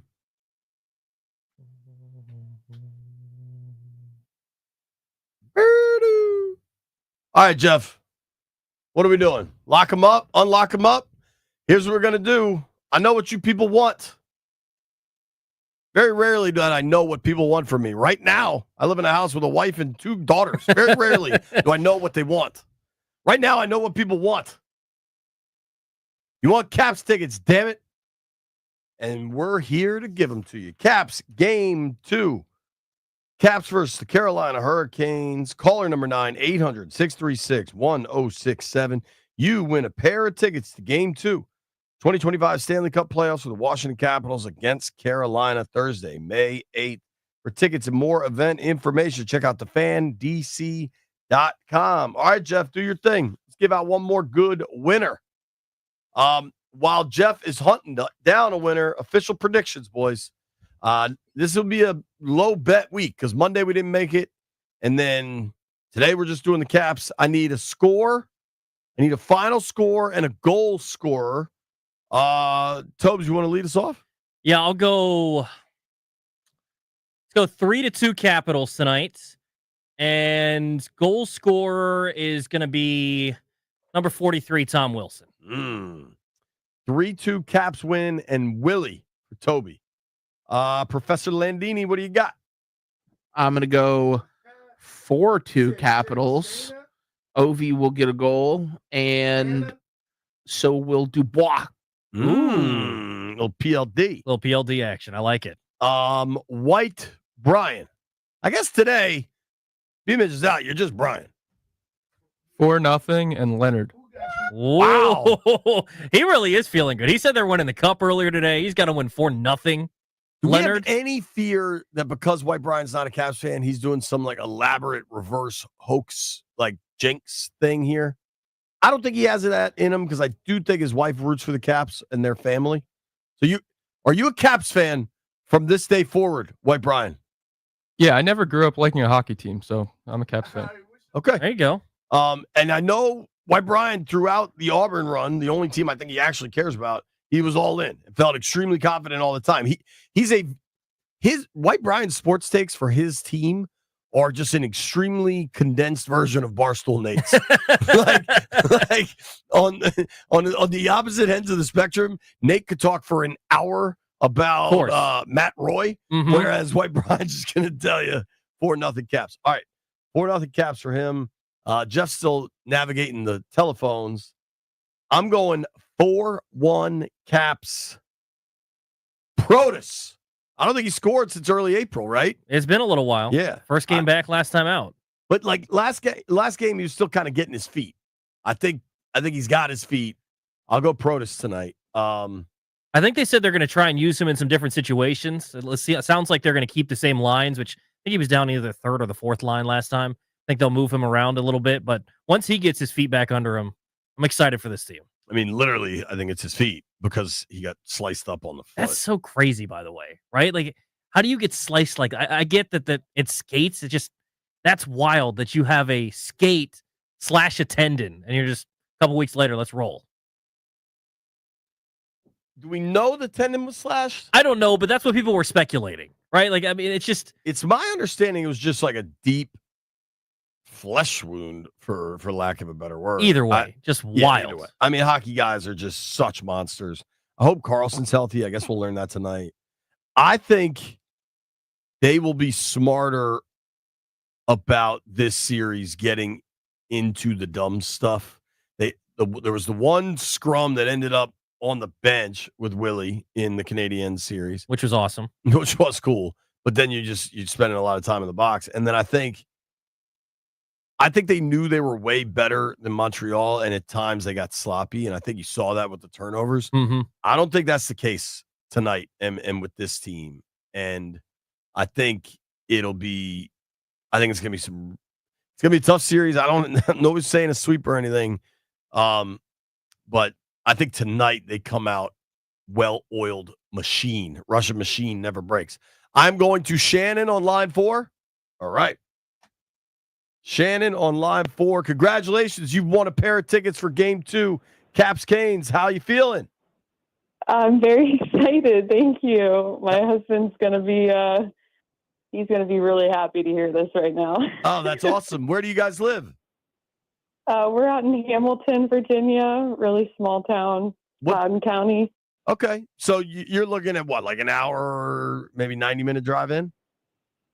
Yeah. Depending on traffic, it can be pretty bad, but not too far.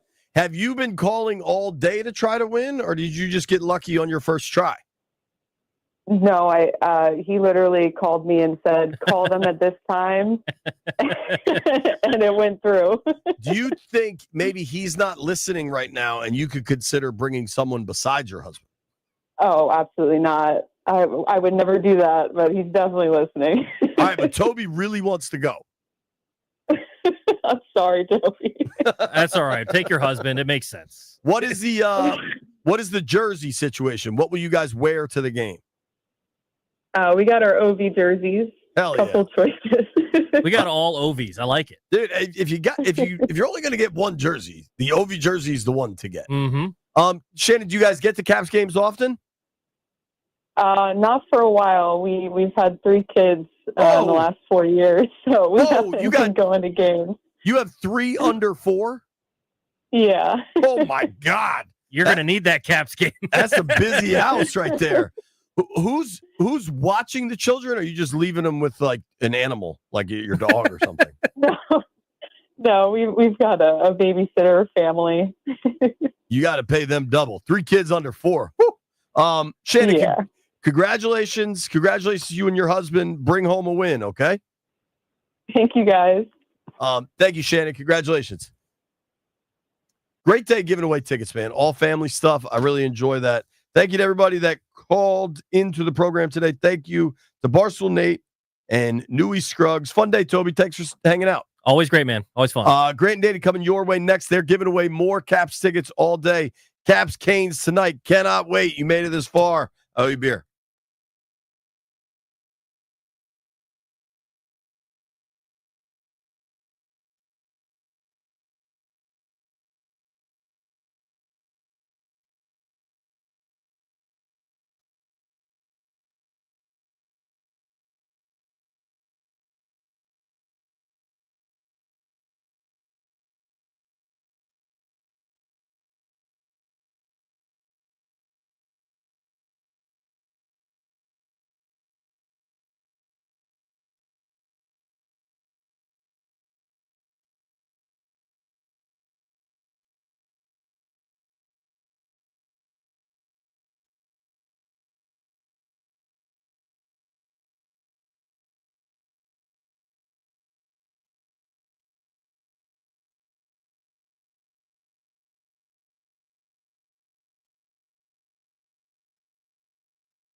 I'm Rolf Forsey, and here's what's happening. Finally, we get back to the business of trying to win another Stanley Cup hockey action in Washington tonight. Caps about to begin their second-round Stanley Cup playoff series tonight, home against Carolina.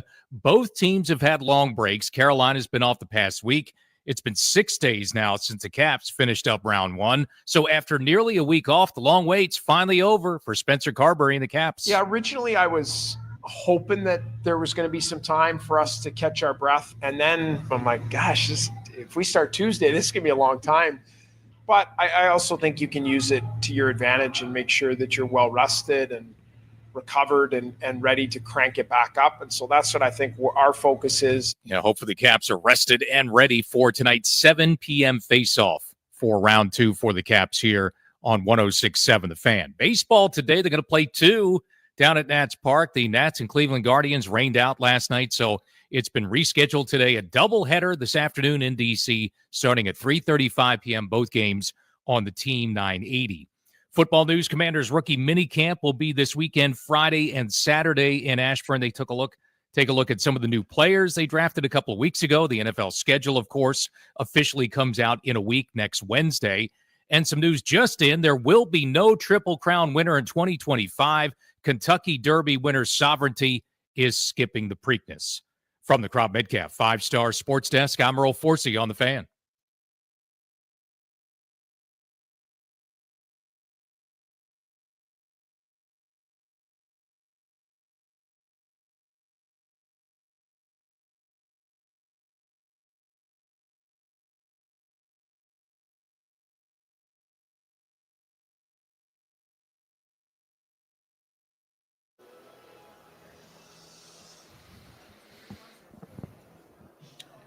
Good Tuesday afternoon, and welcome into Grant and Danny live on The Fan on the 6th of May in 2025. We are getting ready for playoff hockey. We are at City Tap House Penn Quarter. We're just a couple of blocks away from Capital One Arena. So if you're going to the game tonight, you're coming down to the neighborhood, this is the pregame spot. We're live until 6:30. Come have your drinks, your food before you go over to the game with us at City Tap House. And Danny, here's the most amazing thing about the show today. What's that? Your boys are in the mood to give some things out. We're going to be giving away Caps tickets to Game 2 on Thursday night. Every single hour of the show, we've got a pair to give away at the end of the hour, 2 o'clock, 3 o'clock, 4 o'clock, 5 o'clock hours. When we say goodbye for the final time, at the end of our last segment, we're going to be giving away a pair of tickets to Game 4 on Thursday night. So make sure you're listening for that. We've also got DC Defenders tickets we're giving away ahead of the Blitz at 4 o'clock today. It's going to be a bang-up show. It is a cool day. I love stuff like this. So just a quick tip of the cap, if I may, to the Washington Nationals. So they got rained out last night. It's an old-school, regular thing that every fan loves, the doubleheader. Not that split doubleheader where they're sweeping up the ballpark in between. Everyone's got to leave, and then we can pretend and go through this weird exercise. You get in, you're in. It's an old-school doubleheader just like Ma and Pa did. I love that for today. I'm shocked that they're doing that. Yeah. It doesn't happen much in baseball, and it certainly isn't a thing for the Nats at home very often. I don't know if part of that has to do with the Capitals being in the playoffs and everything going on in town. I don't really know what led to that decision, because they also could have just had the staggered 1-7 and gotten 2 gates and kicked everyone out of the ballpark. But to your point, I think the right thing is happening. So they're playing this afternoon. Your boy was supposed to do postgame last night. You're not going to do it today, though. I went over to Nationals Park. I was sitting in the ballpark for about an hour waiting for the game. And while we're just shelling out good jobs and attaboys to the Nationals, sure, yeah, they didn't do the thing they normally do, where they wait 4 hours and then at like 10:07 they call the game. Instead, about an hour after what was scheduled to have been first pitch, they just let everybody know this is not happening they tonight. Shut it down. Everybody gets to go home. Yes. We don't have to sit around. You don't have to go to your house, but you can't stay here. You can't stay here anymore. So I hit the road with thousands of my favorite people, and we were back home at a reasonable hour. But Heisty will be doing post-game, filling in for your boy today. I know you've got post-game tonight. I got the second game, yes. After Game 2. But right here on The Fan, you'll be hearing Caps hockey, not Nationals baseball. John Walton, who calls the Caps on The Fan, has the call tonight in 5 hours when puck drops about 7 minutes after 7. He'll be with us on site. He's going to stop by in 55 minutes right at 3 o'clock. We'll talk to Walton about getting ready to call the second round of the postseason on the Caps radio network for the first time since the 2018 Stanley Cup run. It has been that long since Washington advanced to the second round. Real quick, before we get into some of the specifics on the show, and Walton at 3, our buddy Steve Zabin, Green Bay, Wisconsin, does radio, was just at the NFL draft where they hosted. Want to see what we're getting ourselves into here as radio hosts in the host market of the NFL draft in 2027. We'll ask him about that. And then Bruce Boudreau, former Caps coach, is on the show today with us at 5 o'clock. City Tap House here, Grant and Danny. I said something last night that I thought was just a reasonable thing. I got some blowback on. Oh, no? What'd you do? I was at Nats Park waiting for a baseball game that wasn't going to be played. Okay. The tarp was on the field. It was raining and gross. Yep. People were being told to evacuate the ballpark and basically go take cover like it was some tornado drill at an elementary school. I just said indoor baseball is underrated. You would have thought I kicked people's puppies. Indoor baseball is not as bad as you all make it out to be. Rain delays are evil. Yep. Games that don't get played after you've made plans or you've traveled possibly, you've flown somewhere, you've taken off from work, you've got the kids out of school, you've had a day plan. Most people don't go to every home game. It's a rare, fun, unique thing. I was talking to a family last night at Nats Park that made the trip up from Fredericksburg to go to the game. A couple of kids and parents. They were there getting a little tour of the facility, and they told me they had just driven up 95. They got to turn back around and go home. Did you get nothing? Rain delays shouldn't happen. Yep. We need more indoor sporting events. And is the perfect solution the retractable roof so that you can also have outside beautiful weather, being a part and a factor of your experience? Of course, but it costs too much money. Owners don't want to pay it. We know you guys don't want to pay it because you don't like public money going to stadiums. You've covered that. So if so facto, we need more indoor facilities. Sorry. How far you've come? We had a fierce argument years ago where you couldn't believe my stance socks on this, which is the one you just said. There should be no rain delays. So I still don't go all the way, though, just to clarify. Like, you are team never build an outdoor ballpark again, essentially. In a place where rain delays are a risk and have been a problem. Which is pretty much everywhere but the West Coast. Yeah, the Dodgers don't need one. They get rained out, once every 2 years, or in Arizona, you probably don't need it. There are a few spots where you don't. Seattle should have an indoor ballpark. It rains all the time. There are places where the weather's inclement, Cleveland, Minnesota, whatever. We should not be having rain delays. You've already said it. We need to be welcoming and understanding of the fan. Yes, hardcore Harry's like, the game's played in elements, talking about whatever the sport is. You're awesome. You're tough. Do your clap push-ups and work your CrossFit and take videos of yourself on that grind, bro. The rest of us who have mortgages and commutes and concerns, it's a big to-do to get the kids from home to the stadium or whatever. For a lot of people, as you already alluded to, we need to be welcoming. We need to make sure that nobody gets hassled. Because you know what's not a hassle? Putting my feet on the ottoman and channel surfing with all the different options that I have at my disposal. No, thank you. It's not just rain and rain delays and postponements, which certainly are a big deal. But when it's really hot and you're in the sun getting baked, it's not that fun. Ain't fun either. When it's postseason October,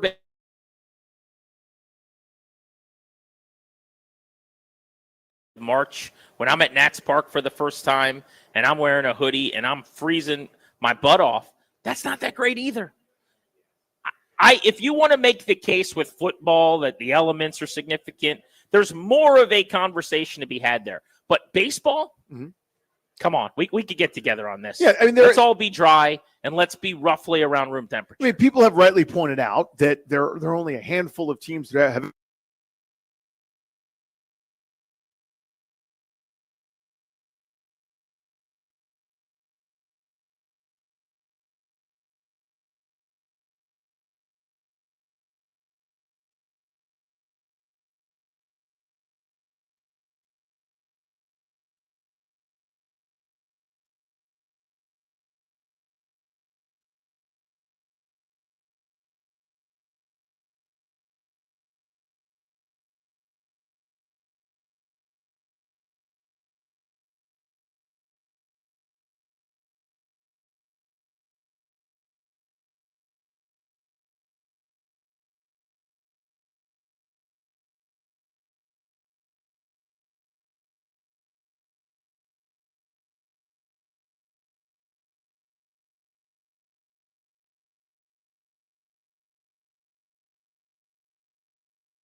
Live from City Tap House, Grant and Danny with you on the Fan. John Walton joining us, voice of the Capitals at 3 today, and former head coach Bruce Boudreau at 5 o'clock. Enough about the rain delay that turned into a postponement, that turned into a doubleheader for the Nationals today.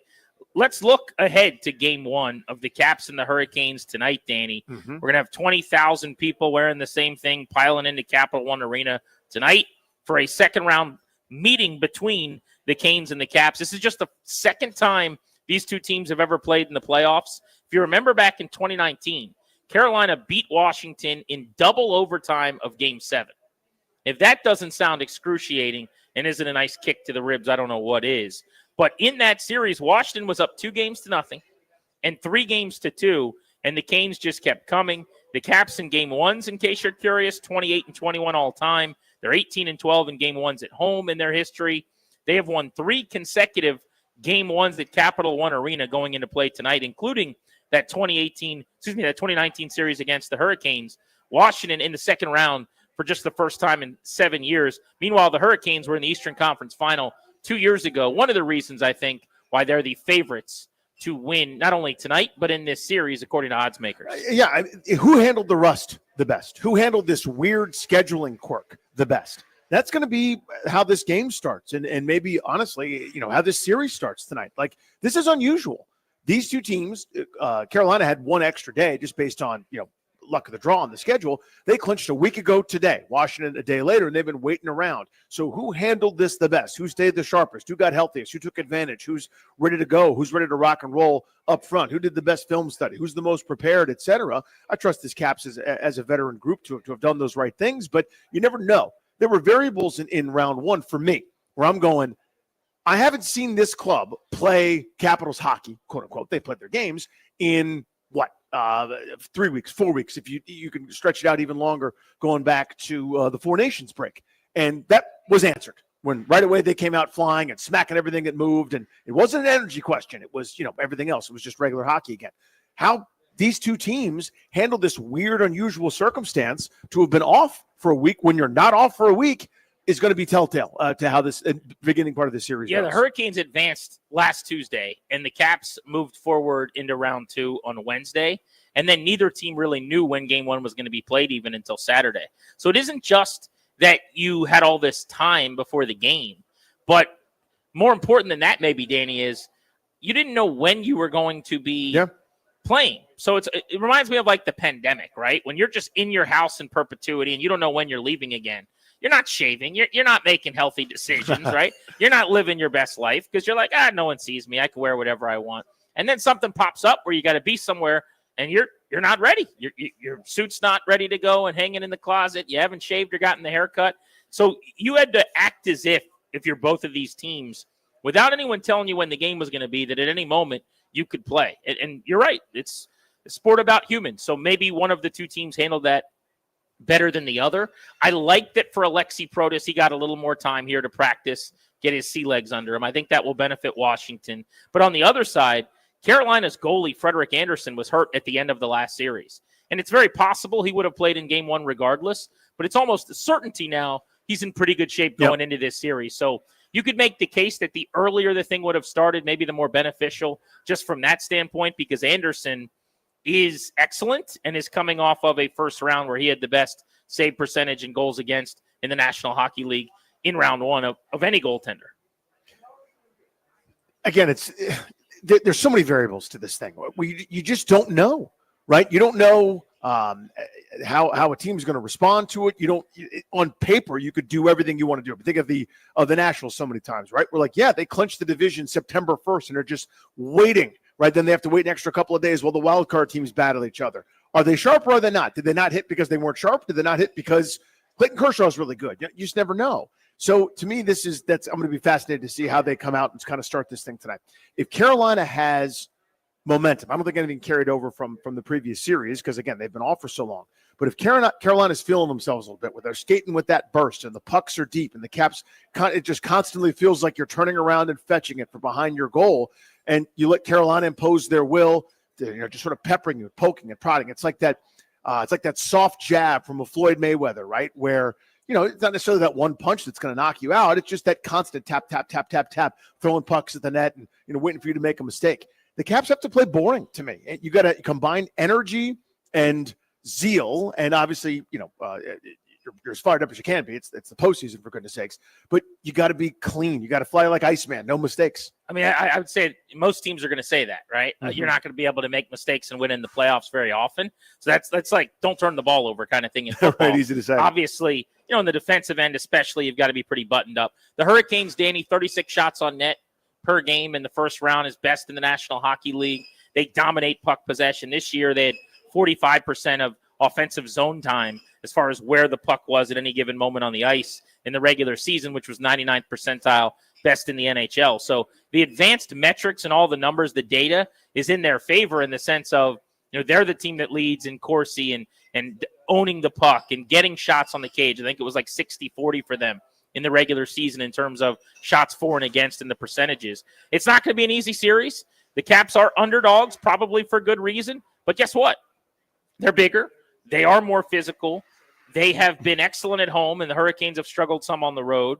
You look at the 4 games this season between the two teams. The Caps won both of the games here at Capital One Arena where they're playing tonight. The Hurricanes won the 2 games in their barn. Let's take our first look at the G&D poll of the day presented by Metropolitan Moving and Storage. Local, long-distance, residential, and commercial. 3 decades of best-in-class service and experience. I don't think anybody should be surprised that our poll today is going to be asking you about Game 1 as the a topic here in town. The Caps getting ready for this game. Which player on the squad has to be the best for them to get a win in Game 1? We're keeping the goaltender out of the equation because that one's pretty simple. Logan Thompson's always going to have to shine for them. But go vote right now. Is it Alex Ovechkin, 4 goals in 5 games in round 1? Is it Tom Wilson, who found his scoring late in the first round series, but is such a physical, important member of this operation? Connor McMichael, I thought he was their best player splendid, yeah. in Game 5 and was really good at times in the series. He had 3 goals in the first couple of games. And then Jacob Chikrin, who's been activating from the blue line and helping them offensively. I'm going to go with Tom Wilson. I just think this is one of those series, Danny, where you're going to have to out-physical Carolina and make them think as they're digging pucks out of the corners or along the wall. I want them looking over their shoulder to figure out where 43 is as often as possible. And like Montreal, maybe 3-4 games of just hitting everything that moves later, they start making some business decisions. That's kind of the hope when you play a smaller team. Yeah, my answer is Chikrin for what you mentioned, but just in reverse, right? I mean, the zone exits, not turning the puck over in the neutral zone, just being solid and maybe even punishing them a couple times for being over aggressive and over skating and certain things. Chikrin's so skilled that I'd like those forwards to maybe think twice, as you said, for overcommitting here and there. Those tape-to-tape passes, getting out of the zone, starting some rushes the opposite way, I think are going to be paramount in this whole series. So to me, the Capitals' defensemen are going to be so tested in this series by the way Carolina plays. Go vote on our G&D poll of the day presented by Metropolitan Moving and Storage. It's right on the 1067 The Fan Twitter account, pinned for you right there at the top when you get to the page. And let us know who you think's got to shine tonight for the Capitals. John Walton on the program at 3, live from City Tap House. He'll be right here with us on site. This is where we're pre-gaming ahead of Game 1 of this second round. Hopefully you guys will come by and have a drink and some food and get ready for a puck drop with us. Bruce Boudreau's calling in at 5 o'clock, the former Caps head coach as well. And we've got those Caps tickets at the end of every single hour of the show today. We are giddy to be giving away a pair to Thursday night's Game 2 to our listeners. Next, though, the NFL draft's coming to the district. We found that out yesterday officially. Other than that event, what else do you want in this city? Now that we're starting to think about big picture events, when you get a stadium, the World Cup, the Super Bowl, the Final Four's all in play, what's the thing you would most want to attend in our home city here in D.C.? That's next on The Fan.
And we've already seen a reawakening of that spirit, but we want to bring it back.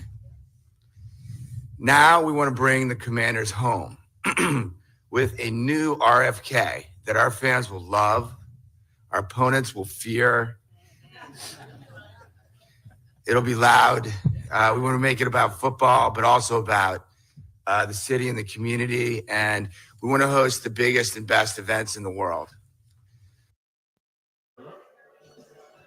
Back live on Grant and Danny from City Tap House, where we will be ahead of games 1 tonight and 2 on Thursday for your pre-gaming fun ahead of the Caps and the Canes. Just a few blocks away. We're in the shadows of the arena here in the Penn Quarter neighborhood. The NFL Draft is coming to the nation's capital in D.C. in 2027, 2 springs from now. Next year in Pittsburgh, and then they're coming to the National Mall. Wanted to open up the listener lines on this, Danny. I was actually talking about this with the wife today, and I thought this would be fun. We got the draft. We have talked for years, you and I, on this show about how cool that would be. It seemed inevitable, and it is now happening. Once they get an NFL stadium in D.C., everything else is on the table, whether that is the World Cup, which inexplicably D.C. was left out of.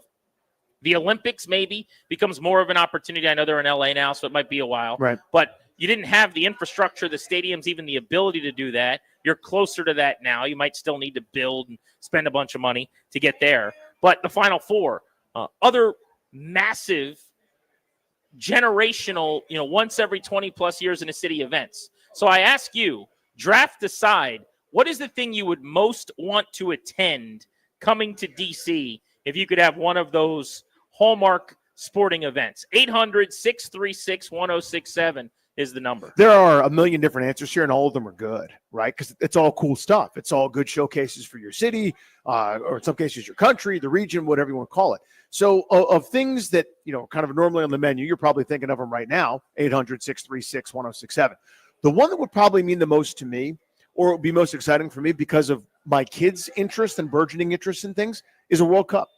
So it wouldn't be my first thing. I would go. I'd be able to say, how cool is that? I'm watching a couple of teams at the highest level play something that, the whole world is watching, that they take super seriously. But because of the fandom of my kids and the thing that they play, and, my oldest is a big soccer guy, and I think that would be one of those impossible to replicate moments, or items to have the World Cup here in our backyard. That would be something I think that he would kind of go nuts over. So that's like hyper specific, which I totally get, because I think the same way through the lens of family and kids or whatever. If your kids weren't soccer fans, or your little guy wasn't wearing a Messi jersey or whatever, a kit, whatever they call it in soccer, would you still have World Cup number one? I actually am not a big soccer guy, and my kids don't care about soccer at all, but I would be thrilled to have the World Cup come to DC. Well, I just think it's one of those events. It would be on my list. I don't know if it would make number one, but it would vie for it, because one of those random occurrences. Some very dear friends of ours, my buddy and his wife, they got married in Paris. She was born and raised in Paris, moved to the U.S. when she was 13. And we went over there, and, we were there for all these events in the heart of Paris and blah, blah, just this once-in-a-lifetime thing. It just so happened it was the middle of the World Cup. And it was the year that France wasn't supposed to be that great, but ended up in the World Cup final. I have never experienced anything like that, and nothing's come close. Imagine the college town when you win the big game, except it's a country. There were 1 million people on a street like M Street in the Paris's version, the Champs-Élysées, right there. Like, imagine walking up and down M Street and there's 1 million people. And everybody's just overjoyed, and people are sharing champagne with you, and it's a party unlike anything you've ever seen. That level of enthusiasm kind of has, it's still in the back of my brain. So yeah, it'd be on my list. I just think the international appeal, the melding of cultures, people. We talk about the NFL draft is going to be people from all 50 states and all 32 fan bases, and there is something really cool about that. Yeah, that's neat. I love the MLB All-Star festivities every year. I've gone for about a dozen straight years to whatever city it was in and broadcasted and been a part of that. But I think it's great when you just get a little flair and have a conversation with each person about their team. That's really cool. The World Cup is that, but globally. Yeah. Nations, countries, cultures. I find that really, really cool. I thought about that as kind of my number one, honestly. And then I thought, can I say that? Do I care enough about soccer? I can tell you this. I would consider going to Philadelphia or Baltimore or making a trip for the U.S. men's national team in a game. Yeah. I just think it would be that cool. But I'm not going to side with World Cup in D.C. But the question is, the draft's coming. What do you want to see here? What would be the most meaningful thing to you? 800-636-1067. I guess what I ultimately settled on is a little boring, and it's the Super Bowl. And it's the Super Bowl because not of the game, which take it or leave it. Most of the time when you and I make the trek down to Radio Row and we're there for the week, we're long gone by the time the game kicks off anyway. It's just the amount of, Jason, right word here, activations. It's the week-long activities and parties and endeavors, and they would just mean so much more in our home. You know, we were just in New Orleans for a Super Bowl week, and we were hanging out and having fun with our buddy Christian, and he was throwing one party after another at his place. All the restaurants you know, all the people you know in town are having different events. We got a very small glimpse of this and taste of this, I thought, for the MLB All-Star game when they came to Nats Park. But I just think the Super Bowl in D.C., first time in my lifetime, in a new stadium, no less. Come on. There's nothing better than that. I side with the sport I care the most about, I suppose. Makes a lot of sense. I mean, again, there are plenty of nominees, but a Super Bowl would be tremendous because you're right. The game itself, let's be real here, it's not that easy to go, right? Those are the most expensive tickets you can possibly find. If you're a local, it may not be something that's that exciting to you when your team's not in it. Like fans of a certain team where you're going, I'm making the trip because my team's in the Super Bowl. You know, the Vikings fan that's here because they finally got back there for the first time in however long. What percentage of the fans at those games, I'm sure this is out there, but I wouldn't even know where to start, are actual fans of the team that are there to watch football? It's a fraction. Is it a half of the people between the two fan bases or more? In between 40 and 60% any given year. I mean, I think the people in there are, like this corporate sponsor spent X number of tens of thousands of dollars on a block of seats and they're getting to go. And then, this one guy that's like, I've never missed a Super Bowl. And that's his thing. So, it's a hodgepodge. So it's not like a true conference title game or, home field advantage type environment. What do you think a Final Four? That's my next answer. If we held it at the new NFL stadium in the city would look like. Everybody claims and talks about DC as such an amazing basketball town. I'll take your guys' word for it. I haven't really seen it. Although I will say, I was watching the Netflix documentary today, Shooting Guards. Oh, it's so good. It's Gilbert Arenas and Javaris Crittenton and the Guns in the Locker Room saga of 2008, which many of us remember like it was yesterday. It took me back to the apex of my Wizards fandom. For much of my childhood, I joke about this now, that was my favorite team of the bunch. I was writing players' names on my papers at school, and I would get off the bus like everybody else and go wear out the grass in my backyard. It became a little dirt court for my basketball hoop that my dad put up when I was a little kid. Loved the Wiz. And Gilbert, at his peak, Hibachi, Agent Zero, he ran the town. I mean, he was on the level right now of like an OV or a Daniels maybe. Couldn't have been more fun. But the Final Four in D.C. has my interest based on just seeing like the ACC tournament and some of these places that have come to Cap One Arena. Because you get the same feel of it's a conference that takes over. It's a bunch of programs, people wearing their gear. I think that could be really good. Like there's the UNC hotel block where every UNC fan's wearing that Carolina blue and they stream out of, some hotel and they're walking down and going to Hill Country for lunch or whatever. Yeah, that's pretty electric. A Final Four certainly would be. One of my dear friends went to UVA and sort of stopped what he was doing when UVA was in the national championship, going to the Final Four, and made the trip and just swears by it, said it was the coolest thing ever. Now, it's his school there in the Final Four, but just in addition to that, it was awesome. I mean, I could tell you that going to the College World Series, when I had no rooting interest, no reason to be there other than it was a bucket list sports item thing that I wanted to do, was incredible. Now, multiply that times the interest and intrigue of college basketball, where it's still, it's a little bit more regional and, fandom isn't, as ubiquitous as it is for, say, the NFL or even maybe college football, but it's still a pretty big deal, right? That tournament, the betting, everybody's got a bracket, so everybody's kind of adopted a team kind of along the way for rooting interest. That's a pretty huge one, and those are really, really fun. I would love to do that. Let's go to the phones. Wade's in D.C. on Grant and Danny. We're live at City Tap House near Capital One Arena ahead of Game 1, Caps Canes tonight. How are you, sir? Man, I'm good, man. Thank you for taking my call. You bet. Hey, I was going to say the Super Bowl party, man, that would be ecstatic I want to go. I got. You remember when Joe Gibbs said it? There's no other place I'd rather be than right here. Wait, that would be the moment to relive, for real. Appreciate you. Yeah, the old That's all I Marv gotta say. Levy line, too. Where else would you rather be than right here, right now? I mean, you're going to have a good time the week of the Super Bowl because you're going to get into some events, whether they're the big parties with the awesome performers. But I think people sleep on the amount of celebrities, dignitaries, athletes in other sports, movie stars. All of it. Actresses. Everybody descends upon your town, and it's not just for 24 hours. I mean, it's the better part of an entire week. It's Again, like 5 days. To borrow the Jason Wright word, like FanDuel's got an activation. So they rented out Rasica, one of my favorite restaurants, for a night. So they're having a party with Charles Barkley there. Then the next night, somewhere else at a different spot that you know. There's nothing but stuff, man. I have actually not thought about this one. This is really good. I wonder if the stadium would be big enough for this. Let's go to Sean in Columbia on Grant and Danny. What's up, Sean? Hey, how about the Natty? That would be a good one. The College Football National Championship game.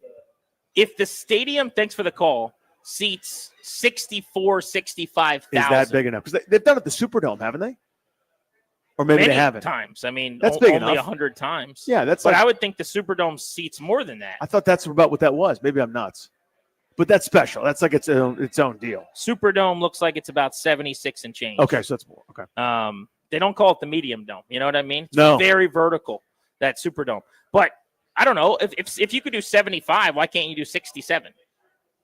I would think you could probably make that work. Fine by me. But you also have to do it smaller. In the same way the mayor is going to tell the Commanders, and I'm sure did, you don't get money. You don't get one penny if there's not a roof on that stadium.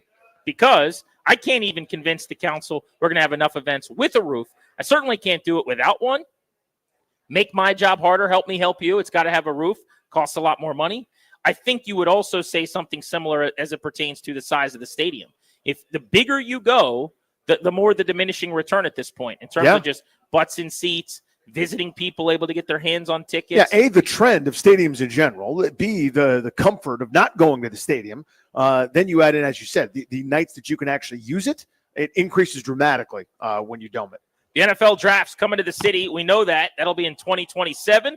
What other major sporting event would you love to attend in the nation's capital? That is the question at 800-636-1067 on Grant and Danny. We're giving away our first pair of Caps tickets on the show today at the end of the hour, coming up in about 15 minutes. You got to make sure you're listening for the cue to call. John Walton, voice of the Caps, who's going to be on the call tonight here on The Fan, stopping by our setup at City Tap House in 20 minutes, live on G&D.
You got a chance to win Caps tickets on Grant and Danny coming up in about 7 minutes right here on The Fan. John Walton joins us in less than 15. We'll get his preview of Game 1 for the Caps and the Canes.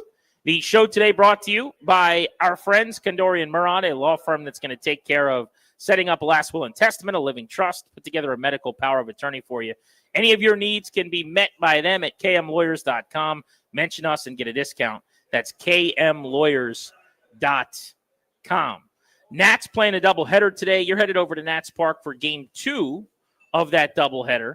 And it's one of those rare, you buy one ticket, you sit in the ballpark for 2. I love it. It is old school, like Mom and Pa used to do, or you did in Legion ball back in the 90s, man. You got rained out one day, you played 2 the next day. Is there a reason they've stopped doing that in the sport other than money? Just because? I don't think so. Okay, so why are they doing it today? That I couldn't answer you. I don't know the answer to that.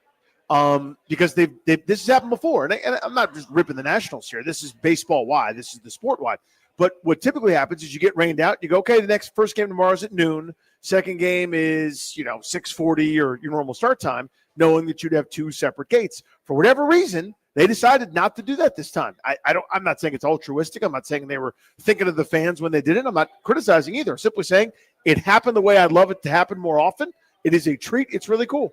Yesterday on the show, we had Eric Edholm on from NFL.com and NFL Network.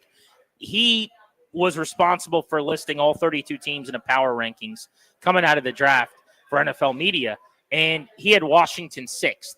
And you and I initially said that's pretty high, but then we went through the list and we said, well, I guess it makes sense because I wouldn't necessarily move 7, 8, 9 ahead of them. Mm-hmm. They're not definitively better. ESPN.com dropped their own power rankings last night via NFL Nation, so they had every reporter involved, kind of league-wide. They also had the Commanders 6th. Right there. I mean, if that doesn't tell you about where they should be, I don't know what's going to. It's authentic. It's a real thing, man. Are they as good as the Lions or the Eagles, who they, played tight with in the regular season and in Detroit's case, eliminated in the playoffs in the NFC? Maybe not.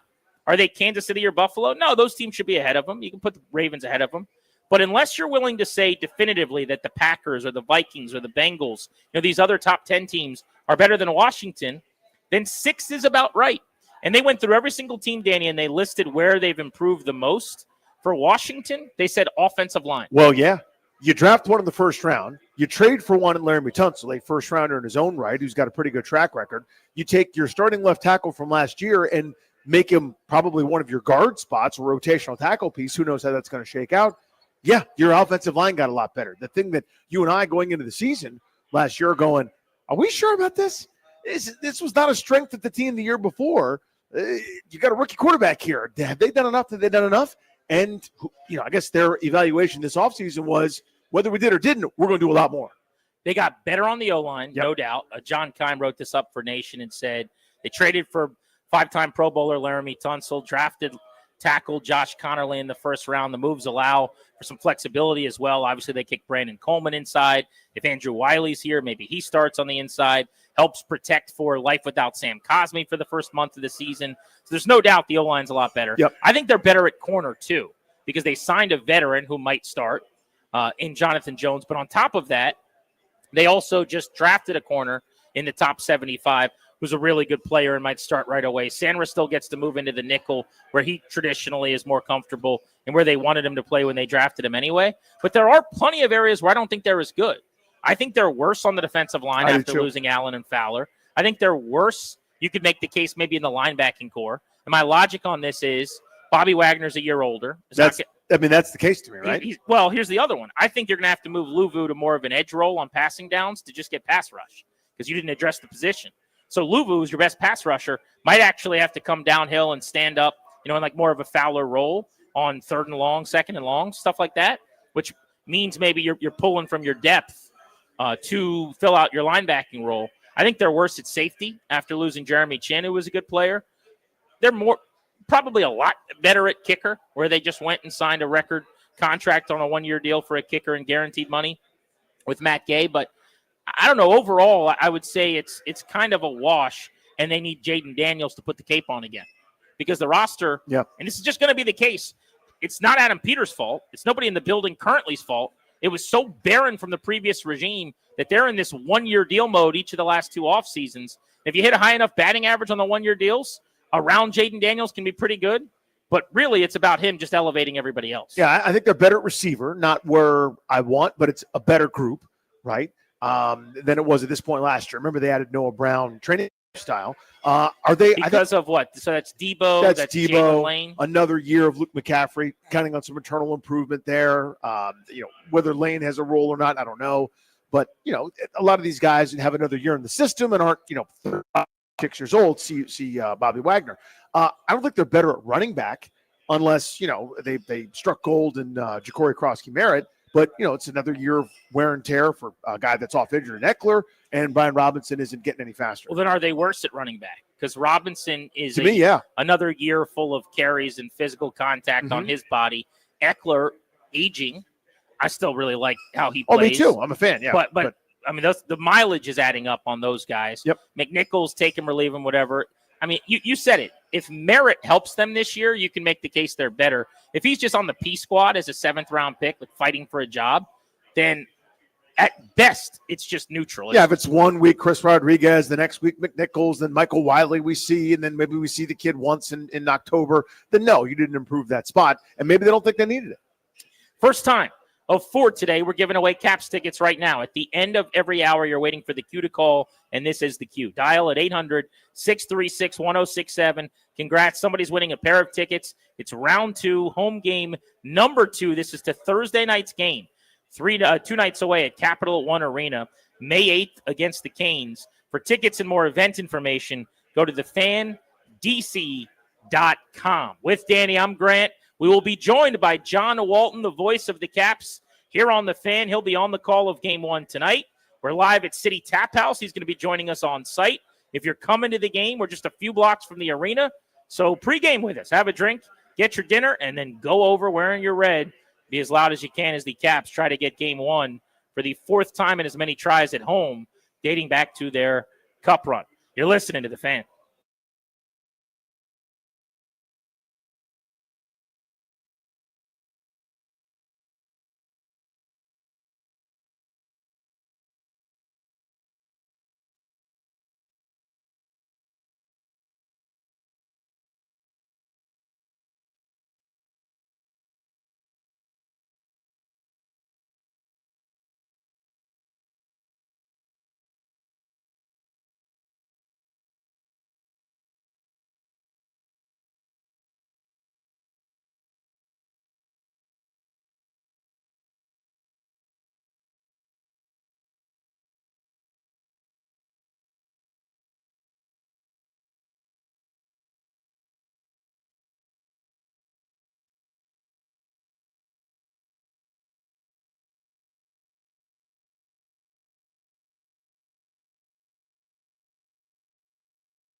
We're brought to you by the Reynolds and Power Home team of Keller Williams Realty. The second season continues for your Washington Capitals tonight as they play host to Sebastian Aho and the Carolina Hurricanes in round 2 of the Stanley Cup playoffs. You can hear the action right here on the Fan beginning at 6:45. Face-off set for 7 p.m. Keep it locked on the Fan all afternoon long for your chance to win a pair of tickets for Caps and Canes Game 2 on Thursday. Caller number 9 wins at the end of every hour. NBA news, Oklahoma City Vice President and General Manager Sam Presti officially named the 2025 Executive of the Year under Presti. OKC posted a league best 68 wins during the regular season. Round 2 of the NBA playoffs continue tonight with a doubleheader.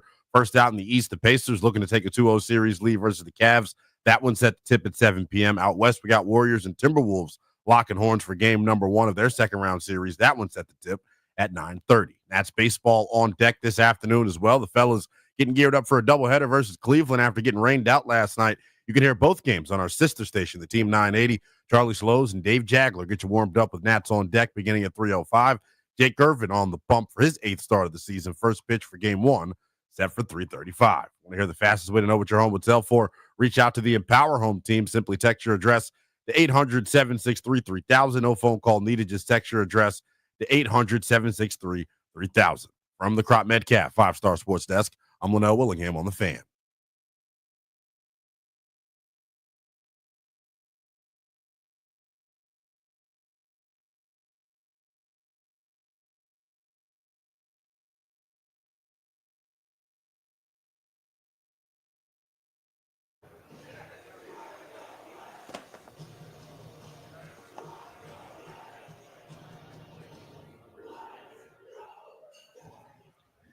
Back at City Tap House on Grant and Danny on the Fan. This is our pregame spot today. So as you get out of the office, as we get closer to puck drop, we have packed the joint. It's been a lot of fun. The Caps camaraderie before these games at City Tap House has been amazing. This is your one-stop shop for all things food, drink, and fellowship before Game 1, Round 2. This is the first Round 2 game being played at Capital One Arena since the 18 Cup run. So should be a very, very fun night. We ask you, what are you doing to protect your family's assets? As the exclusive sponsor of our show, the law firm of Condor and Morad can help you draft your last will and testament, set up a living trust, or put together a medical power of attorney.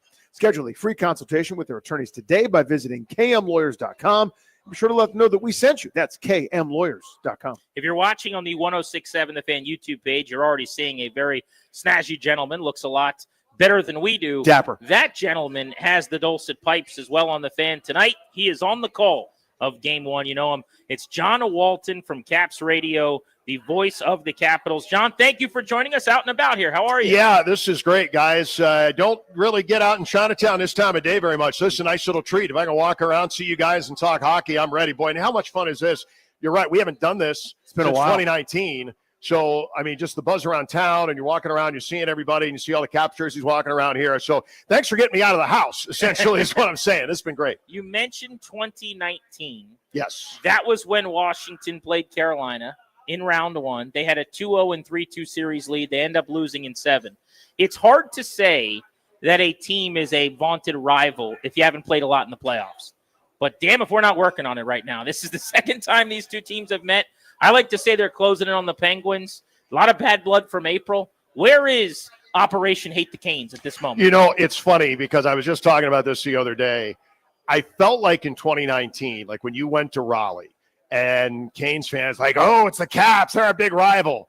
And we're like, yeah, that's cute. Like we've got the Pens, we got the Flyers, we got the Rangers, even the Bruins.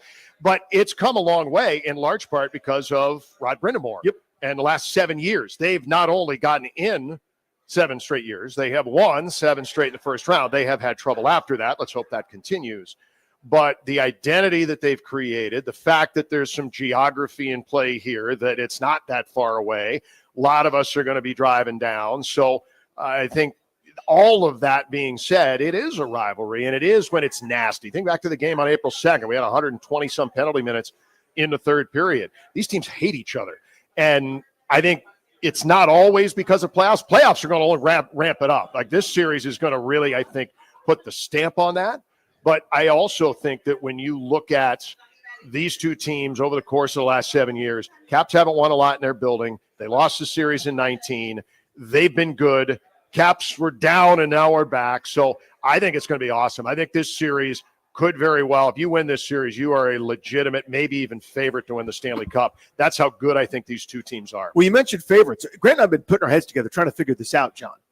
The Washington is the heaviest underdog left in the postseason, not only to get to the Stanley Cup, to win it, to win their conference, and to win the series that they happen to be in. Carolina's good. They deserve respect. That is a very good club that is absolutely capable of beating Washington and beating whoever they play in the next round and winning the whole thing. Why is Washington such a heavy underdog here? I don't get that. I don't like sometimes the analytics, and some people they want to be able to put it into a math problem and say, when they say Carolina is 67-33 favored to win this series, that's crazy. These two teams, the Caps beat them twice in the regular season. The Caps had to play them, and this is what a lot of people forget, unless you travel, I guess, or don't travel. When we go to Raleigh, each of the last 2 years, I haven't had a dinner in Raleigh in 3 years because we keep going in back-to-backs where they're rested and the Caps are coming in, no morning skate, got in late. One time came from Boston, other times came from D.C. It hasn't been a total fair playing field. Having said that, they jump on you in their building. It's tough no matter what. They are a very good team. Yeah, they're good. I don't understand this series is not as lopsided as some of the analytics would lead you to believe. This series will go at least 6 games. The Caps may win and they may not win, but it is going long because the Caps have played better at home than almost any team in the league. They play well at home. The Caps have home ice here. I don't see this being a short series for either team at all. Voice of the Capitals, John Walton, on the call just after 7 with puck drop, about 4 hours from right now. He's got your pregame at the end of the 6 o'clock hour here on the Fan. John, Carolina, I read, has won a playoff series in 7 straight years, which you referenced, but no team's done that. I think it was Montreal, like 80s into the 90s. I mean, it's been forever since a team has even done that. So the consistency is legit. What do they do so well? Why are they the analytics darling? Why does everybody love this team? They hold on to the puck a lot, and they do that by creating a lot of momentum. They traded for Mikko Rantanen, who is a legit first-line stud in the middle of the season. We just saw that, didn't we? And it blew up. Yes, we did. And the reason he's in Dallas is because Mikko was not a fit for them, and they realized after he got there he's not a fit. You have to be a certain kind of player, hard-nosed. The best comparison, and it's not a perfect one, but like a John Tortorella coach team where you need guys who are willing to ball out and go and be able to play that hard-nosed, forecheck, but more just generating momentum. They're always skating. So they hold on to the puck a lot. If you watch tonight and you say, okay, if you look up at the end of the first period, Carolina's got 6-7 shots, then a lot's going right for the Caps because they're going to generate off the rush, but Spencer Carberry is going to get last change, hold them down. If they've got 15 shots and they're doing that on the road, that's not good because that means the top line is probably getting a lot of chances. Pierre-Luc Dubois' line is going to play against Sebastian Aho's line. That's a very good line. It's like the Caulfield line in the last series. They're going to have to stop that line, and it's going to start with Pierre-Luc Dubois, probably certainly nicked out as well. But that's what they do. They hang on to the puck. They don't let you have it. They fiercely protect it. They try and get it back, and they're always in motion. They're always moving, and it's a winning brand of hockey for them. It's worked, and they have just the right pieces that they bring in from other places a lot of times to make sure that they can play what I guess we'll call Rod Brindamore hockey. Aho averaged 22 minutes, 19 seconds on ice per game in round 1. He's the franchise all-time leader in playoff goals, assists, and obviously points. So what else do we need to know about last change here at home in terms of a Carberry plan? He's going to win the Jack Adams Award very likely. Oh, and a landslide. You think it's over? Okay, that's good to hear. Landslide. I thought he outcoached Martin St. Louis in round 1. Absolutely, yes. Especially as that series went on, even when he didn't have last change, still got what he wanted in Montreal. So what else? So PLD's line, which is heavy and physical on their top line, makes sense. Is the Carlson D pair still the one you want out there going into this game? Like, how do you view the rest of it? I think first of all, Dubois is going to start a lot of D-zone starts because the thought has been really all season, you have him out for defensive purposes, but he's good enough to be able to generate offense and get up ice quickly. The other guy's going to be nicked out. You're going to see those guys for the D-zone draws and being able to hold those guys to the outside, especially when the big line's on the ice. Is that to win the draw, or is there more to it? Well, it's winning the draw, but it's also you want to be able to start from generally behind the net, and it's usually like 2 quick passes out of the zone. You'll see him stick to the outside, like quick touch, and gone. And if you're able to do that off of the face-off win, great. If you don't, then everything's on the perimeter. You want to be able to take away shot lanes. You want to be able to clog it up between the dots. And that's what they did brilliantly against Montreal. Even when they had the chances, they really didn't do very much, especially as the series went on. The adjustments were brilliant. Now, when you have the ozone draws, that's when the Ovechkin line comes out. That's when you'll see Strome. That's when and it's fun because I thought Connor McMichael was brilliant in the first round. Yeah. That is where the offense was coming from on that line. I mean, people have said, it's like, oh, PLD only didn't have any goals. He only had 2 assists. He's been tasked with so much in the D zone, and he's the biggest reason maybe why the other team's not generating a lot. He's getting pucks to McMichael, and you've seen Connor's work ethic has been off the charts. I think offensively he's been as good as anybody for the Caps in the first round. You're such a baseball guy. You're a Twins fan, I know. Yes. Sadly, yes. The comp for people, because sometimes I think even our listeners, we have a ton of Caps fans, but for the casual out there listening, it's like a catcher in baseball, calling games, learning the pitching staff. The offense, when it comes, and he'll have it. But he has called brilliant games. He's been unbelievable behind the dish, cut down on the running. He's been so important, PLD has defensively. So, stylistically, now, John, you've forgotten more about hockey this morning, or in your walk over from the arena than I'll know in my entire life. In your few block walks. Seriously, just like as you adjusted your tie, you forgot more than I'll know. But for me, this is the style that I fear. The way Carolina plays, it's all speed is just the word I use, but it's nice racing. We're not having a speed contest. It just feels like there's never any room. It feels like that there's no time, and everything is urgent. They force you into that mistake that you've seen time and time again for so many victims, and now it just happens to be the Caps are in the way. Stylistically, what's the counter to that? It's easy to say, hey, let's just do this. Well, they're here, and they're a favorite for a reason, talking about Carolina. Stylistically, what do we look for here to say the Capitals are counteracting what they do? Yeah, I mean, the biggest thing, Danny, is that when you establish forecheck, they play very similar styles. Both these teams are trying to keep you to the outside. They move very quick. They play with pace. So stylistically, it's pretty similar. Well, how do you beat that? Well, the biggest thing that you need to do is if you can make the quick pass out of the zone and try and get something off the rush, that'd be nice. It's not always easy to do. Short of that, dump in and be able to forecheck the puck, to be able to force their D to make mistakes. Their D's all right. Their D's better than Montreal's is, but they are susceptible to being checked off the puck. You want to be able to get pucks dug out and being able to force to the front of the net. First chances aren't going to be Freddie Anderson. Freddie is a goaltender who's hurt a lot. He got hurt in the first round, and this essentially all the last game and most of the second to last game of that series. He's going to play tonight. Make life hard on him. Bump him a little bit, maybe. Let him know you're there. Get to the front of the net. Create chances. The first chances you're not scoring. Second are the ones you got to get. I like the fact that in the playoffs, we saw this teased a little bit during the course of the regular season, but not much. Chychrun and Karlsson together. So being able, once you dig the pucks out, feed them back up top, start from there. And if Chychrun's got a lane, as they're still down below the net, try and get Chychrun a shot lane or two. Because when he gets that thing off, we all know how good that can be. He had a good first round. I think there could be better things for Chychrun even now. If you're able to get a forecheck going, get those shots from him. If they go in, awesome. If they don't, pick up the rebound, go to the front of the net. And I've seen a lot of guys working really hard on this team. I'm thinking of McMichael. I'm thinking of Duhaime. I'm thinking of Dowd, even though he hasn't scored, but he's there too, to be able to jam those pucks in, get the greasy ones. That's what this time of year is all about. Do that, and they have a real good chance of getting off on the right foot tonight. John Walton on the call of Caps hockey after 7 o'clock right here on the Fan, a little under 4 hours from right now. The voice of the Caps kind enough to walk on over in Penn Quarter. And you guys should do the same before you go to the game. This is our pregame spot. So as you get out of the office today, this place is going to be electric before puck drop. We're here until 6:30.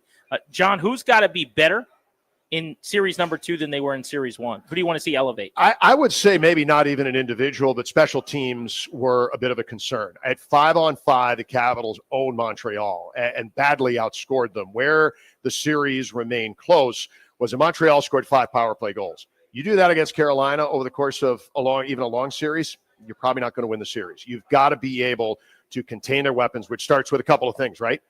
Don't take penalties. Now you're going to take some.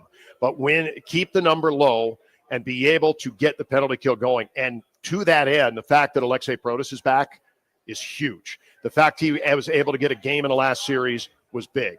To get his feet wet, start to ramp up toward playoff hockey, He had such an unbelievable year. You're going to see him move around a little bit tonight. Spencer Carberry hinted at this morning. And remember, he's a top 6 guy. He wasn't playing in the top 6 in that game 5. He's kind of getting his feet wet, playing with Dowd, playing with Duhame. Tonight, don't be surprised. He's going to move around a little bit. It would not surprise me, especially if offense is a little tough to come by, if it's a nothing game or you're down a goal.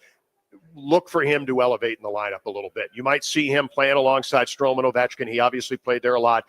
Beauvillier, I thought, was terrific in the first round. He was in that spot. There's a lot of places.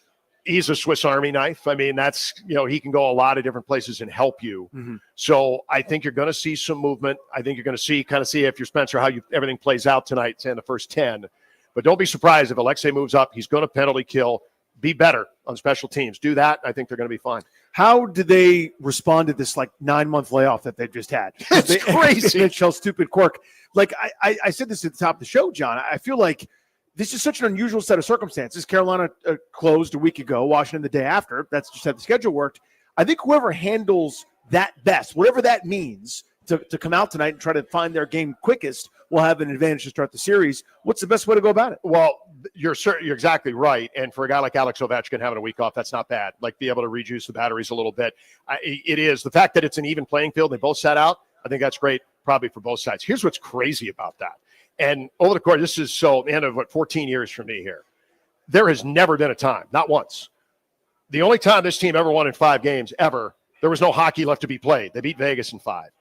Every other series, I've called more game 7s than anybody that's ever had my job before. And that includes Joe B, because in the second round, in the third round, and ones that it's insane. There was always drama. Yeah. My first year here was Boston, game 7, then Rangers, game 7. Then the next year was Rangers, game 7. I had 3 game 7s in the first 2 years. And this was a no drama event. It was tight.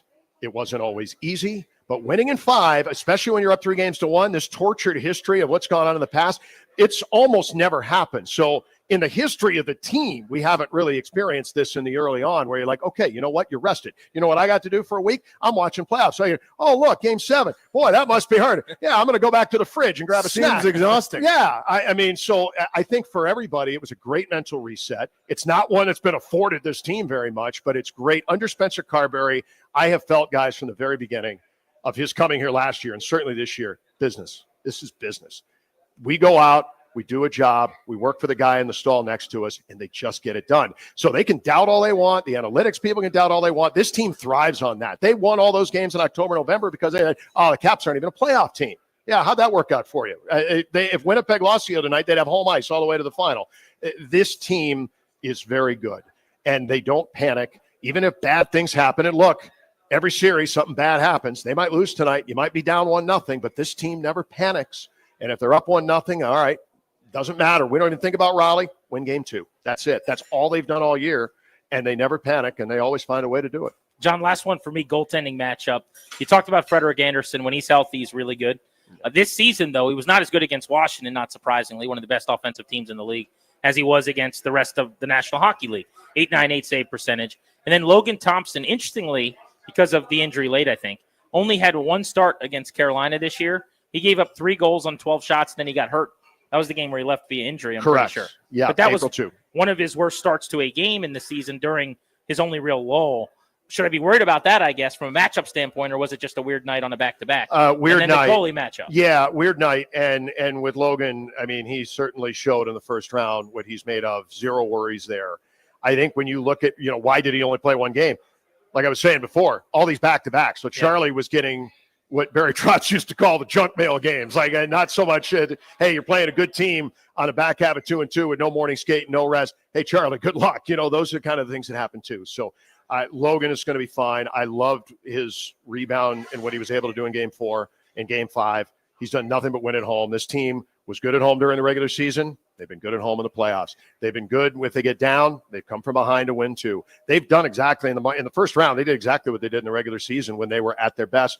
Logan will be at his best. I expect Freddie Anderson's going to be at his best. He's a very good goalie as long as he's healthy. He got hit in the head and he missed a game and a half, and then he got the week off, so that was a benefit. But is he 100%? Well, we'll find out. But I think everything that Logan has been in that series against Montreal, what he was during this team during the regular season, I think he's exactly what this team needs. Would you do me a personal favor? It's a pain. What I'm asking. Do I get chicken wings out of this? Well, I think you could treat You should yourself get to them from this. here, by the way. That's why I'm asking. I know They're I really am. good. Yeah. If you do this, I will owe you chicken wings. Okay. Could you call a 4-0 Caps win tonight? 4-0. Let me write that down. 4-0. Make sure you get the details. Couple of empty netters. Who would you like to maybe, score? Yeah. Let's see. Duhame, maybe a little TBR just to throw Doggy in a little fun. Here's where I want to start it. Let's not get weird. Let's have the greatest goal scorer ever to live score one. I want I it like off, that. I want it off the face off, right? So now all of a sudden, what just happened? I'm confused. He's already celebrating. Yes. Give me a Wilson goal because that'll piss them off a little I bit. like that. You Yeah. see what I'm saying? Their fan base won't like Now that. That's a good one. Carolina's upset. Now, oh, what am I doing? Like I'm more concerned about him, which is Yeah. great because he's handsome. He Crooked can number take in the first, always nice. yeah, then I want a doubt situation because he's defensive zone doubter, right? And all of a sudden he gets a little reward. It's 3-0. They do a goalie pull, and then you can have your doggy Duhame Career high late game 14 goal. this year. Yeah. Fourth line Paulson would like to see that. And that's what I want. And I want them reeling and asking a lot of questions about themselves. I want introspection. I think that is a very good way to approach it, and I think that makes for a fun night on the air too. It'd be fun, because wouldn't it? You have 3 or 4 goals. I mean, Kenny and I just gonna yak it up a little You bit. do have some bits. fun. Yeah, do some bits. What'd you do with your week off? Let's that. Skits and bits Let's is do what it. we want. Yeah, Late let's in do the third that. period with the Caps up a bunch. What will people here tell them when to tune in and what you got pregame tonight? We'll be going tonight at 6:45, and on the pregame tonight, I'm going to hear from Spencer Carberry. I'm talking about Pierre-Luc Dubois, talking about Alexei Protas, and talking about Carolina at large. A lot of player stuff that Katie's going to have with us tonight. We had a week to gather material, so we are loaded. A lot of player talk off the top. A lot of great stuff coming up at intermission, too. Just hearing from players mostly about the opportunity that's here because I can't believe, guys, it's been 7 years since we had the parade. But when you stop and you think, it's like, it's been 7 years. It's been a while. Just being in the second round feels great. It's not all you want, but just feels like you're back. It feels like we're trying to get back toward, you get out of this round. I mean, you get to the second round, everybody's got a shot because you've already won a playoff series. You're feeling good about yourself. You win this one, I think this team can go all the way. I really do because I think Carolina is that good. And everybody that's left, even in the West, the Caps have played well against this year. So get through this. Very, very difficult. Do it. This could be really fun here late May into June. John Walton with us on site at City Tap House, kind enough to come over to our broadcast. Inspirational to watch you this year operate, not miss a beat. Yeah, here. For those Thank of you that you. don't know, Yeah, fought thank through you, boys. cancer diagnosis. Thank you. To see you in the booth, game in and game out, was just unbelievable. Yeah, So, I got better in the second half. Hockey First guy, half was a man. little rough, but man, listen, these guys have given me life. This team won a lot of games in the first half. Makes it a lot easier to come to the rink. I owe the boys a lot. So absolutely love it. Thank you, boys. Appreciate it. We'll be listening tonight, 6:45 pregame, 7 o'clock puck drop right here on The Fan. We'll give you another chance to win Caps tickets coming up in about 30 minutes. These are Game 2 tickets for Thursday night. You're winning tickets throughout the show on Grant and Danny from City Tap House.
We're brought to you by Coach Wooten's basketball camp, CoachWooten.com. That's 2 O's and 2 T's. We got playoff hockey on tap tonight right here on the Fan. Caps and Hurricanes set to duke it out for the right to advance to the Eastern Conference Finals. Absolutely no love lost between these two teams. They split the regular season series 2 games apiece. You can hear Game 1 live right here on the Fan with pregame coverage beginning at 6:45. John Walton and Ken Sabrin on the call. Face-off set for 7 p.m. Round 2 of the Stanley Cup playoffs continues out west as well tonight with the Las Vegas Golden Knights hosting the Edmonton Oilers. Face-off for that one set for 9:30. College hoops news, Florida and their head coach Todd Golden agreeing to a 6-year, $40 million extension that will keep Golden in Gainesville through the 2030 season. The new money makes Golden one of the 5 highest-paid coaches in all of college basketball. And that's baseball on deck this afternoon as well. We got a doubleheader for you over on our sister station, the Team 980. Charlie Slows and Dave Jagler get you warmed up with Nats on deck beginning at 3:05. Jake Irvin on the bump for the Washington Nationals. First pitch for Game 1 set for 3:35. Coach Wooten's basketball camp, they instill a love of the game by teaching kids how to play, the values of the game, and having fun. Join the rite of passage for beginners all the way up to the rising high school star and experience the legacy of the Wooten basketball camps. From the Crop Medcalf 5-Star Sports Desk, I'm Linnell Willingham on the Fan.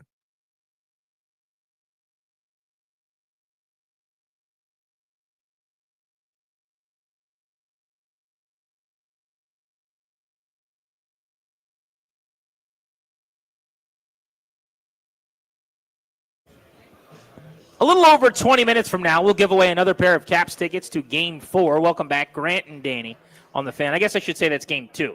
That is 2 days away, and it'll be right here at Capital One Arena. Game 4, we're actually going to be out and about with listeners like we are today. We're at City Tap House today and Thursday for Games 1 and 2. This will be your pregame spot, so come on out and kick it with us. Want to talk Caps with you guys. By the time we are winding down the 4 o'clock hour, generally it's a sea of red in this restaurant. So fired up to see you guys as you get down to Penn Quarter today. Steve Zabin's going to join the show at 4:30. Longtime DC radio personality, friend of ours. Zabe, now doing radio in Green Bay in the Packers market, was just one of the hosts covering the NFL draft in his home city. And so we want to figure out what that's all about ahead of 2027. And then at 5 o'clock tonight, a little over an hour and a half from right now, Bruce Boudreau, former head coach who coached many a playoff game here in Washington, will stop by to give us some of his keys as the Caps get ready to take on the Canes. Danny, the news broke yesterday that the Ravens cut Justin Tucker, their kicker. We got to discuss it quickly after the news broke, but there was a lot going on in town, so I wanted to circle back to that. They are saying it had nothing to do with anything that happened off the field, that it was an on-field decision. And it's true, he missed 7 field goals last year. It was the worst year of his career, and there were times where he was cuttable. He was bad. But he also put a lot of deposits in the bank. Yeah, that's a Hall of Famer, dude. If the Baltimore Banner story doesn't come out about all the massage parlors, if he's not in hot water being investigated by the league, is Justin Tucker still the kicker of the Ravens right now? I would think so, right? Even after the terrible year last year. Even after the bad year. Because their point is, we just drafted a kicker, guys. We're moving on. We're in good shape. And my point is, yeah, you chose to draft a kicker so that you could cut Justin Tucker because Justin Tucker's in a lot of trouble and you don't want him on your team anymore because every time a story gets written, it says Justin Tucker, comma, kicker, Baltimore Ravens. Another alleged victim has Right. come forward. And those are the stories. So, yeah, you set the stage for it. So it's not as if you spent a Robert Aguayo pick or a first-round pick on a Sebastian Janikowski, then, yeah, you'd go, hey, we drafted a new kicker. They spent a late-round flyer. They had extra picks, and they did a smart organizational thing where if they have to cut him because they find something out or the investigation's taken too long or whatever, the stage was set. This is what good teams, good organizations should do. You should not be caught with your pantaloons down, so to speak. You should be ready for the next phase, ready for the shoe to drop. Be prepared for all the contingencies. And that was one that was staring them right in the face with, listen, when investigations happen, and I'm not being flippant about this, we're just talking about football for a second, they're not operating on the league year timetable. You know what I mean? It's not as if, okay, free agency's coming up, so we're going to have a chance. We're going to get this all wrapped up by the time the legal tampering period opens. In that case, we'll know by the end of the draft how this goes. Investigations are investigations. This is a pro football body, not an investigative body. They are only so good at it. So you could find out the day before kickoff of your first game, yep, he's been suspended for X amount of time, or he's expelled for the league pending approval from the commissioner. You don't know. So the uncertainty has led to quick decisions. We saw it with Brandon McManus and now the Ravens doing with Justin Tucker? I think they're going to be fine because it did seem like he was declining a year ago, but kicking's also a little bit volatile. There is some relief pitching to kicking, and what I mean is being bad for a year, being in a funk or in a bad stretch, it's like a golfer, right? Yeah. Your swing's out of whack. You can get it lined right back up. Tucker, by the end of the year, as an example, was kicking a lot better than he was at rock bottom last season. I know he's 36 this football season. I guarantee you he's still got 2 or 3 pretty good years left in him. I'm going to be fascinated to see what teams do when you fast forward 2, 4, 6 weeks into the season and your kicker's missing field goals and you're doing what Washington was doing last year, where you're bringing in ham and eggers for workouts. You're bringing in jobbers so that you can try to find some Zane Gonzalez or whoever who's bounced around to 6 teams to try to be your kicker for a month because somebody pulled a muscle. And Justin Tucker's sitting there waiting for a call. Mike Florio today, Pro Football Talk, wrote a piece saying it's going to be really difficult for a team to sign this guy until the investigation is finished and the league determines if he's suspended or not, which I think is obvious and true. But I would still be willing to bet that somebody signs him because that kicking position, Danny, well, you could say it's easy to discard a kicker like Washington did with Brandon McManus. Mm-hmm. If he was one of your better players at a primary position, maybe you wait and see what the league finds rather than just booting him to the curb. But the flip side of that is it's also one of those spots coaches view it as I cannot lose a game because of a kicker. Right.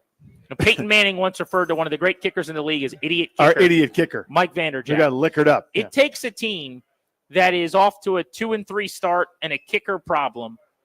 It's a little bit of desperation. And next thing you know, they're picking up the phone and it's going. like having a bad bullpen in baseball. It's like, I can't. We'll deal with the blowback. I can't. So I will bet you now, I do think he kicks for another team this NFL season. I don't think he gets a job before the start of the year, though. But I think he gets that call. Do you? I don't know. I'm going to say no just because of the trend line of the investigation, right? Where it's not. Let's say no verdict. Verdict's the wrong word. But no definitive result. Nothing comes back from the league. It just kind of continues in perpetuity where he's being investigated in air quotes. Yeah, so I think it's going to be it's too red hot. It's too radioactive, I think, for teams, given the climate, right? Where the juice may not be worth the squeeze to them in terms of a PR perspective. But this is somebody talking about declining, whether he is or is not. He was 6 out of 11 from 50 plus, and that's kind of was his calling card for so many years. Was he's hitting the 60-yarders? Remember, he had multiple over 60 in a game. By the way, I'll take that from my kicker every single year. Yeah, the previous years combined, going back to 2018, 56. I think I've got these numbers right. 56 of 63 from 40 plus. From 30 plus in the 30s, missed one kick over that same span of 6+ years. Meaning, as automatic and dependable as you can find. He's the best now, ever. If the leg accurate or deep shots he's no longer accurate from there. He's no longer this weapon where if you got past midfield, you could book 3 points and you could be extra aggressive and do things a certain way as the Ravens have been able to. If that's not the case anymore, or you actually think it's the beginning of a decline, that's something else too. But I think with the baggage, with the PR that would come from it, if he was still the exact same dude in everybody's mind that he was, say, at 32 in 2021, where I think he was what were the overall numbers? He missed 2 kicks out of 37. People would go, yeah, we'll deal with it. I don't know they're going to deal with it now. Yeah, he's on that sliding scale. Got that to contend with for sure. This idea that the decline's begun, that his best days are behind him. But I think it would take one really impressive workout, honestly. I just think people sleep on how unacceptable it is for a GM and a head coach to go into a game feeling like you might lose because of the idiot kicker. Oh, I get it. And I'm not even saying that's fair or reasonable. It's how fan Danny Rouillet feels. Yeah. I cannot stand it. I don't think it's as different as you'd think with a head coach sometimes. Right. Especially the dinosaur-type head coaches in this league. But I think he kicks this season. I'll be curious to see whether or not we find out before the season starts what the league found. My guess is he would have to have a suspension, right? I mean, there's too many allegations not to have some type of a suspension. They've obviously got to find some type of smoking gun, or maybe they don't, honestly. They're not operating the same way you do. They don't have the same standard as law enforcement. But let's say it's 6-8 games, whatever it is, then I definitely think on the other side of that he could get signed. I was trying to find this. Maybe you know. So Washington cut Brandon McManus. He ended up having a really good year for the Packers while the Commanders were going through kickers like, I eat goldfish. one by one, every couple of weeks, they're just popping another one in. Do you think McManus signed with Green Bay before he got cleared, or was that after? I'm trying to remember how that happened. I believe it was after he was cleared. So he got cleared, Yeah. and then immediately the agent starts calling around, and the Packers Yeah, go, and it wasn't too long. this guy shouldn't be available. Find me a struggling situation, and he goes to Green Bay, and they make beautiful music. But I'm pretty sure there was a clearance there. And if I'm speaking out of school on that one, I apologize. But I think that's what happened. I just couldn't find the chronology of it. Blitz is coming up at 4 o'clock. Remember, ahead of the Blitz at 4, we are giving away DC Defenders tickets today. Got a 4-pack for somebody as they get back home in a couple of weekends. On the Blitz, we're covering the Caps, the NFL, and the Nationals live from over at Nats Park. We'll have Toby check in on the show today, which will be cool. But next, it is time for our double play coming up on Grant and Danny. And at the end of next segment, a little under 15 minutes from right now, somebody else listening is going to win 2 tickets to go see the Capitals in Game 2 on Thursday night at Capital One Arena.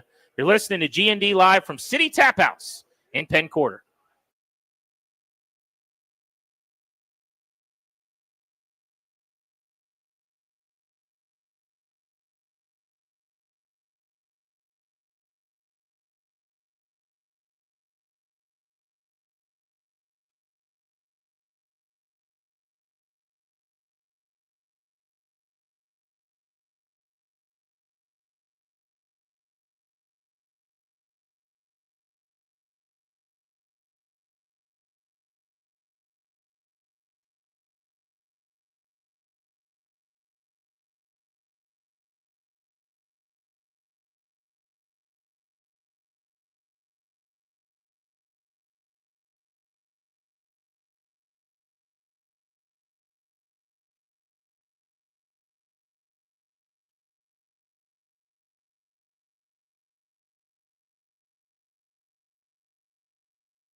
At the end of this segment and end of the hour, we're giving away 2 tickets to Game 2.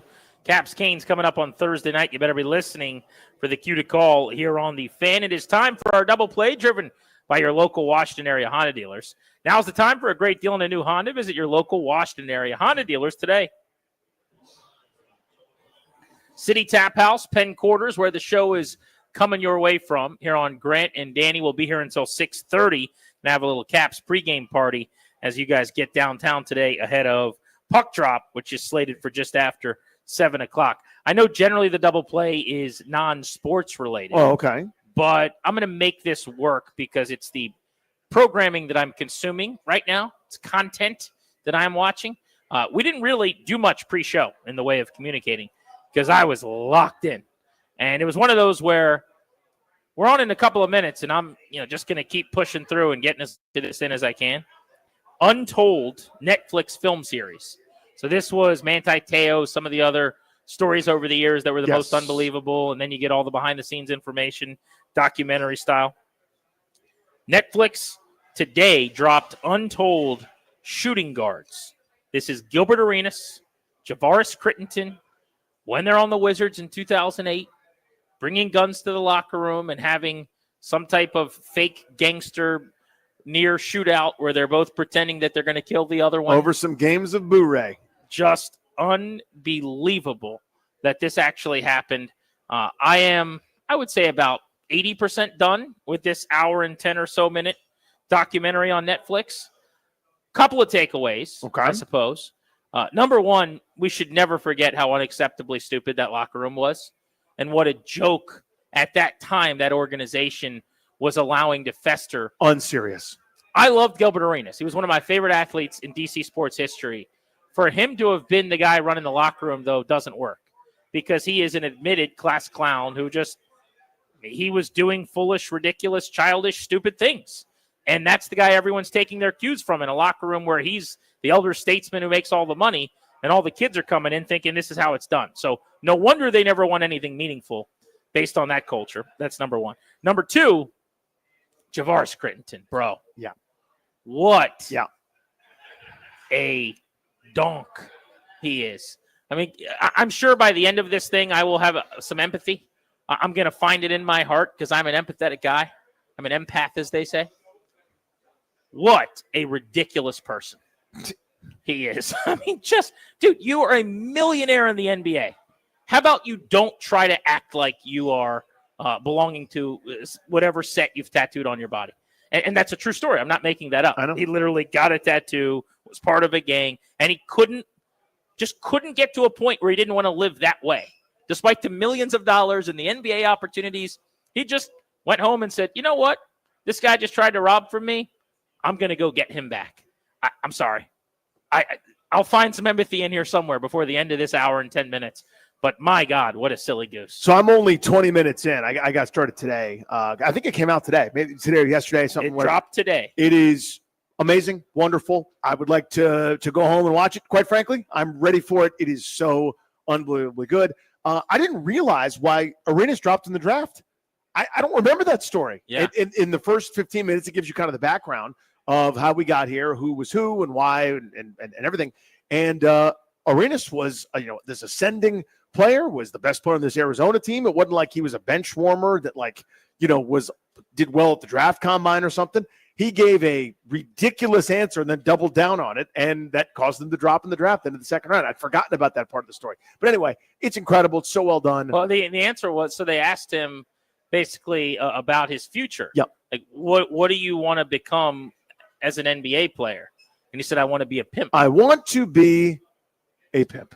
And they said, what? That's a really weird thing to say. He's like, no, I have a choice. I could back down and look weak. Back down and look weak. Say that you're joking. Again, and that's by the back down and look weak thing is why they end up bringing locker rooms. That's how it happens. Guns into the locker room. It's why Javaris Crittenton ends up killing a person later in the documentary. Yeah. I'm not. These are not spoilers. I mean, these are events. Yeah. Life stuff that happened. Just so dumb. I mean, are we 7 years old still? We're not, right? But with millions and access to weaponry. My goodness. But it's incredible. It is so well done. The documentary is so good. And I can't wait to watch more. What they didn't do in the documentary, and I was a little salty about? So they're painting this picture of Arenas as this mercurial, kind of wild card. Yeah. Right? Which is, I think, fair. And he's painting the picture himself, in fairness, sitting on the couch talking about his younger years. There was no acknowledgement of how he ended up coming to the Wizards in free agency. Do you remember that story? Yeah, the coin toss, and then he went the opposite way of the coin. Exactly. He was a Golden State Warrior who was like a sixth man and then had become like a really important good player for them. And the Wizards were one of a lot of teams that wanted him, but they were one of two teams that was offering him. And I don't remember the specifics, but it was like whatever the max was for a guy with his years that you could give. And it was them and the LA Clippers, I'm pretty sure. And he was from Los Angeles. Like, he is a California kid from LA, and the Clippers and Wizards were both trying to bring him in, and he supposedly like wanted to go to the Clippers. So he did this thing where he said, okay, I'm going to flip a coin 10 times. Whichever heads or tails, whichever team gets more of the heads or tails, I'm going to go to that team. That's how he was determining where he's going to spend the next several years of his life and how his career was going to trend. In and of itself, pretty revealing, in my opinion. Sure.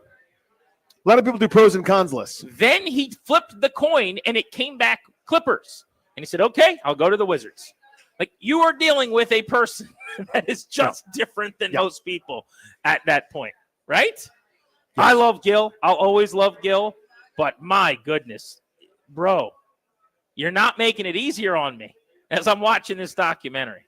But these behind the scenes, whatever this is, bring me more. Netflix specials on things I care about, I'll watch them on things I don't care about.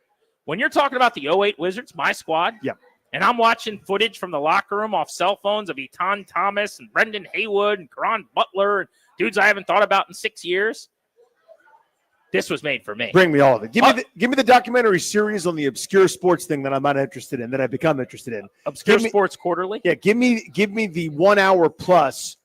This is how this thing went. Give me the Tim Donaghy. Give me the shooting guard situation. I want all that stuff. So good, man. Danny, why don't you give away a pair of Capitals tickets to Game 2 on Thursday night at Capital One Arena, just a few blocks that way. Caller number 9 at 800-636-1067. He'll win a pair of tickets to round 2, home game number 2 for the 2025 playoffs with the Washington Capitals. Thursday, May 8th versus Carolina at Capital One Arena. For tickets and more event information, visit thefandc.com. That's caller 9, 800-636-1067. We do have a chance for you to win DC Defenders tickets when they come back home. We'll do that at the end of our Beltway Blitz. The Blitz comes your way in moments, live from City Tap House. We're going to be talking to Steve Wino, Mike Jones, Toby Altizer on the Caps, the NFL, and the Nats. Grant and Danny from City Tap House in DC at Penn Quarter on the Fan.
I'm Linnell Willingham, and here's what's happening. The chase for Lord Stanley's Cup continues tonight for the Washington Capitals as they begin their second-round series versus the Hurricanes. These two teams very familiar with each other as they split their four-game regular season series at 2 games apiece. Postseason play continues from Cap One Arena. You can hear the action right here on the Fan. John Walton and Ken Sabrin get you warmed up with pregame coverage beginning at 6:45. Face-off set for 7 p.m. Keep it locked on the Fan all afternoon long for your chance to win a pair of tickets for Caps and Canes game number 2 on Thursday. Caller number 9 wins at the end of every hour. NBA news: Oklahoma City Vice President and General Manager Sam Presti officially named the 2025 Executive of the Year. Under Presti, OKC posted a league best 68 wins during the regular season. Round 2 of the NBA playoffs continue tonight with a doubleheader. First out in the East, the Pacers looking to take a 2-0 series lead versus the Cavaliers. That one set to tip at 7 p.m. Cavs guard Darius Garland officially listed as questionable for that one. Out west, we got Warriors and Timberwolves locking horns for game number 1 of their second-round series. That one set to tip at 9:30. Nats in action on our sister station, the Team 980, playing game 1 of a doubleheader with the Guardians. The game deadlocked at 1 run apiece. Nathaniel Lowe's single in the first brought home C.J. Abrams for RBI number 28. We'll keep you up to speed all afternoon long on Nats and Guardians. From the Crop Metcalf 5-Star Sports Desk, I'm Linnell Willingham on the Fan.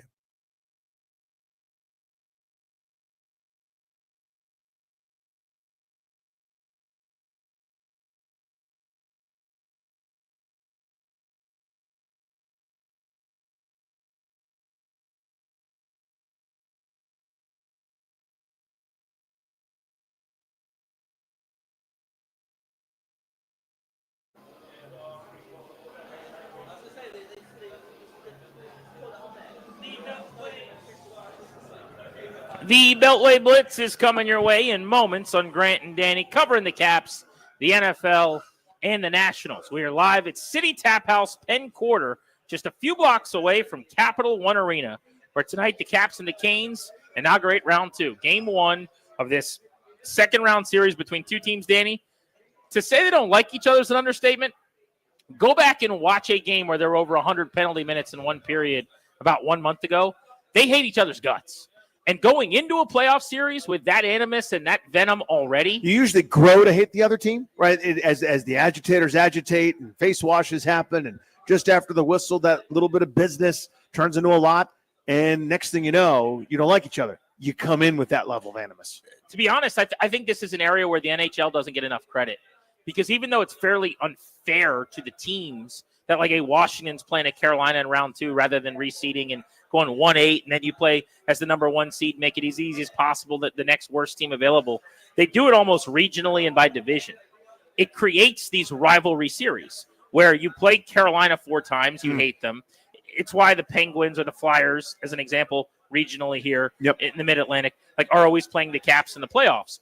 They do it on purpose. They want you to play the teams in your division. And I actually think it's awesome because of the bad blood and the energy and the issues between the two teams. So we will discuss that with Stephen Wino of the Associated Press in moments on the Blitz. We're brought to you today by the law firm Condori and Murad.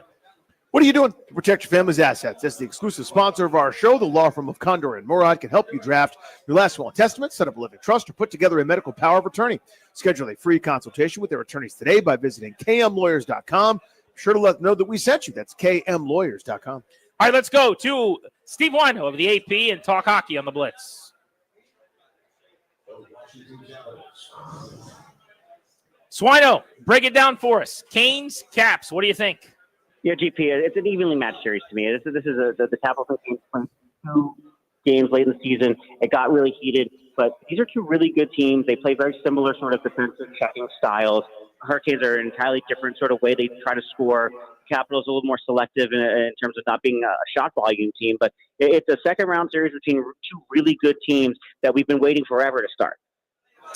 What's the most important thing for Washington to come out not only with a win tonight, but to win this series?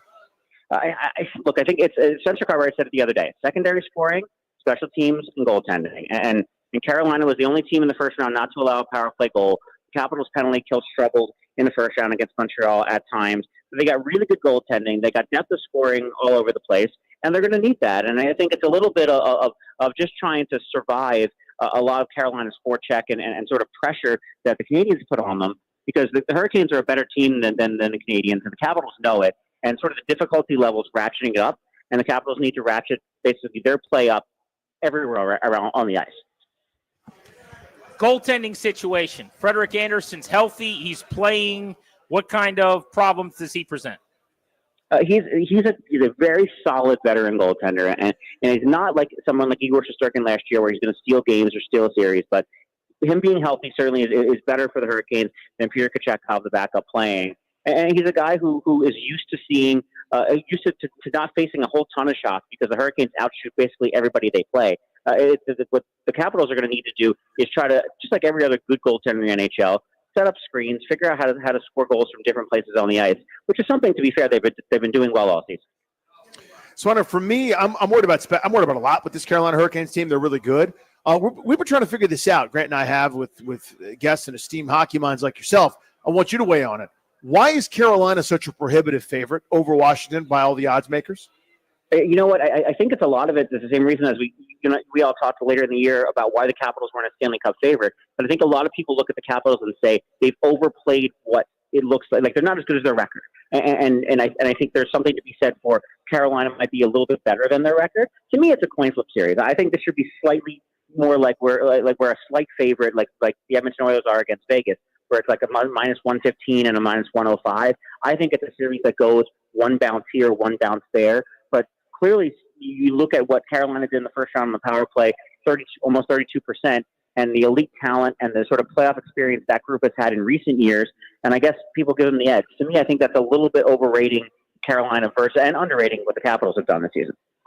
Steve Wino of the Associated Press. You're familiar with the 3 stars that the NHL likes to do after a game? I know you're new to the sport. You're familiar with that, Swino? Of course. Yeah, that was a joke. I was kidding. But Swino, based on that, I want the 3 players I'm most likely to despise on the Hurricanes at the end of this series. Go. I think there's going to be different reasons for why you're going to despise them too. And I think Jackson Blake is going to be one of those players because he's such a fun player to watch and a rookie, the son of Jason Blake, longtime NHL player. But he's a guy who easily could light up an opponent. I'm going to go with Jalen Chatfield, who's the one who tossed Connor McMichael on his head at the end of that fight at the end of the regular season. So I think there's already a built-up hatred between that. And then I'm going to go Jordan Martinook is another one because he's an annoying sort of player who can get under opponent's skin, but also score that big shorthanded goal where all of a sudden the Capitals on a 4-minute power play and he goes the other way and the game changes. He's that kind of guy. So I asked Trevor Van Riemsdyk, the former Hurricane, which player on Carolina will hate the most at the end of the series, and he said Jordan Martinook. Yeah, he's the kind of guy where you love to have him on your team, and a little bit sort of like a Nick Dowd player where he can go the other way while he's killing penalties, but a little bit more experience in that department than Nick Dowd. How will Protas be deployed this series? He got his feet wet, got back in. The lineup was mainly on that 4th line and then a little bit on special teams. In this previous series, now with this month and a half off that they just had, how do we think we're going to see Protas fully functional, hopefully? Yeah, Danny, it's fascinating because I think he's going to start. Protas is going to start on the 4th line, and with Brendan Duhaime and Nick Dowd, and it'll be a question of when Spencer Carber and the coaching staff feel like he's ready to move up and get more ice time because there was a certain rust factor coming off that skate cut to the left foot and the absence and all of that I think they really wanted to ease him in. Now that he's got another full week off, I don't know if he's rested and able to sort of jump in and play more minutes, but I have to see him moving up the lineup more. But really, against Carolina's power play that's been so good, the most important thing for Alexi Protas is to be on that penalty kill and playing those minutes and blocking shots, clearing the puck out of the zone. That's going to be his most important role. But also, if you move up the lineup with some more skilled line mates, this is a guy who scored 30 goals in the regular season and wasn't on the power play very often. So a guy who I think you could really and who is one of their, maybe not their best 5-on-5 scorer. Swano, thank you, buddy. Good catching up. Thanks, guys. Talk to you soon. That conversation and all of our Caps playoff coverage today brought to you by Ace Trim Carpentry. For over 25 years, Ace Trim's been a trusted trade partner for new home builders in the DMV, specializing in full-service interior trim carpentry, handling everything from supply to installation, turnkey and hassle-free. Contact acetrim.com today. Ace Trim, the home builders trade partner. Let's keep the blitz moving. And to talk football with us, we got our buddy Mike Jones of The Athletic. Mike, where are we at with Aaron Rodgers and the Steelers? have they backed themselves into a corner where if he ends up flaking, they're just screwed, or do they have a backup plan? Well, I mean, for right now, Mason Rudolph would be the guy for them, and that's not the greatest situation to be in. I guess it's possible that they could still call the Atlanta Falcons and try to get Kirk Cousins for something, but paying a quarterback that much money is not something that they normally do. And so, it's going to be interesting to see. In the past, they've never been bad enough to get a quality quarterback. Would this be the year that they go ahead and just struggle and limp along at quarterback to position themselves for a better option next year? I don't know. But as longer as this Rodgers thing drags on, some people thought it was going to happen, after the draft when he saw whether they drafted a first round or second round quarterback. But then other people have told me that maybe if he does do it, it might be a little after OTAs, because we know that last year, a couple of years, he goes on these retreats during the off season. So it's, a lot of watching and waiting all across the league, wanting to know what this guy's going to do. I was going to try to get my zing off. I still will, just for the purposes of getting the zing. What happens first, the draft here in Washington, D.C., or Aaron Rodgers signs for this season? But you answered that question. So let me move on to the Ravens and Justin Tucker. It sounded like they were going to be patient, Jonesy, until they weren't. Yeah, we don't know yet what they've found out, but it must be pretty clear to them that, okay, we've got to move on here. They have been an organization that, look, when the Ray Rice stuff happened, as soon as John Harbaugh heard about it, before they even saw the video, he was ready to move on. And they waited, they were more patient because of up above. They were like, hang on, let's be a little more, cautious here. But Harbaugh himself was like, hey, you got any problems, we're moving on. So they finally, when we saw them draft a kicker, we knew that the time for Justin Tucker was going to be up pretty soon. And here they've made the decision to release him just this week. Speaking of quarterbacks, Shedeur Sanders was in the news yesterday because I guess he's been doled out number 12 on the roster. Number 2 is currently in use. But that's a weird situation for a lot of reasons, both the veterans that they have, then they drafted Dylan Gabriel and Shedeur Sanders. What's their depth chart going to look like? Are all those guys going to be on the team? Well, there's no way that they can carry, 4 quarterbacks, and 5 if you count Deshaun Watson, but he's going to be on IR to start the year and maybe all of the year. So I'm looking at this saying, okay, they're probably going to keep Joe Flacco. The guy that's probably going to be the odd man out would be Kenny Pickett because, Joe Flacco is accomplished. He has taken that team to the playoffs just a couple years ago. They have Gabriel. They have Sanders. I think that he definitely got the message loud and clear that, look, this is the NFL. The entitlement stuff has got to be out the window, and he's going to have to come in there and work. So we'll see how he and Gabriel compete. Obviously, Gabriel had limitations, but he did get rid of the ball more quickly and things like that. Is not as physically gifted. So it's going to be interesting to see. We saw, it seems like a couple years ago, but a while ago we had RG3 and Kirk Cousins, and it wasn't the guy with the physically gifted that wound up having the more, accomplished career. So we'll see how things play out there in Cleveland for their 2 rookie quarterbacks. Mike, I want to give you a chance to weigh in on this because you were here for a long time covering this organization in Washington, D.C. The fact that draft, stadium, like or hate it, the President of the United States is openly referencing how awesome the quarterback is here. You know what I mean? All the goodwill, the first double-digit win or 11-plus win season since, I was a kid in Little League. Like, all these things have happened in the last couple of years. Can you believe where we are just in terms of how far we've come as a Washington franchise? Dude, karma's real, man. You have a bad person who treated people poorly, at the top of the organization, and it trickled down. They got rid of that curse that was Dan Snyder, and Josh Harris treats people right. He knows how to put the right people in position, and things are turning around, and people want to do business with this franchise. It's shocking to me how quickly things have turned around, but it's pretty awesome to see. It all comes back. That's why I named my daughter Karma. Not me, but Chris Bridges. Hey, Mikey, thank you. We appreciate you, buddy. All right, guys. Thanks for having me. See you, dude. Reagan and McKinley are my daughters. And Karma. Karma is Ludacris's daughter. Oh, is it really? Oh, yeah. That's didn't know Chris that. Bridges. That's what I was just. Remember, I just said Chris Bridges? I didn't know. That's Ludacris. Is that right? Oh, yeah. Okay. Is that Ludacris? Are you saying Chris? Is there a T there? Ludacris? Ludacris. Ludacris. Let's go to Nationals Park across D.C. Welcome on to the program, our guy, Toby Altizer, who is on the scene with about 96 other people right now. Numbers approximate. As the Nats are playing matinee baseball, a rain out last night. They are taking on the Cleveland Guardians. Toby, give us the latest. Yeah, it's a pretty sparse crowd here at Nationals Park. Jake Irvin hasn't been as sharp as he walked the bases loaded in the first inning, was able to only give up one run after he threw a wild pitch, gave up a homer in the second inning. The Nationals were able to answer with a run in the bottom half of the first, but looked not great in the bottom of the second. Right now, top of the third, 2-1 Guardians. What's going on with Dylan Cruz? I wish I knew, Danny. It seemed like for a little bit that he had figured things out, but now he's back to struggling a little bit. And I think it's just the ups and downs of a rookie season. It seemed like he was swinging the bat okay, but maybe not recognizing stuff early in the season. And then he was able to finally start getting things going. But now he seems to be back in the struggle. I think it's just finding a way to have some consistency there. I'm not sure you'd know better about mechanically if something has changed, but I think it's just for him about going through the rigors of a season. I think this is going to be the ups and downs of a rookie season for a guy who, he never really dominated the minor leagues. He kind of went through this at every level where he'd struggle early on, and then he'd kind of figure things out and kind of level out. So I think it's just some early struggles for a rookie that probably should be expected.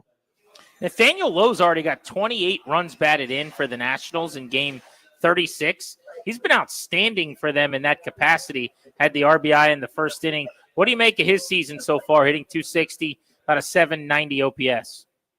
Yeah, I mean, have to be thrilled with what you've gotten from him so far. He's been a great run producer for this team, something they needed out of that first base spot, which has been a real problem over the last couple of years where they haven't got that production. And he's an interesting first baseman profile where he generally isn't going to hit for a lot of power. He showed a little bit of that early this season, but I don't think he's going to hit, 25, 30 homers. He's probably going to sit somewhere in that 18 to 20 range, but you got to be happy with his ability to come up in big spots and come through. This is a guy that's won a World Series, so there's not going to be a moment that's too big for him. So you have to be happy with what you've gotten out of Lowe so far. When Mike Soroka comes back, what's going to happen to the rotation? What are we going to see? Yeah, I would think that Brad Lord goes back to the pen. I think that's ultimately the plan there, and we'll see what role he fits in as, whether it's a couple innings in the middle innings or whatnot. But I think Soroka is going to be a nice boost because you just look at this rotation right now, and Jake Irvin doesn't look like he's his sharpest right now. You have Mitchell Parker, who's kind of going through a rough patch as well.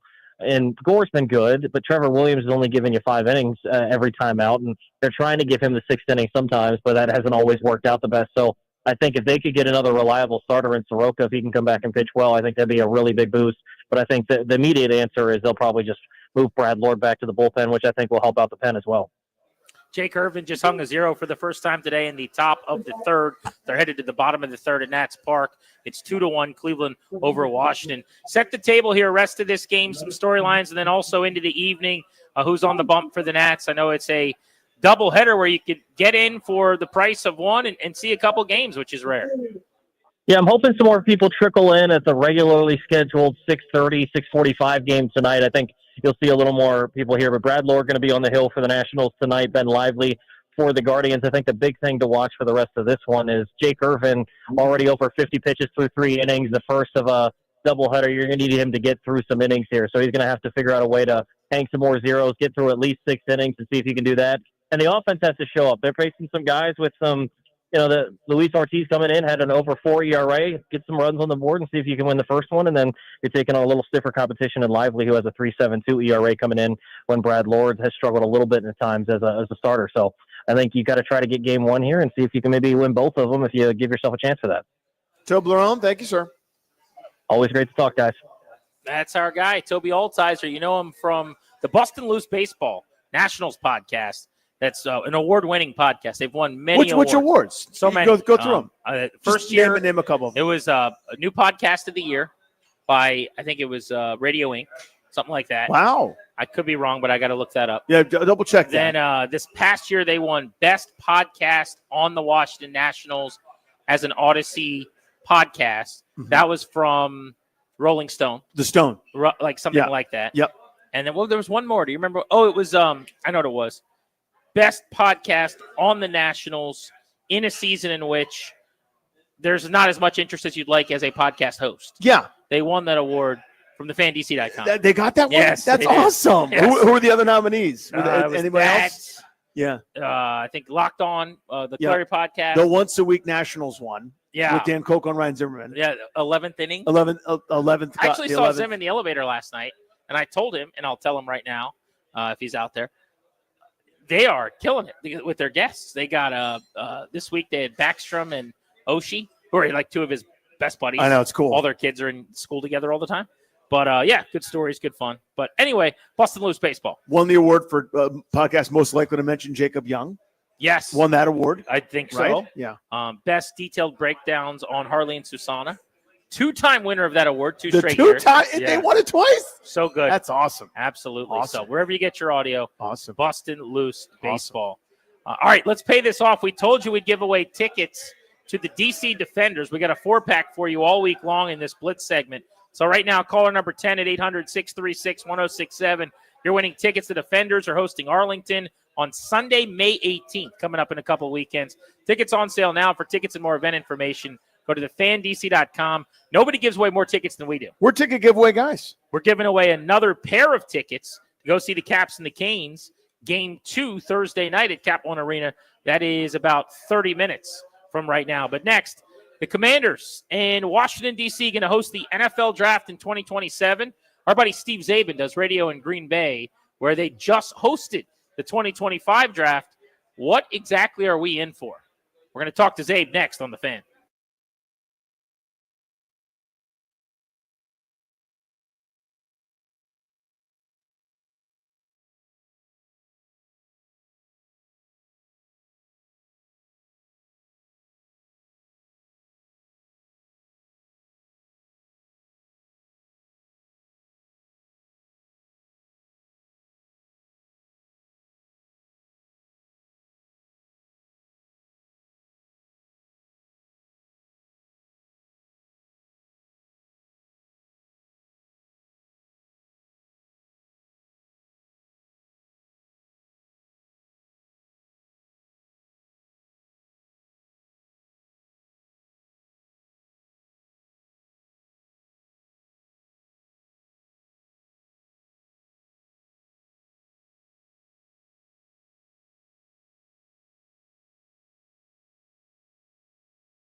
In the trip on Amtrak down to D.C. here recently a couple of times. Of course, the big press conference about a potential stadium at the RFK site, and more recently yesterday at the White House with Josh Harris and Muriel Bowser in the Oval Offices. They're talking about the NFL draft coming to the nation's capital in 2027. And I was trying to think about who would have good perspective on just what that feels like, and realized that our buddy Steve Zabin, who I grew up listening to back at a time pre-1067, the Fan, only 980 for sports in this town, I would pull a little radio out in my backyard while I was shooting hoops and acting like Mitch Richmond, and I would listen to Steve Zabin and Andy Poley do their radio. So Zabe is with us right now. We're fired up to welcome him onto the show. He, of course, is breaking down all things Green Bay Packers and Wisconsin sports on 97.3 The Game. What's up, Zabe? How you been, buddy?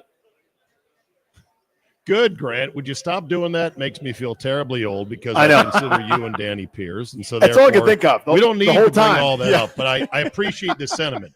I appreciate this. Yeah, I was a little kid. He used to listen to this old guy talk about sports. He's still got his A game. Yeah. Nobody's saying, Zabe, that it's no longer still worth tuning into my guy. But that was it, man. Sports talk radio for me was Steve Zabin. Oh, Mitch Richmond days. Wow. So was your jumper wet back in the day? It was a Shooting little them bit Mitch silly. Richmond imitated. So here's how we played in my backyard. We didn't put a lot of money into my court, I'm gonna say. Okay. They put up my dad put up this little basketball hoop with it was not glass. The backboard was made on almost of Plastic. thick. Yeah, but not even it was more like Fiberboard? yeah, essentially. And then we would wear out the court just by running around to the point where a 3-pointer was the grass behind where the dirt would stop, because there hasn't been as So much you wear and tear there. had a dirt court. You had a dirt and grass backyard court, correct? Homemade dirt court just based on Yeah. playing on the grass. He, But yeah, he was Ricky Rowe from Blue Chips, basically. but on the right wing, you could get like a 7-foot shot from the rim that counted as 3 because you were on grass. Yep. And I would just Right. wear it out from right there. Right. That's what my boyhood friend Jonathan Siegel had, and I considered it extreme poverty, having grown up in the 22102 zip code. Right. And I would tell people, look, the mean streets of McLean are real. My buddy, Jonathan Siegel, his mom, single mom, put up a backboard in the backyard, and he had to wear out a patch of dirt so you could actually dribble anywhere. Exactly. And then right. when it rained, when it rained, the court was closed for at least 3 days. People don't know, Zabe. People don't know what it was like a in hard the life streets out in here. Nova. I didn't They know. don't know. I didn't know Grant though grew up in such poverty as well. Look at Well, I what was you've in made the- of yourself. young I was in the locker room one time. It's a great story with on the Redskins beat, and Trent Williams called me over to his locker, and he's like, boy. "Did you have an island in your kitchen?" And I was like, "No." He's like, "Oh, okay." He's like, "Did you have a refrigerator in your garage?" And I was like, "Yeah, we did actually." He's like, you grew up rich." You're And rich. I was Yeah. like, That's so those were funny. the things. I never thought of island kitchen Right. as a litmus test, but it luxury. probably checks out.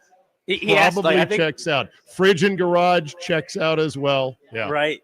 The extra fridge where you put the thing that you can't fit into your current fridge. But yeah, it was hard out here. I remember when I got old enough to start cutting the grass, I took a weed whacker and just went right to the court and Yep. tried to extrapolate out a little Take it more right down to the space. nubs. Tried to fix it. Exactly. Yeah. How was your draft experience? We're trying to figure out what we're going to get ourselves into here in a couple of years. We're fired up. But what was it like for you guys? Well, congratulations. I'll say this. The draft, as it has become by the NFL, is one of the most gloriously stupid things I think I've ever witnessed. Now, look, they came out in droves in Green Bay for it. They supported it. They came from all over the state, and it's a civic pride thing. And I was there for it, and I was taking it all in. But, man, you couldn't see anything. You couldn't see anything. You couldn't hear anything. It was just a mass of humanity, but everyone was seemingly having a good time. Now, you got to understand, Wisconsin, the basic thinking is, oh, hey, you're going to go to that thing? Oh, yeah, at Lambeau? Uh-huh. Does it cost money? No. Oh, okay. Is there beer? Oh, there'll be beer. Oh, okay, I'll see you there. And so it's April, so it's really not spring there yet. So there's nothing else to do per se. So they came out in droves, and plus Packer fans are just lunatics. So they wanted to come out and show that, hey, we can support our team and our little humble city of 109,635 or whatever the number is. I actually was talking with a friend about it. I wonder what it would be like if DC were to have it. And literally before I could turn around, it's like, yeah, they got the draft in 2 years. So I'm like, okay, cool. And then they showed the rendering of, the stage on the mall, and it looks awesome. It's going to pop on TV. I have no doubt there's going to be a ton of people that go. But if you go, just be prepared. You won't see anything. You won't hear anything. But you will be amongst your football people. So is it my question? I have a bunch of questions, but my first one is, like, with being local and being part of it, right? I know obviously you're based out of Green Bay, but I still consider it fairly local radio enough, right? Were there perks? Like, was the NFL helping you guys, or was it one of those, like, you could talk to our associate director of product placement and products about, like, the latest activations? Like, what was it like for you guys? No, there was very little media perks from the NFL itself. In fact, one of the kerfuffles was they didn't open the credential tent until till like 3:00 in the afternoon on Thursday.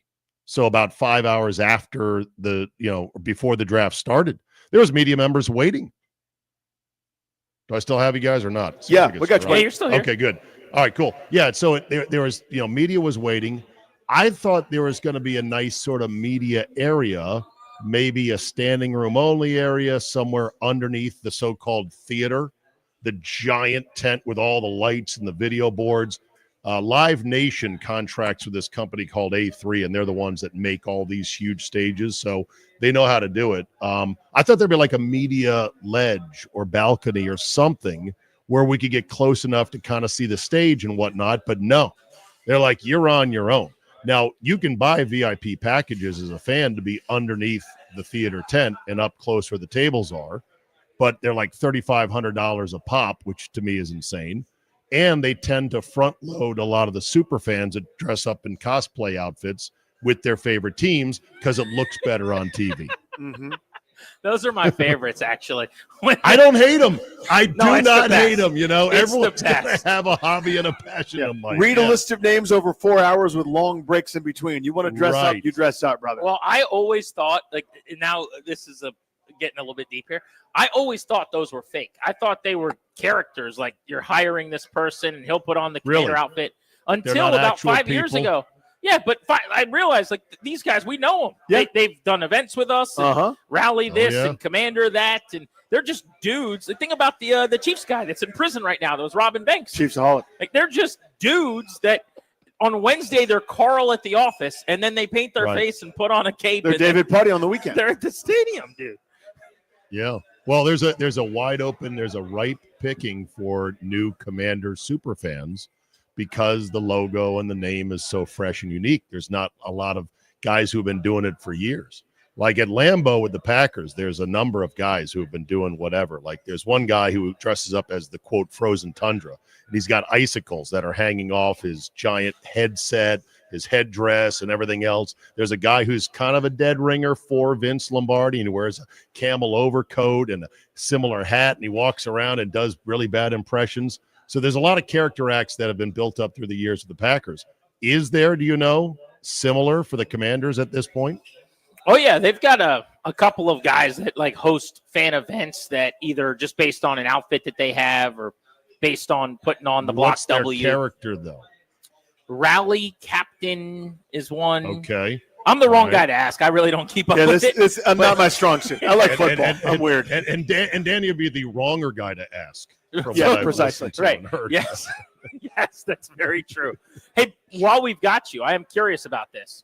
So the stadium, RFK 2.0. I mean, you were ride or die with this club for so many years, and it's a different club now, obviously. From afar, what are your thoughts on just the operation and the state of the union here with the name Commanders, kind of the reboot with the look, and now the possibility of going back to RFK with this new thing and a new 2.0 version of that stadium? Right. Well, from the radio afar point of it, because I do still live in the market and listen to you guys on a more than infrequent basis and listen to all the regular hosts and shows in and around town and read all the stuff. I have been keeping a close eye on it. And when they announced it, I was like, wow, that's fantastic. To me, it's the best deal in the best spot. I've always said, I said this with Andy for years. I go, look, the new place where whatever it looks like has to be where RFK is. It's like the line from The Big Lebowski, the rug ties the room together. That stadium has to tie our sprawling tri-district megalopolis of the DMV together by having a stadium right there. And the fact that they got the rights to that land at the last minute, a true 12th hour miracle, was one amazing thing. And then the fact that they got what looks like a very workable deal for what I think is a very sharp-looking indoor stadium, more on that in a second, is also tremendous. There's such momentum with Harris. He's on a roll like you haven't seen before on every level. But then I'm like, it's the D.C. government. And boy, can they jackknife a one-car parade. And I heard your interview with the mayor the other day, and you guys asked good questions, and the mayor was doing all she could to try to say, look, here's what it'll do, blah, blah, blah, blah, blah. And I agree with her. You can't just say, well, we could do the equivalent of a Costco and a Best Buy and a this and a that. The stadium will bring in the other businesses and will make it a place to go to 20, 25, 30 times a year. Because you're talking about with an indoor stadium, you can do all kinds of stuff, as you know. Everything from Super Bowls to political conventions to truck pulls to you name it, right? So it's in the right place. The deal is good. Harris and his guys are going to pay for 2/3 of it, give or take. And this thing should be done right now because momentum is real and it doesn't necessarily come back together. So I'm a little bit nervous because I just know that there is opposition and it seems pretty strong right now. But I think it's the right stadium in the right place. And I don't hate it. I do look at it and say, wow, the Windex budget better be profuse because there's a lot of glass. And other than that, and I know people are like, we want an outdoor field. We want real grass. Well, do you want to spend $1 billion on a tray that can slide out so you can grow real grass? Like, what is that going to do? You're basically paying $1 billion extra just to have, worms in the dirt. Who cares? Indoors. I've been to Minnesota. Have you guys been to Minnesota? The best. It's sublime. And theirs is only kind of half translucent with the way their roof is. Yep. But it's wonderful. And, the romantic notion of Hogs weather and NFC East football, it's the modern day and age. You might as well be indoors. Plus, a lot of these retractable roof stadiums like Indy and Houston and Dallas even, they almost never open the roof, We were talking about this. We were at the World Series in the Astros ballpark. And they kept it closed. It was beautiful there. Yeah, it was literally 70 degrees with no wind movement of any kind, no inclement weather. It was perfect. And they were like, we should probably keep this dome closed. Well, they want it louder. Yeah. They want the atmosphere. They want people to be comfortable. It's you have the retractable roof and you barely use it. Steve Zabin is with us, getting a lowdown on getting to host an NFL draft. 97.3, the game was just all over the draft coverage with Zabe out in Green Bay. Before I let you go here, we got about a minute left, but is the name growing on you at all? What are your thoughts on the name now compared to day one? And has it changed at all? The name is just sort of settling down. It's like a bruise. It's like a wound that'll never fully scar over. I'm a name truther. I'm a guy that I feel like the team died because that, the Redskins and that logo were my team of my youth and my adolescence and my adulthood. So I don't think it's ever going to be good, but I think it's kind of settling in. And I think with every year that goes by, a chance to change it grows slimmer and slimmer. What do you guys think? Yeah, I'm 100% with you. And especially now after Josh Harris in his way said, the name, it means something now. There's a brand to it. And I kind of throw up my mouth a little bit, but that's the point. I mean, right. it wore me down with Wizards. That's the dumbest thing in the world. I hate that name, but I ran out of fight. I stopped fighting after whatever it was, 15 years or so. Well, Zabe, there was a point in the playoff run last year. I looked at Danny and I said, "You're having fun. I'm having fun, right?" And yeah. This is great. Also, the name's never going away. I mean, with the highlights, the big moments, the other problem is there's not, I think, a slam dunk would be universally liked new landing spot that you could jump to, okay, we're going to be this name now. Whatever new name after Commanders is also going to have a very split allegiance to it or likability to it. So now you got this unbelievable trail of debris with the name and logo behind you. from whatever the new team name would be to Commanders with the taco holder to the football team with the bear helmets, and then, the Redskins before that. So I think it's probably going to have to settle in. But look, nobody cares as long as 5 is upright and healthy. Yeah, Nobody they're winning will care. games, as we saw. All of a sudden, the name was not as big of a deal for a stretch last season. All right, Zay, we'll be hitting you up as we get closer for the do's and don'ts as we prepare for the And draft. by the way, I'm not saying don't go. You should absolutely go. I said, look, I'll go because our station's the flagship of the Packers and we're broadcasting from there. I wouldn't go to any other draft in any other city, but because it's ours in the backyard of the team, of course I'm going to go and see it. And I think everyone should probably do it for one of the days that it's on the mall, especially if the weather is nice. But again, you can't see anything. You can't hear anything. Yeah. I was standing there. They put the players up on the Jumbotron who have been picked, which is great. And you can see it from, say, 200 yards away, which is where I was. But then they throw on the house lights, the big Klieg Stadium lights to light up the crowd, and that obscures your ability to see, wait, is that the tackle from Texas? I can't see it. You couldn't see the wide receiver for the first time in 50 years that Green Bay drafted. That's the one. Right. That's the one. I mean, that really made it for the Packer fans that it was the ultimate pop of finally taking a wide receiver in the way that Mark Murphy, great Redskin, delivered it on his way out the door as the team president. Was perfect stuff. So I think it'll be a home run. I think you should go check it out. Just come prepared, wear comfortable shoes, and let's hope the weather is nice. All right, Zabe, we'll do it again soon, man. Good catching up. Good to catch up, brother. All right, boys. Take care. Be good. That's Steve Zabin. We're Grant and Danny. We're live at City Tap House. We got another pair of Caps tickets for Game 2 against the Hurricanes Thursday night. We're going to give those away at the end of the hour. You are listening to The Fan.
Welcome back, Grant and Danny on the Fan.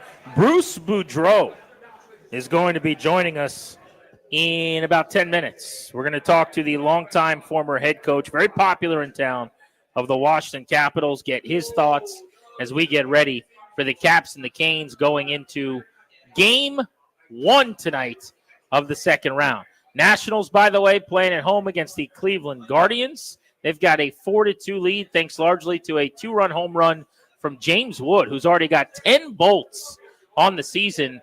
DC, we got ourselves a superstar. That is a bona fide on his way to stardom star. It's happening. They've had more than just about anybody else. Now, they haven't been able to keep them, but when you think about Bryce Harper and Steven Strasburg and Max Scherzer and Juan Soto, and even for a short time there, Anthony Rendon, and now James Wood, who's on his way to 30-plus home runs maybe in his first full big league season. If he can stay healthy, he could flirt with 40 home runs at the pace he's on. It's just silly. It's been astounding. Today's home run, by the way, 115 miles an hour off the bat. It was a laser low line drive into the bullpen in right field.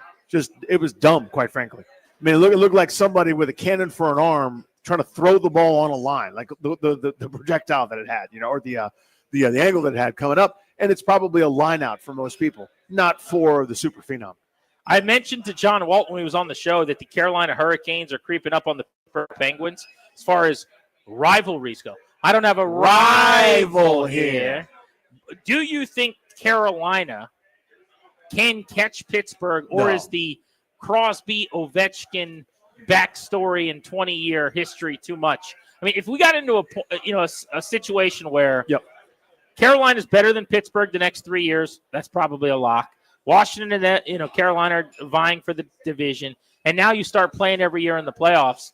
I think there's absolutely a path to that because they've got a good head start. The teams have only played once all time in the playoffs, and there's already hatred. Imagine you have a second series this year, maybe the next 2 years you meet in the playoffs. You're the best two teams in the East potentially over the next couple of years or close to it. Why can't they overtake the Penguins as the most hated team for Washington? Is there a DeLorean with a flux capacitor involved? Is there a time machine that undoes Lemieux and Yager and Francis and Tom Barrasso and the rest? No, the history.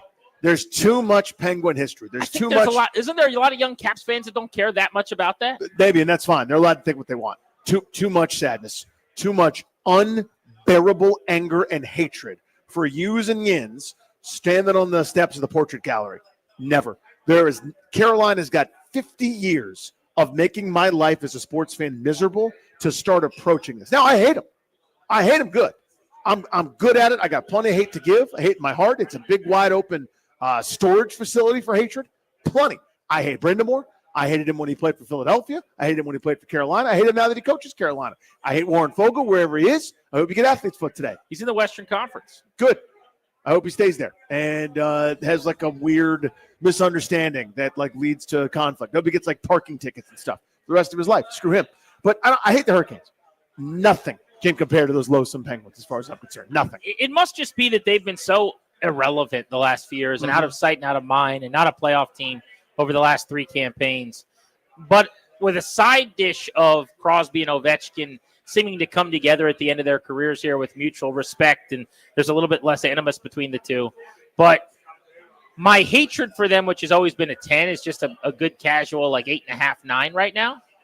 Whereas the Hurricanes, despising that I'm pretty good at, has generally been sitting neutral. Carolina's just kind of irrelevant for a long time. And when Washington first played them in the 19 playoffs, they were the little engine that could. You sunned them a little bit. You tapped them on the head and said, oh, that's cute. We'll see you in a few years. Now, Danny, I fast forward. One of the better teams in the sport, Eastern Conference final appearance a couple years ago. Bad blood again this season. They're creeping up. I'm not saying they've caught the Penguins. I'm saying I think there's a path 3 years from now to thinking that maybe, just maybe, they could. We could ask Bruce Boudreau about this. He's going to be joining us in moments here on G&D. Right now, though, another chance to give away Caps tickets to caller number 9 at 800-636-1067. You're winning 2 to Game 2 on Thursday night, May 8th against the Canes. For tickets and more event information, go to thefan.com. DC.com, live from City Tap House. This is the pregame spot. Come on and kick it with us. Ahead of puck drop on Grant and Danny.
I'm Linnell Willingham, and here's what's happening. We got playoff hockey on tap tonight right here on the Fan. Caps and Hurricanes set to duke it out for the right to advance to the Eastern Conference Finals. Absolutely no love lost between these two teams. They split the regular season series 2 games apiece. You can hear the game live right here on the Fan with pregame coverage beginning at 6:45. John Walton and Ken Sabrin on the call. Face-off is set for 7 p.m. Keep it locked on the Fan all afternoon long for your chance to win a pair of tickets for Caps and Canes Game 2 coming up on Thursday. Call the number 9 wins at the end of every hour. NBA news, the Sacramento Kings are finalizing a deal to hire 3-time Chicago Bulls NBA champion B.J. Armstrong as an assistant general manager under new GM Scott Perry. This is from Shams Charania of ESPN. Round 2 of the NBA playoffs continue tonight with a doubleheader. First out in the East, the Pacers looking to take a 2-0 series lead versus the Cavs. That one's set to tip at 7 p.m. Evan Mobley and DeAndre Hunter officially listed as questionable for Cleveland. Out west, we got Warriors and Timberwolves locking horns for game number 1 of their second round series. That one's set to tip at 9:30. College hoops news, Florida and head coach Todd Golden agreeing to a 6-year extension worth north of $40 million. It will keep Coach Golden in Gainesville through the 2030 season. That's baseball on deck right now. Top of the 6th, Nats up 4-2. James Wood with a 2-run homer in the 3rd to give the Nats the lead. We'll keep you up to speed all afternoon along with the latest on Nats and Guardians. From the Crop Metcalf 5-Star Sports Desk, I'm Linnell Willingham on the Fan.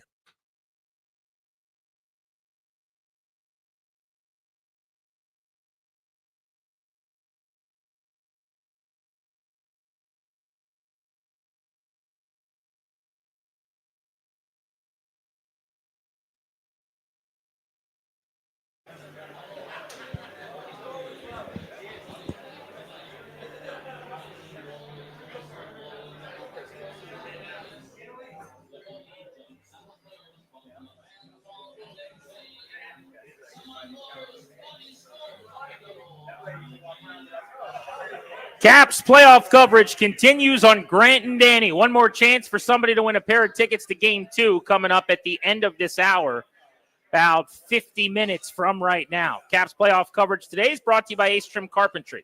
For 25 years, Ace Trim's been a trusted trade partner for new home builders in the DMV. They specialize in full-service interior trim carpentry, handling everything from supply to installation, turnkey and hassle-free. Contact acetrim.com today. Ace Trim, the home builders trade partner. On the Rude guest hotline right now, Rude, the most reliable heating and air conditioning products in the DMV, we find our guy, Bruce Boudreau, the former head coach here in the nation's capital with the Caps, who from 07 through 11-12 with the Young Guns was one of the more entertaining operations in the league. He was a part of many a postseason game here in D.C. and thereafter. Bruce, thanks so much for the time. We appreciate it. How are you?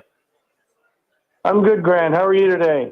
Doing very well. We're at City Tap House with a bunch of listeners wearing red, getting ready to go over to Cap One Arena tonight. It's game 1 of round 2 for the Caps. We want to get your assessment on this matchup. The Hurricanes have become fairly heavy favorites, which we're surprised by, considering Washington had more points, more goals, for and against this year, higher rankings in both. Why do you think Carolina is so favored in this series?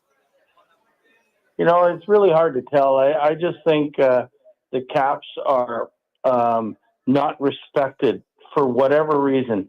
They're like the redheaded stepchild. They've played much better than Carolina in the season. They won the season series, I believe. They done so many things better than Carolina. Yet Carolina's the pretty boy. Like, I mean, they got Brenda Moore behind the bench. They're fast. They're like the guys that never get their clothes dirty type thing. So they're the favorite. I think the Caps are going to get down and dirty with them, and I don't think Carolina's going to be able to meet their push. So, I mean, let them be the favorites all they want. I think the Caps have got the better team. What's the most important thing for the Caps to do, Coach, to win tonight after this weird long layoff? I think it's just to be physical. Don't let them skate. Don't let them freewheel. They want to play.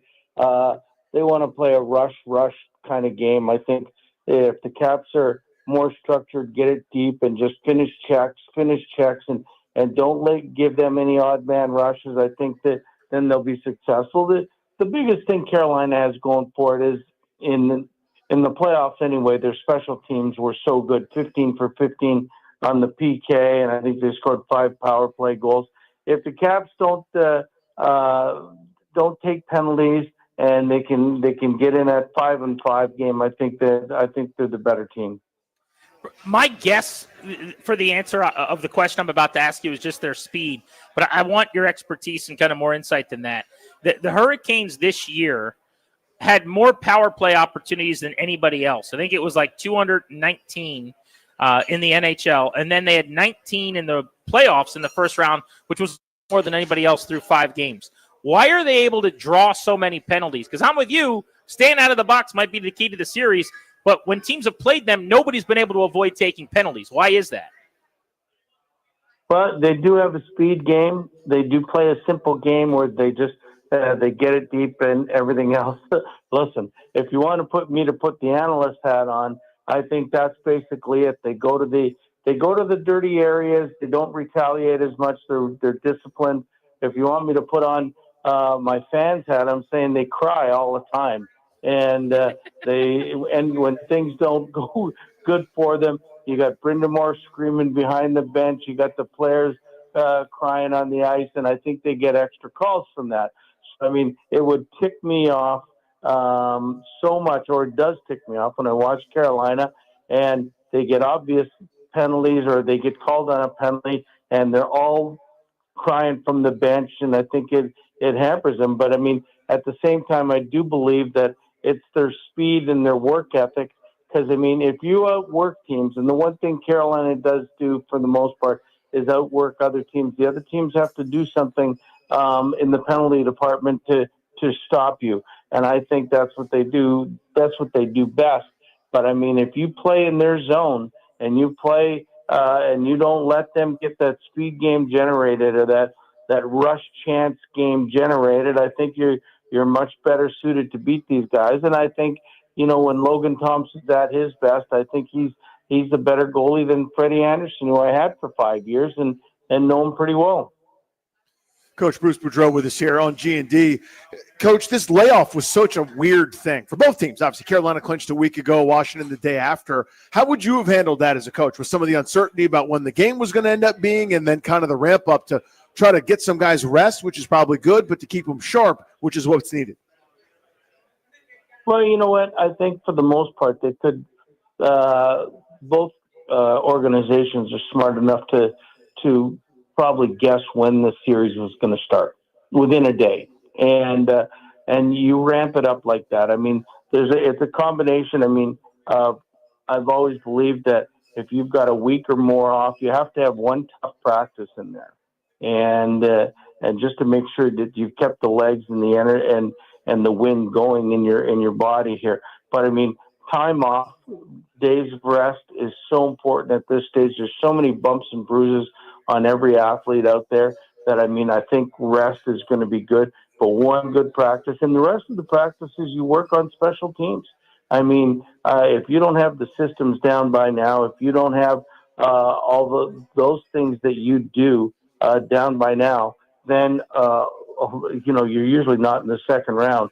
But by getting to the second round, I mean, now you start to look at the other team and say, okay, this is what they do really well. Let's practice on how we beat that and how we get away from that. And if you can do that, I think, and then it doesn't make it boring practicing every day, and you get more prepared, I think. But listen, both teams are going to be so excited to play and get this thing going. I assume that there might be a lot of mistakes in the first period and a lot of finishing checks in the first period, but I think they'll settle into a pretty solid game, and I'm sure the Caps will have a great game plan to how to beat Carolina.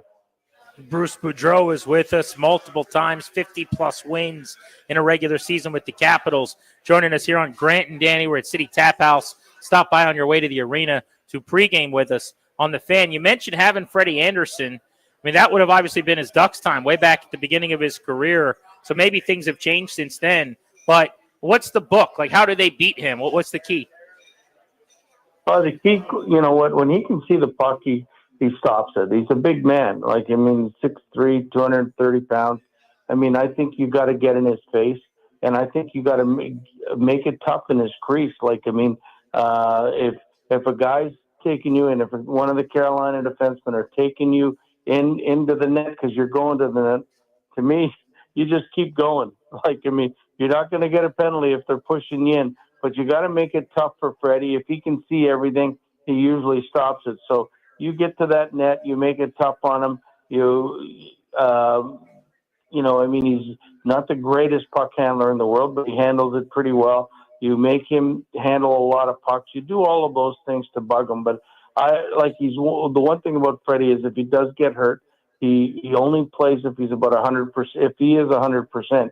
So to me, getting in his face all night long is something the Caps do very well. They got the big forwards that can do that. I think that's going to be something that they're going to want to do.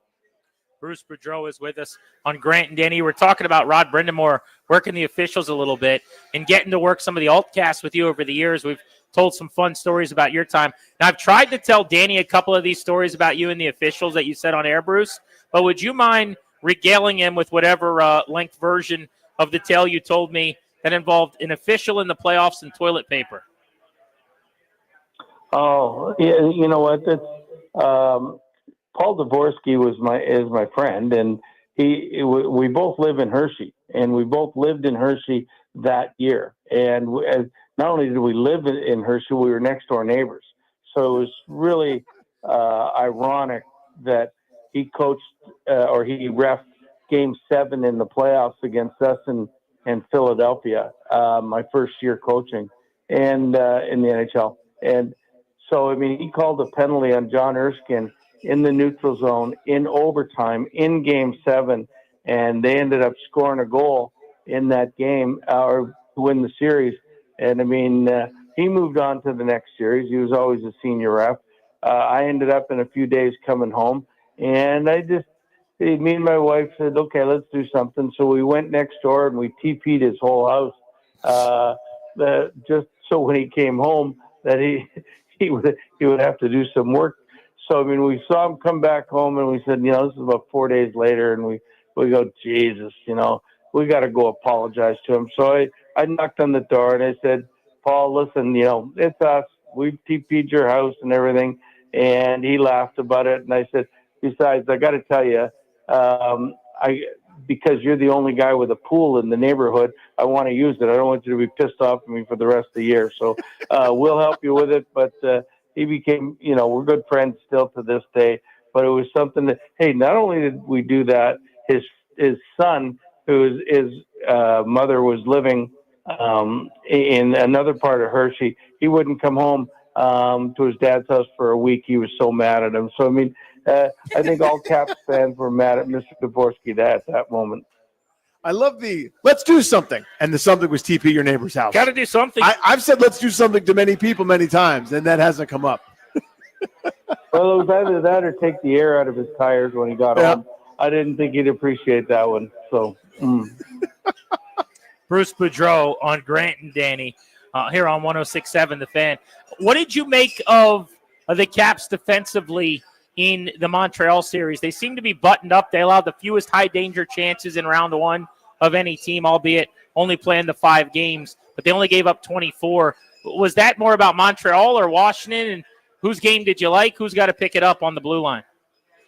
Well, I think a little bit of both. Let's face it, Montreal played hard, but their forwards are small. And the Caps, one of the things they do extremely well, very similar to the Toronto Maple Leafs, is they come back to the front of the net, they protect the front of the net, and they're much bigger than the opposition. So, consequently, they were getting nothing in the middle of the ice. And that's where I think, like, when the Caps, the first 50 games of the season, were one of the best. They were number one defensively in the league, I think, up to the first 55 games or something in the season. And that's what they got back to, was playing that solid defensive hockey, because for a while there, they were averaging, allowing 3+ goals a game. And I was a little worried about them coming into the playoffs, but they seem to have fixed that. They've shored that up, and they bring everybody back to the house. They block shots. They protect the front of the net. So you're not going to, and Logan Thompson is going to be able to stop everything from the outside. So that's what they do. And it works. And consequently, it worked against Montreal. Coach, give us a prediction for the series. Well, I think it's going to be a tougher series than the one we just saw with Montreal, and it's going to be tougher than Carolina had with New Jersey. So I'm saying this is going to go 6 or 7. I'd like to see the Caps win it in 6. You never want to have to go to Game 7 if you don't have to, and I've seen it happen way too many times before. So I'd like to see the Caps win it in 6. Bruce, at home tonight, last change for Spencer Carberry. Obviously, the Caps are 3-0 at home in these playoffs. How big of a deal is that actually? Like, are you not able to get matchups that you want favorably on the road, or do we over-talk about it, do you think? I mean, sometimes you do, sometimes you don't. But I think one of the things that Caps have 4 really good lines. Okay, I'll take you look at the LA series with Edmonton is where they only used 9 forwards. They had problems matching up because they didn't use their 4th line. The 4th line of the Caps, when you got Dowd in the middle and Duhaime and whether it's Radish or whoever's on the other side, they can take every defensive face-off because they have faith and Carbs has faith in them and they're responsible. So that gives them a huge advantage. And like when you've got 4 lines that can play, the other thing you can do is you could put either that line or Dubois' line on the Aho line. So I mean, either way, they're going to get the matchup they like, so I mean, I think it's a good situation for the Caps, and that's what makes them good. They're well balanced. They're really good at that. So those are reasons that you can match. You can play the matchup game if you have the guys to match it up. If you have only one, say, good checking line, and the other team is smart enough they're matching up against you, then they put their first line out all the time, and you're putting your checking line out, and your better scorers are staying on the bench. That's what makes the advantage for Caps when you can have at least 2 lines playing against their best line all night. It works out well, and it's an advantage for the Caps, whether you're at home or you can match up on the road like that as well. Coach, great to catch up with you. Enjoy the series. I'm going to. You guys too. It'll be fun. Should be great. Thank you, sir. That's Bruce Boudreau, terrific Caps coach over the years. Coached in many a playoff game, not just here, but in every stop. Got his teams to the postseason. Next on Grant and Danny, we've seen Jaden Daniels rocking the red at the arena. We've seen some of the Nats come out. Frankie Louvu got a big pop in the last game. Who could be next representing DC Sports, supporting the Caps? Still got our Caps to score a goal draft coming up today as well. You're listening to Grant and Danny. We're at City Tap House, Game 1 tonight. The puck will drop just after 7 against the Carolina Hurricanes. This is the Fan.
We're brought to you by thewindowman.com, the educational window company. The chase for Lord Stanley's Cup continues tonight for the Washington Capitals as they begin their second-round series versus the Carolina Hurricanes this evening. These two teams very familiar with each other as they split their 4-game regular season series at 2 games apiece. You can hear the action right here on the Fan. John Walton and Ken Sabrin get you warmed up with pregame coverage beginning at 6:45. Face-off set for 7 p.m. Make sure you keep it locked on the Fan all afternoon long for your chance to win a pair of tickets for Caps and Canes.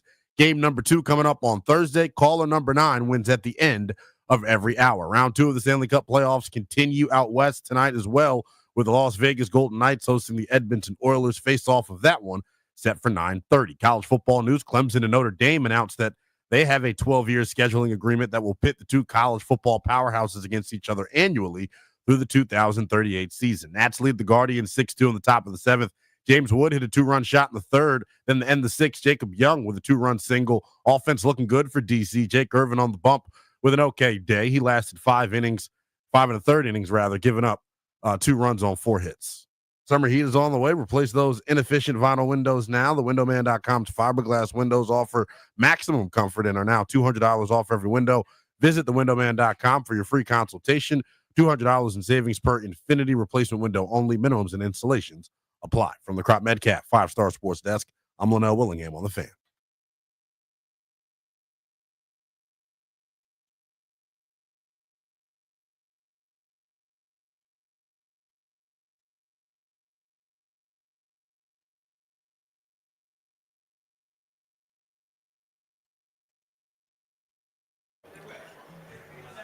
Welcome back to Grant and Danny from City Tap House, Penn Quarter, just a few blocks away from Capital One Arena. Caps Canes, Game 1, Round 2 tonight. We'll have one more opportunity for one of our listeners to win a pair of tickets to Game 2 coming up on Thursday at Capital One Arena down the street. We're going to be here on Thursday as well ahead of that second game of this series. So make note if you're coming to the game, pregame with us. They got delicious food, ice cold, wonderful beverages, and a lot of Caps fans and camaraderie out here at a puck drop, so it's a good place to be. Last time the Caps were at home, we're going back to the clincher, which was 6 days ago. I was going to say a month and a half ago, give or take. Wednesday night, they hosted and beat Montreal. They took the series in 5, 4-1. They took the game 4-1 as well. In that game, the dignitary, the DC sports celebrity that was pumping up the crowd, they try to have one for every game, was Frankie Louvu of the Washington Commanders. And I posted a video on Instagram if you guys want to check it out, at Grant H. Paulson. But Louvu got an unbelievable pop from the crowd in a way where I love Louvu. Like, that's my guy. I think he's one of the great talents on the team. I thought it was a little bit of a hipster thing, but I guess the secret's out.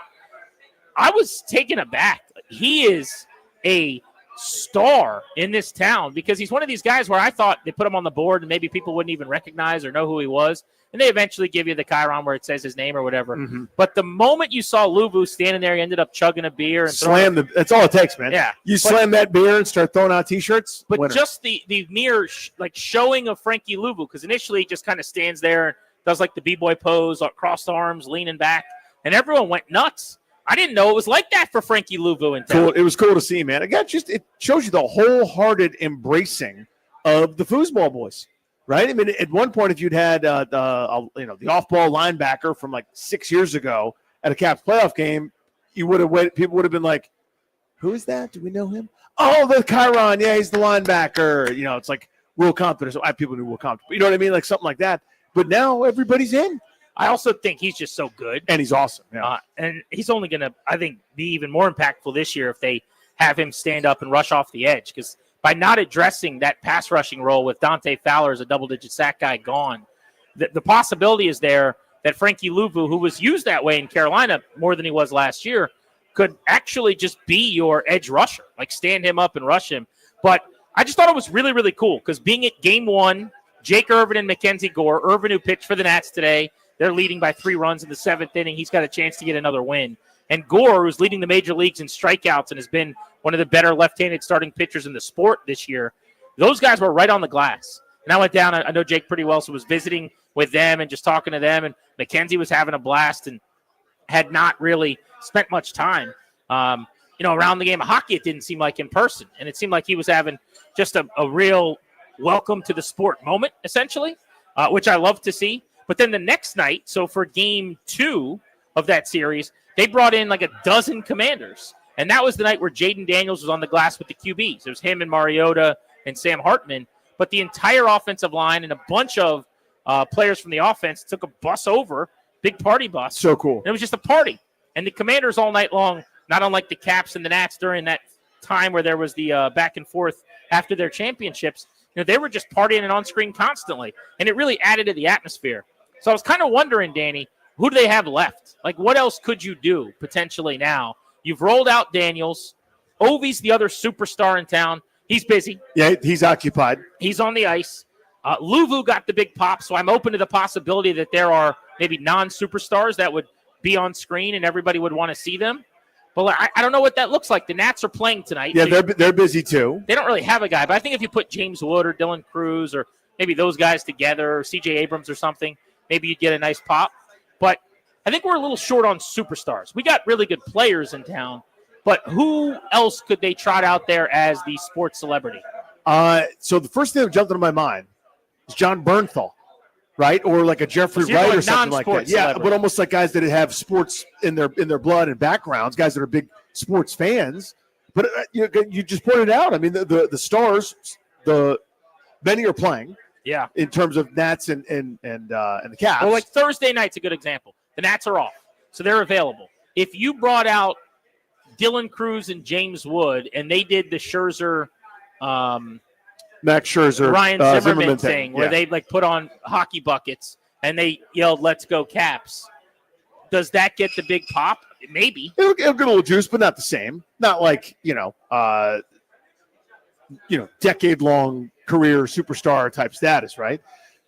But that's kind of the point. I mean, we are in a time of transition, right? The Wizards are purposely young, purposely bad. They're building maybe in a handful of years if they've made an Eastern Conference final or something like that. Alex Sarr could be that dude that's, just going to where he goes to the office anyhow, appearing on the Jumbotron or, something to that effect. But, yeah, right now it's basically football guys and the dudes that are already on the ice playing who could get that kind of energy. By the way, you just mentioned John Barenthal as a possibility. So I just went and saw The Accountant 2, which he was in. And I think he stole the movie. He was great. I love Barenthal. He was actually also just in The Amateur, which I saw, which was pretty creative, cool little action flick. I'm a John Barenthal guy. Yep. I don't think anyone knows who he is, really.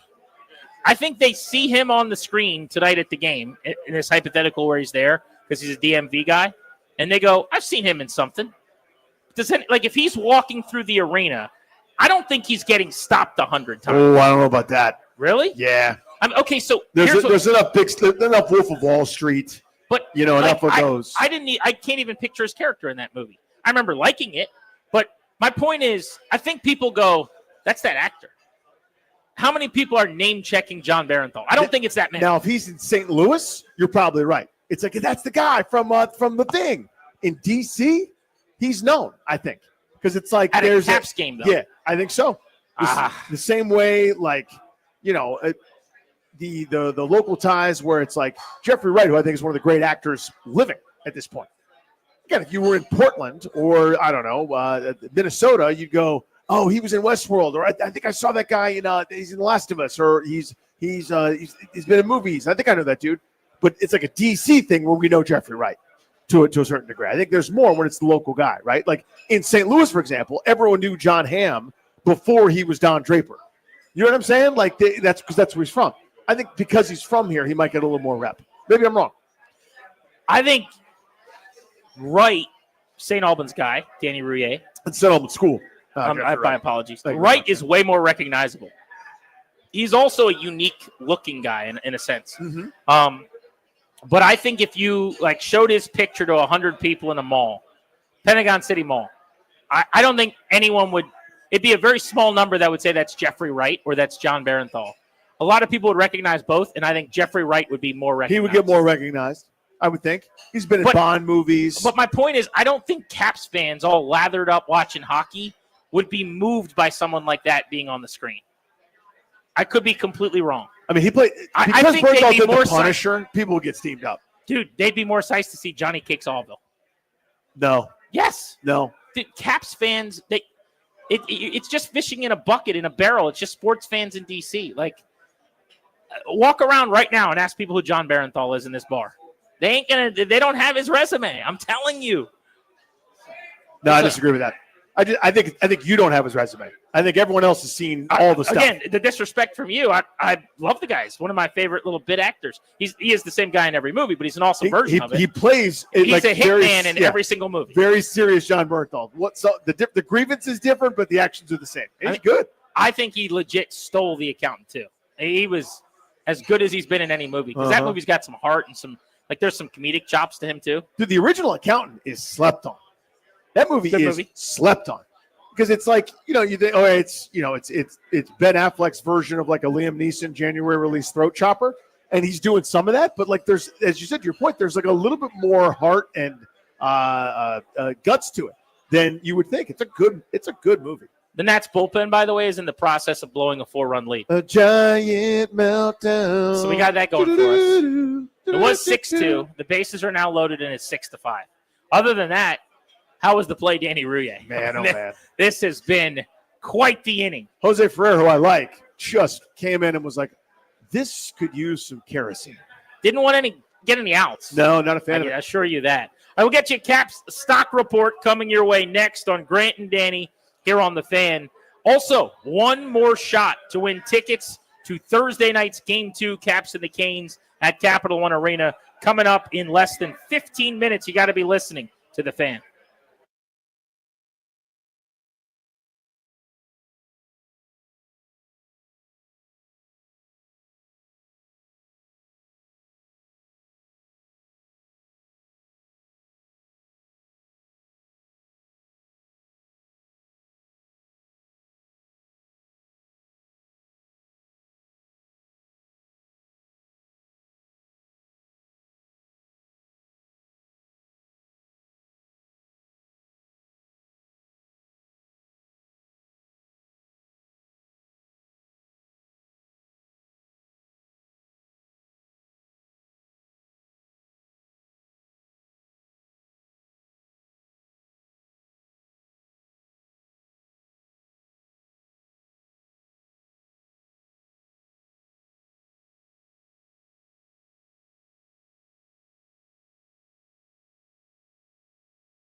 time. We are about an hour and 20 minutes away from puck drop. We are at City Tap House, Penn Quarter. Come by on your way to the arena and say hello. Grant and Danny welcoming you back on the Fan. In about 8 minutes, somebody's winning a pair of tickets to Game 2 on Thursday over at Cap One Arena. It is time for a Capitals stock report coming out of round one, entering this series with the Hurricanes. Let's see where the arrows are trending. Let's go stock up, please. How about Stromer, 27-year-old, had 9 points. That's 9 points in 5 games. That's good. That's almost, my math isn't great, GP, but that's almost 2 points per game. That's pretty good. He was underrated, unheralded at times in this series, potted a couple goals in his own right, but seemed to assist and seemed to be making the right play consistently, both ends of the ice. Dylan Strome, stock report up. Let's go stock up Alex Ovechkin. We talked going into the Montreal series about Ovi not having a single point, obviously no goals, in his 4 games against the Rangers last year in a sweep when Washington was summarily dismissed from the postseason after sneaking in with a nearly minus 40 goal differential. Very, very different series against Montreal in a very, very different year for Ovi. 4 goals, 5 points, a +3, led the team with 19 shots on goal. Ovi was active. He's one of these guys now in his career where he might be quiet for a period. He might have several shifts where you don't notice him. It takes 1 split second. It takes 1 moment, power play, winning a draw, setting him up, Strome off of a face-off win, and he puts a puck in the back of the net, and all of a sudden, he's one of the 3 stars of the game. He's got that type of impact waiting on that stick every time he rocks and fires. But a 4-goal first round has Ovi feeling himself going into this series with Carolina. Let's go another stock up. I like it. By God, that's Logan Thompson's music. Won all 4 games of the Capitals' first round, 4-1 series win. Saved 92.3% of the shots that he faced. A 2.2 goals against average in that series against Montreal. He was really, really, really good. There are a couple moments where it gets a little too frenetic. A couple moments where it's a little too frenzied for him. If he can kind of stay within, because here's what's going to happen. Carolina is going to pepper him, the team, etc., with shot after shot after shot after shot. You maintain your discipline, rebound control, maintain your positioning. He's a big, strong, tough goaltender, and he's got to be outstanding in this series for the Caps to win it. We'll go stock down here. Now, this isn't completely fair, and I'm picking nits, but I thought John Carlson offensively was fairly non-existent against Montreal, and that's not what he gets paid to do first. He's obviously a defenseman, and on the blue line, he was a +6, normally more indicative of team evaluation than player. But in 5 games, he had just 1 assist and a 1 point in that opening round series. I also thought defensively, he was at times, he just looked slower than some of the other guys, on the blue line. I think Carly's in a good place physically, mentally right now. I hope he's healthy. If he is, then I'm very confident that he'll have a good series. But you need him skating crisply. You need him skating with speed and looking energetic to keep up with a very fast Hurricanes team. He had just 6 shots on goal in 5 games against Montreal. Now, you go back over this year, there are games where he has 3 or 4 shots. Just wasn't really joining the rush or overly aggressive from the point, whether that meant on the power play where he still gets minutes or at even strength in the offensive end. I want to see more out of John Carlson against this Hurricanes team, and they might need him to be more effective offensively if they're going to come out of this series winners. I'll put another stock report up, please. How about Connor McMichael in the first series of these postseason here? Ended up with 5 points, 3 goals. That doesn't tell the story, though. He was frisky. He was activated. He was creating havoc.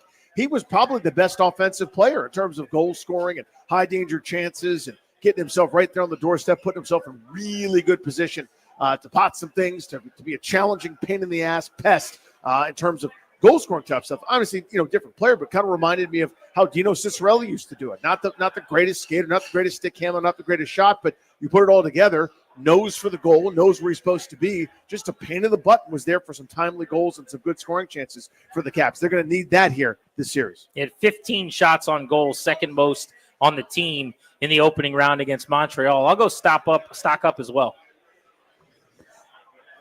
Anthony Beauvillier, in 18 games in the regular season after being acquired via trade, Bovey, not Ovi, but Bovey, had all of 5 points. And then he had that many in 5 playoff games in the first round against Montreal. The big goal in game 1 and then 4 apples as well. He was a +4 in the series. He ended up with 14 shots. Only Alex Ovechkin and Connor Michael had more shots on goal than Anthony Beauvillier. Who saw that coming? He became an unlikely star and a real unsung hero for this team last round. The question is, what's his role and what line is he going to be skating on? Alexi Protas is almost certainly going to start tonight, game 1, on the 4th line with Dowden Duhaime. But we already heard from John Walton on the broadcast earlier today that Spencer Carberry told him there is a chance that if they're not getting off to a fast start or generating chances and shots, maybe Protas gets elevated and starts skating with the second line, maybe the first line. They move him around until they find something that works. I could see Beauvillier sliding back down. They celebrate that he is versatile. They call him their Swiss Army knife. You could see him being a forechecking pest, even without being overly physical. With Dowden Duhaime on the 4th line, he played a lot with them at the end of the regular season. So the shots might go away. Some of the offensive input might not be there if he's not on the top line. But I love the way he's playing, and I like that he can help you kind of in multifaceted ways on any line. Beauvillier's proven to be a hell of an addition. He had the most points of any player acquired at the trade deadline going back to round 1. I'm going to do a gentle stock down here. Very gentle. Now, it's not all about scoring the goals, okay, for Lars Eller, but those aren't happening, and that's obvious. But there's not much production here. Now, that's not sort of the primary role. He's got to play some defense. He's got to play that full 200-foot game. But at times, it just sort of feels like he's in quicksand. It feels like the game is sort of passing him by in certain moments. I think he's got to be more active. Again, it's not necessarily going to translate to scoring. I think that ship has long sailed. But to me, there needs to be just a little bit more from Lars Eller, right? Whether it's the big hit, whether it's the forecheck, whether it's creating chances for others, whether it's, God forbid, a shot on goal yourself. It's all allowed. Just need a little bit more from Lars Eller here in this series. There you go, your Capitals stock report ahead of game 1 tonight with the Carolina Hurricanes live from City Tap House. We're hanging out with Caps fans today and Thursday ahead of these 2 home games. By the way, they're in Carolina and Raleigh on Saturday and Monday. I'm thinking about driving down there on Saturday. I still got some details to work out, okay? I still got to figure some things out with the wife at home. But Saturday, take off from work. No show on the BetMGM network, maybe? Do you have the huevos to do it is the question? It's a big question. Do you have them? People are asking. People are talking about So many it. people. Here's how I would do it. I would get in my car. Yep. I would drive to Raleigh. Yep. The site of my bachelor party. Yep. You guys remember me, right? Grant Paulson? I was there for a Caps-Canes game in that barn. Jay Beagle scored a game-winning goal with 2 seconds left in February of, I guess I should know what year I got married. You got married in 17 or 18. I always botch it. I think it was 18. February of 18. Yeah. I know everything based on sports stuff. Yeah. It's like I got engaged today. Anthony Rendon had Caps year. 3 home runs and 10 RBI. And then I got married with Jay Beagle scoring with 2 seconds left in Carolina. Point of the dude's story is, should I do that on Saturday? Again, I don't know if you've got them. If you feel like you've got them and you're up to the challenge, I think you do it. That's got to be a don't take your kid situation, right? No, that's just Grant. Now, are you getting tickets? What are you doing? Well, I would get tickets. I would or are you just going to Raleigh and hoping? No. I'm not making the trip without a ticket. I would just get online. Yep. Probably get on Game Time and see what we're looking at. Buy a ticket somewhere probably in the upper rafters. Don't have the glass connection in Raleigh. No, there's no. I don't know You're many not fogging people. up any windows. There's no Windex to be sprayed in Even Raleigh. after your bachelor party and you were the king of Raleigh down there, you spent more money down there than they've ever seen. I don't think they like me very much there. What about? Doesn't Will Brinson live close by there? Yes, Will Brinson does actually. Couldn't you do something there? Like, I don't know what kind of pull he's got. Maybe. Well, what would I do? Just talk to Will Brinson? Where does that get me? Tell him you'll give his buddy Zeke a shout out like he does when he comes on here, and see if Will will have something for you. He loves shouting out Zeke. Shout out to my buddy Zeke. One final time today, Danny. Let's give away a pair of Caps tickets. Caller 9 at 800-636-1067. You'll want a pair of tickets to round 2, home game 2 for the 2025 playoffs with the Washington Capitals. Thursday, May 8th versus Carolina at Capital One Arena. For tickets and more event information, visit thefandc.com. That's 800-636-1067.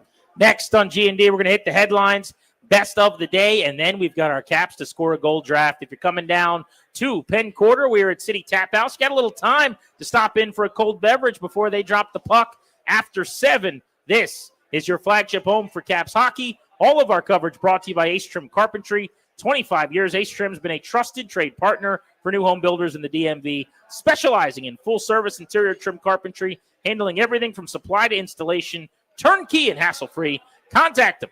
AceTrim.com today. That's Ace Trim, the home builders trade partner. You're listening to The Fan.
We're brought to you by Paul Henry's Window Installation, your clear home improvement choice. The second season continues for your Washington Capitals tonight as they play host to Sebastian Aho and the Carolina Hurricanes in round 2 of the Stanley Cup playoffs. You can hear the action right here on the Fan beginning at 6:45. Face-off set for 7:05. NBA news, the Sacramento Kings are finalizing a deal to hire three-time Chicago Bulls NBA champion B.J. Armstrong as the assistant GM under new GM Scott Perry.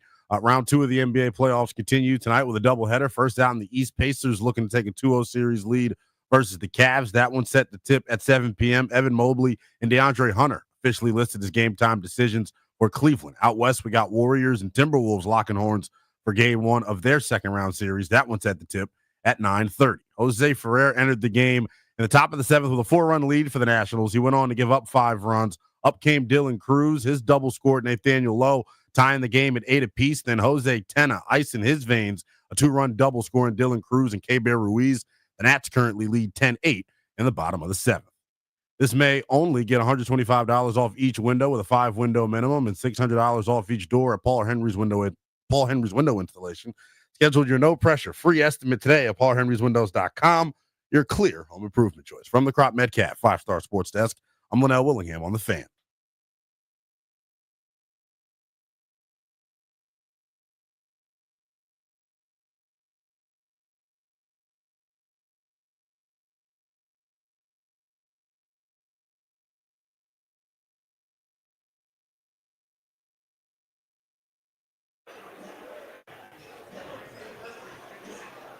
City Tap House, the site of Grant and Danny ahead of Game 1, Caps, Canes. The game will be live right here on the Fan just after 7 o'clock. Washington has won 3 consecutive Game 1s. They are 28-21 all-time in Game 1s, and they are 18-12 at home in the first game of a 7-game series. Alex Ovechkin and the Capitals, 19 shots on goal, 4 goals in Game 1 for the Grade 8. Sebastian Aho played over 22 minutes per game, the franchise leader for the Canes in goals and assists in the postseason, getting ready to take to the ice tonight. Caps fans can take solace in the fact that Washington was plus 16 in high-danger scoring chances, allowed fewer, 24 of them, than any other team in round 1. But if you're a Canes fan, you're feeling good about the fact you're 15 for 15 on the penalty kill in these playoffs. Your power play was dynamite, and nobody draws penalties like them, Danny. They drew the 3rd highest amount in the regular season and the highest amount through 5 games in the playoffs. They had 246 power plays in the regular year, 19 more in round 1 through 5 games. Yeah, it's part of the design. Years ago, I remember talking to Boomer Esiason about the New York Rangers and how they never committed penalties. We were like, this is just nonsense. It's ridiculous. They commit penalties at some point, right? Just part of how they play. This is part of what Carolina does. They're always in high danger chances. They're always forcing you to go a little bit above and beyond, whether it's extracurriculars. They never stop churning and skating. That leads to you getting in bad spots, committing some penalties, playing a little bit extra defense, getting handsy, hook and slash, or whatever. So, yeah, it's part of the design. Stay out of the box. Keep them out of the high danger areas. Speaking of teams doing what they do, very Nationals performance today. The boys are battling. They are scrappy as can be. Their bullpen's doing everything they can to lose a baseball game.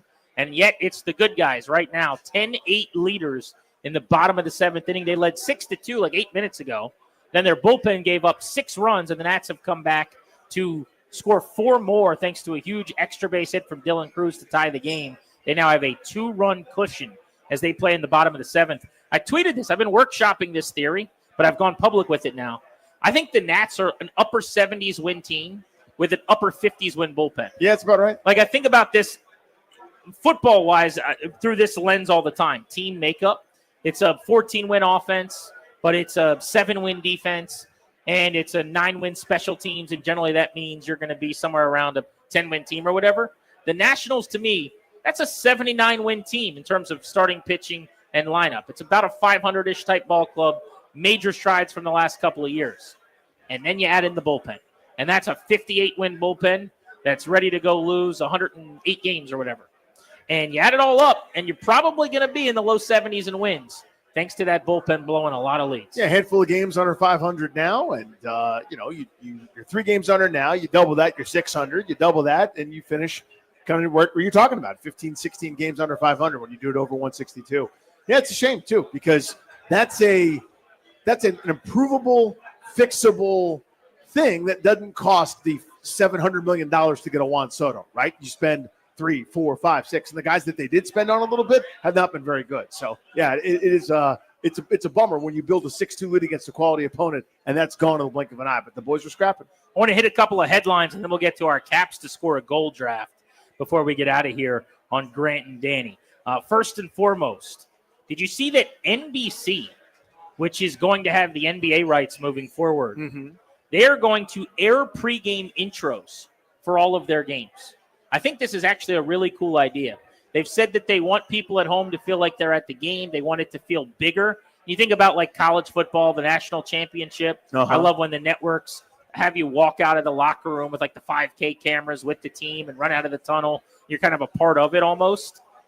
NBC's plan is for all of the games they're televising on the network throughout the regular season that they will be live on TV for the in-arena introductions. I think that's cool.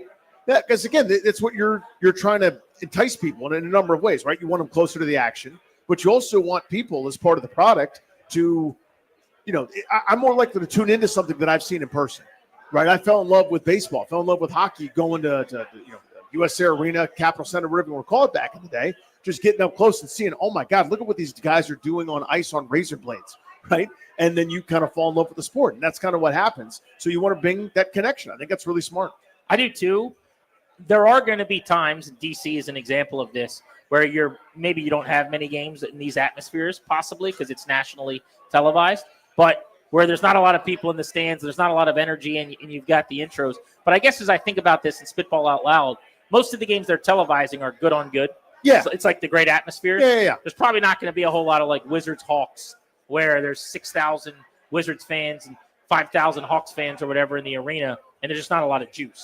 So maybe it's more probably like Nuggets Wolves on a late night or a Sunday afternoon, and it's a packed house, and the energy's awesome.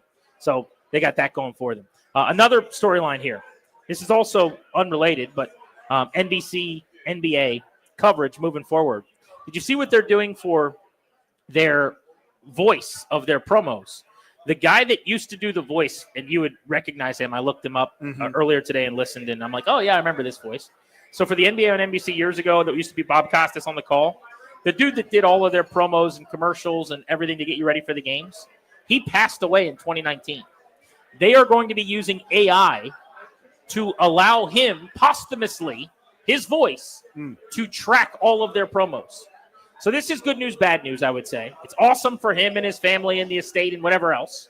Good for him. He's a legend, and NBC wants his voice to still be his pipes on their broadcast. This is a bad news for people in that industry, I would say. Yep. Because jobs are being lost to AI and someone who's no longer with us. But I think this is pretty fascinating in terms of they're obviously trying to run it back. They still got Round Ball Rock, that great anthem that they play that's one of the best in sports. Now you're going to run it back with this guy's voice all over everything, even though he's no longer living. I like what they're trying to do. This is a little bit scary from a job standpoint, but it's all happening. You just got to – you're either the pavement or the steamroller, man. Yeah, I can unequivocally say I do not like it. I am not a fan of that. Now, not the memories and the voice and the iconic person. As you said, it's very cool for individually him and his family, but that's not what I want. I don't want that. Someone who does some voiceovers and wants that line of work to be able to continue, that's not cool.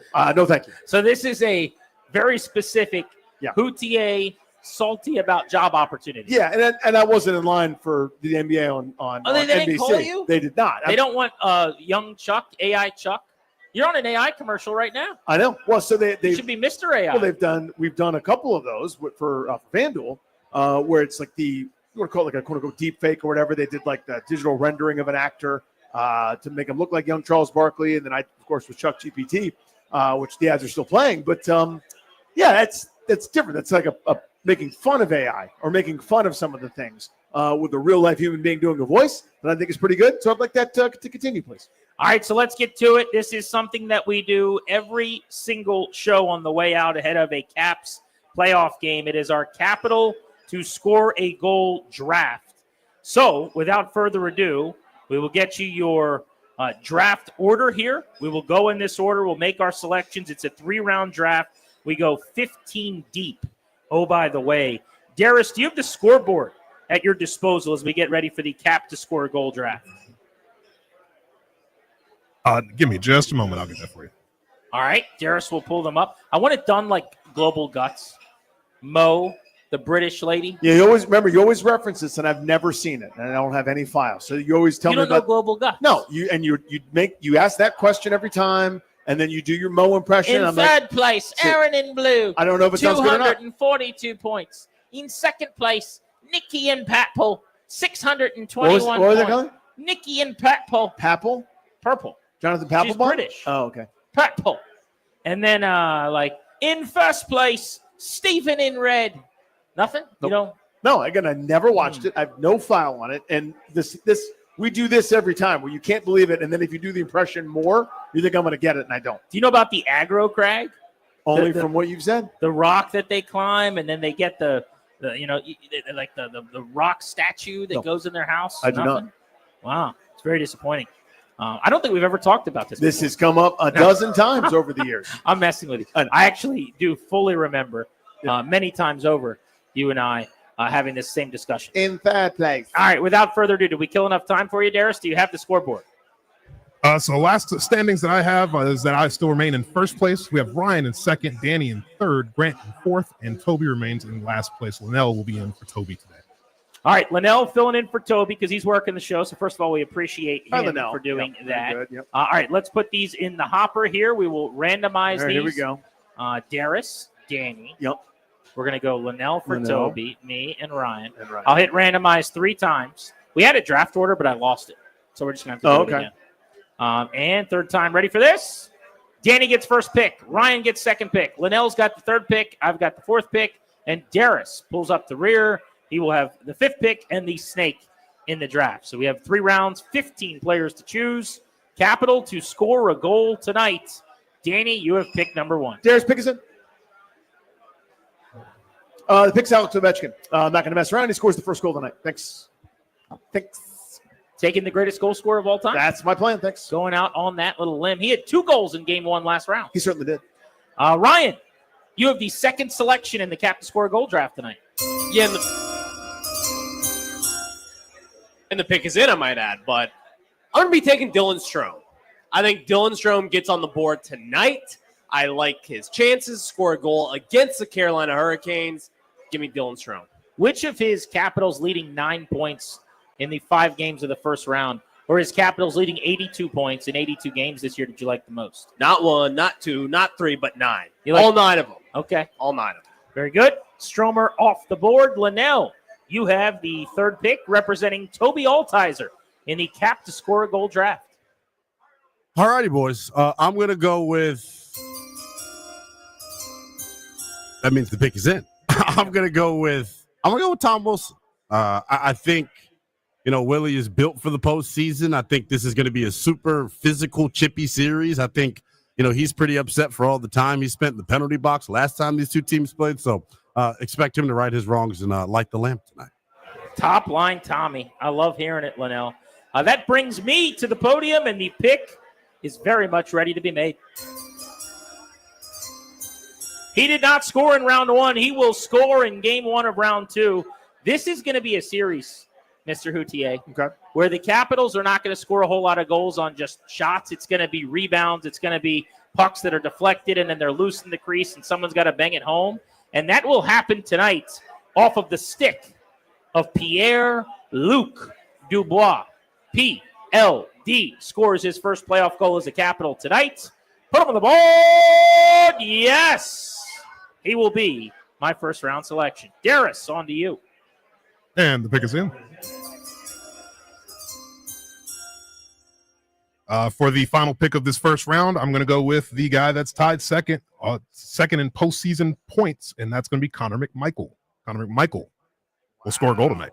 Darius, I think you got to like the fact that you got Mikey, who had 3 goals in round 1 and was second on the team in shots on goal, all the way at the end of the first round. All the way down there. Feels like a little bit of a Shedeur Sanders fall for McMichael. Was he doing something teams didn't like in the draft, perhaps?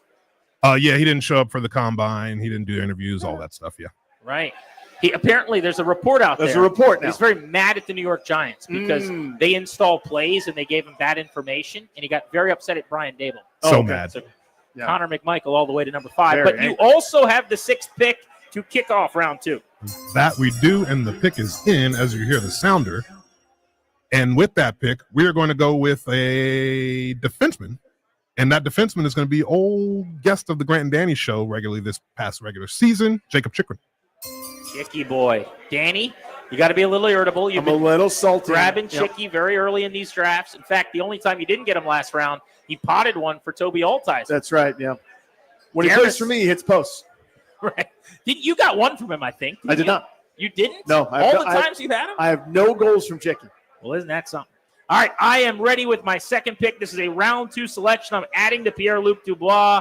Let's play hockey. The 4th line, I'm wearing a Brandon Duhaime sweater. It's not going to be Doggy Duhaime. It's going to be his line mate, a man with a career high in goals, 14 this year, a man from Alabama, an American, Nick Dowd, wears number 26. He will score a grimy goal for the Capitals. He will get the boys on the board tonight. I'm going to say the first goal. Oh, for bonus points. Okay. Nick Dowd will be my 2nd Capital I'll select. All right. Liddell, you're up, sir. Yep. All righty, boys. The pick is in. I am going to right the wrongs of one Grant Paulson and go with our guy, Doggy, Brandon Duhaime. Doggy Duhaime's off the board. Linnell, we're going back-to-back 4th liners, the tandem, the inseparable duo, Batman and Robin. They were sitting in the green room together waiting for the picks. You separated them. I was hoping to get both of them. This is like 2 puppies. You got to bring them home from the puppy store together, man. We're ready to roll. All right, good enough. He's got Doggy Duhaime. Ryan, back to you. Looking to add to Dylan Strome. This is the best day ever. The pick is in. Someone who I consider the 2nd overall pick, Alexi Protas. Come over to our team with Dylan Strome. I'm taking Protas. I think he gets on the board tonight. I literally almost took him with the 2nd overall pick. Thank you, everybody, for letting him slide to me. I will take that, and I will run for it. The value's astronomical. It's awesome. Good there. I think it's a little out of sight, out of mind.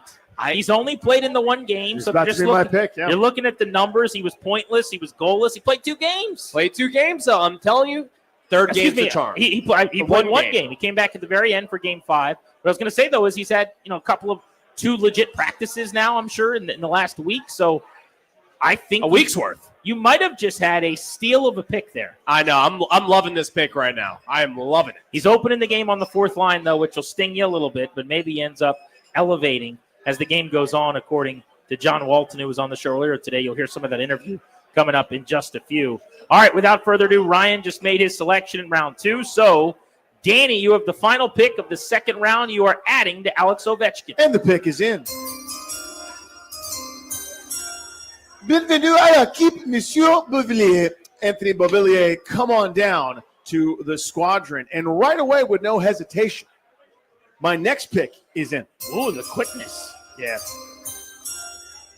Did not love the selection here. Not that thrilled with what's left, so I have to take a player, and a player is who I will take. This person plays for the Capitals, so he's on my team now. Bring on Andrew Mangiapane, please. Welcome. Mangiapane scored the biggest goal in round 1. That was kind of what I was thinking. Why do you have to disrespect him so much? He's on that line where they don't like those goals. They're not a fan. They did in the biggest moment of the series. That's true. The moment. Your team is complete. Ovi, Beauvillier, Mangiapane. Ovi, Bovi, Mangi for Danny. Ryan's got Stromer and Protas. It is time to finish out your triumvirate. Again, we are thrilled with this pick. The pick is in. I love the kids. I love them so much, and I love them from Boston College. Give me Ryan Leonard, my 3rd pick in this draft tonight. Come on, Rook. Let's get something. Only goal he's ever scored was an empty netter. It was an empty netter. Maybe there's an empty net situation tonight. You never know. You never know. Nice. Just 1 point in round 1. You're not scared. It doesn't sound like. I'm not scared. This 3rd pick, we'll see what happens. I'm going to give Ryan Leonard a chance because he could go for 2 goals. You never know. Can we also, by the way, make sure we have a recording of Ryan saying, quote, I love the kids? Yes, make sure we that's have that? fair. For sure. That's Thank you. not Yeah. good. Thank you. Clary, he's my backup babysitter. When my babysitter can't babysit, I was never babysat. No, he hasn't done it. He did ask me. Did I really? You did. You a texted couple me. weekends ago. He did. That's true. That was a no-go, though. My hands were sweating. It was late minute. Last minute. Yeah. It was late in the game. I think you were having like a board game night or something. Game night. It was awful. It was awful. Ryan's good, like as an uncle, to stop by, mix it up with the boys and girls, like rile them up a little bit, couple pillow fights, push them around. True and then story. leave. Last time he came to my house, they were like beating him up for a while, and I was like, God, this guy's getting worn out. Only to find out after the fact, didn't they steal money from you? Yeah, now, that wasn't my kids. There was other neighborhood kids. But they took like several dollars from you. Yeah, and for some reason he gave them to them. I mean, I didn't get. Did they offer you stole it. pizzas or something? No, Is that they why did you gave not. money? They did not. Unfortunately, How did it happen? They reached in my pocket there and grabbed my wallet, and all of a sudden there was a lot of cash in there, and then there wasn't. There was zero cash left over. They reached in. I lost a $20 bill in there. How much cash was lost in the transaction? No joke, probably like $24. But why would he allow that? Well, it's not allowing it. I was literally being attacked. They're 4. I know. But what am I going to do? Hit back? No, you don't have to hit. I know. You demand that you get your money back, or you come over and you say, "Hey, man, those kids just took my money." I mean, I'm a 25-year-old man. I'm like, "Hey, man, your kid just took my money. What do I do?" I think you just covered it right there. I don't know. I felt in a weird situation there. I didn't want to ask, like, "Hey, man, can you ask So for you just new-" let. First of all, what did my kids do with why did they have $24? I don't know. Was it my I don't kids know. or the neighbor kids? The neighbor kids. It was the neighbor kids. Nooms did help, though. Nooms did help. I will say. Nooms is a little bit of a he's a scallywag. Nooms likes to get around there. Exactly Little right. klepto Nooms, man? He's a pickpocket. Wow. The other day he came home from going to T-ball. He had 4 cell phones. I don't know how it happened. I don't know what went down. Stromer, Protus, and Ryan Leonard for you. All right, Linnell, you've got Tom Wilson. You've got Brandon Duhame. 2 guys that like to fight. Better hope to stay out of the box. No fisticuffs. Who do you got to round out your 3? Oh, this is tough. I hope Toby is okay with the picks that I made on his behalf this afternoon. I am going to go with Rasmus Sandin. Ooh, we're going a little defenseman, activating shots on net. Nasty. I think Sandin scored for Toby. Really? In the first round. Is that There we go. possible? No, he didn't score a goal. He didn't have one? didn't score. No. He couldn't have scored for anybody. Yeah, I guess because it he was never nothing. scored. He almost scored. He's almost. I'm trying to remember. It's because something happened where it was like the obscure one that, of course, never happens, and it happened for Toby. The pick is in. I'm ready to round out my squad. You guys are being real cute going with defensemen, but you haven't taken Captain America, the guy that's got more playoff goals than any defenseman on the Capitals. That's John Carlson's music, and he is due, boys and girls. Maybe it's a blast from the point on the power play. Perhaps it's a little 2-on-1 rush getting involved. I don't know how it's going to go down. Carly is going to get me home. The value's too good. I got PLD, I got Dowd, and I got John Carlson. It's a very neat roster. That's a very Grant roster. I like By the way, that. look at Darrison 5th, from the 5 spot. Yeah. With a pretty nice little grouping so far. But it's about to get uglier. Yeah, He's got there's McMichael. He's got Chikrin, and you might as well just go PTNBL. This is the old player to be named later, Darius. What are you working with? How dare you guys sleep on my guy, Trevor Van Riemsdyk, guest of the Grant and Danny program last week, and he is joining the squad, and he is going to get us on the board tonight. Dad, are you just going based on the guys that you like when they come on the show? That's very possible, yes. I think that's We what had happened. McMichael Yeah. like twice right before the season. We had Chikrin all season long, and then we had TVR literally 4 days ago. I get to talk to these guys, so I'm easily swayed. What can I say? I like it. That is the Grant and Danny listener line picks for Darius. So run through them really quick. Let everybody keep score at home. Danny, Ovechkin, Beauvillier, Mangiapane, Ryan, Stromer, Protus, Kid Leno, Linnell, a.k.a. Toby, so Lenobi, if you will. Lenobi. Tom Wilson, Brandon Duhame, Rasmus Sandin, Grant, Pierre-Luc Dubois, Nick Dowd, John Carlson, Christian Darasaw, Connor McMichael, Jacob Chikrin, and Trevor Van Riemsdyk. It's that time, boys and girls. Let's go watch some hockey. If you are going to be in the car round and round, make sure you are listening tonight to John Walton on the Capitals Radio Network. Final thing to tend to, Danny, our player to lock in on, presented by Baldino's Lock and Key. Capitals player to lock in on tonight. Baldino's Lock and Key, your hometown security team since 1961. Number of guys I could pick, I'm picking Jacob Chikrin here. I think he needs to be a huge factor in this series, not only with that boring defensive responsibility deep in their own end, zone exits, getting the puck out, but also activating a little bit, getting up in the rush as well, and creating some danger chances. Jacob Chicker. My Baldino's lock and key player to lock in on is Alexi Protas. Penalty kills got to be much better. Gave up 5 power play goals to Montreal. Carolina draws more penalties in the playoffs than anybody since the start of the regular season, second most in the NHL, and they are lethal on the PP. Got to stay out of the box. But it's going to happen eventually. They're going to get a power play. Protas, with his size and length, needs to help them at the point, trying to clear the puck. Also, get a little boost from him offensively. That's allowed. That'd be very nice in his second playoff game of this stretch here. For Danny out here at City Tap House, I'm Grant saying so long. Meadow, Chris, Ryan, been very helpful. Good job by the entire crew out here making us feel at home, taking care of us all day long. Love you, City Tap. Darius Linnell back in our DC studio. You'll hear from John Walton next. We're getting closer and closer to the Caps and the Canes on the Fan. Thank you for coming.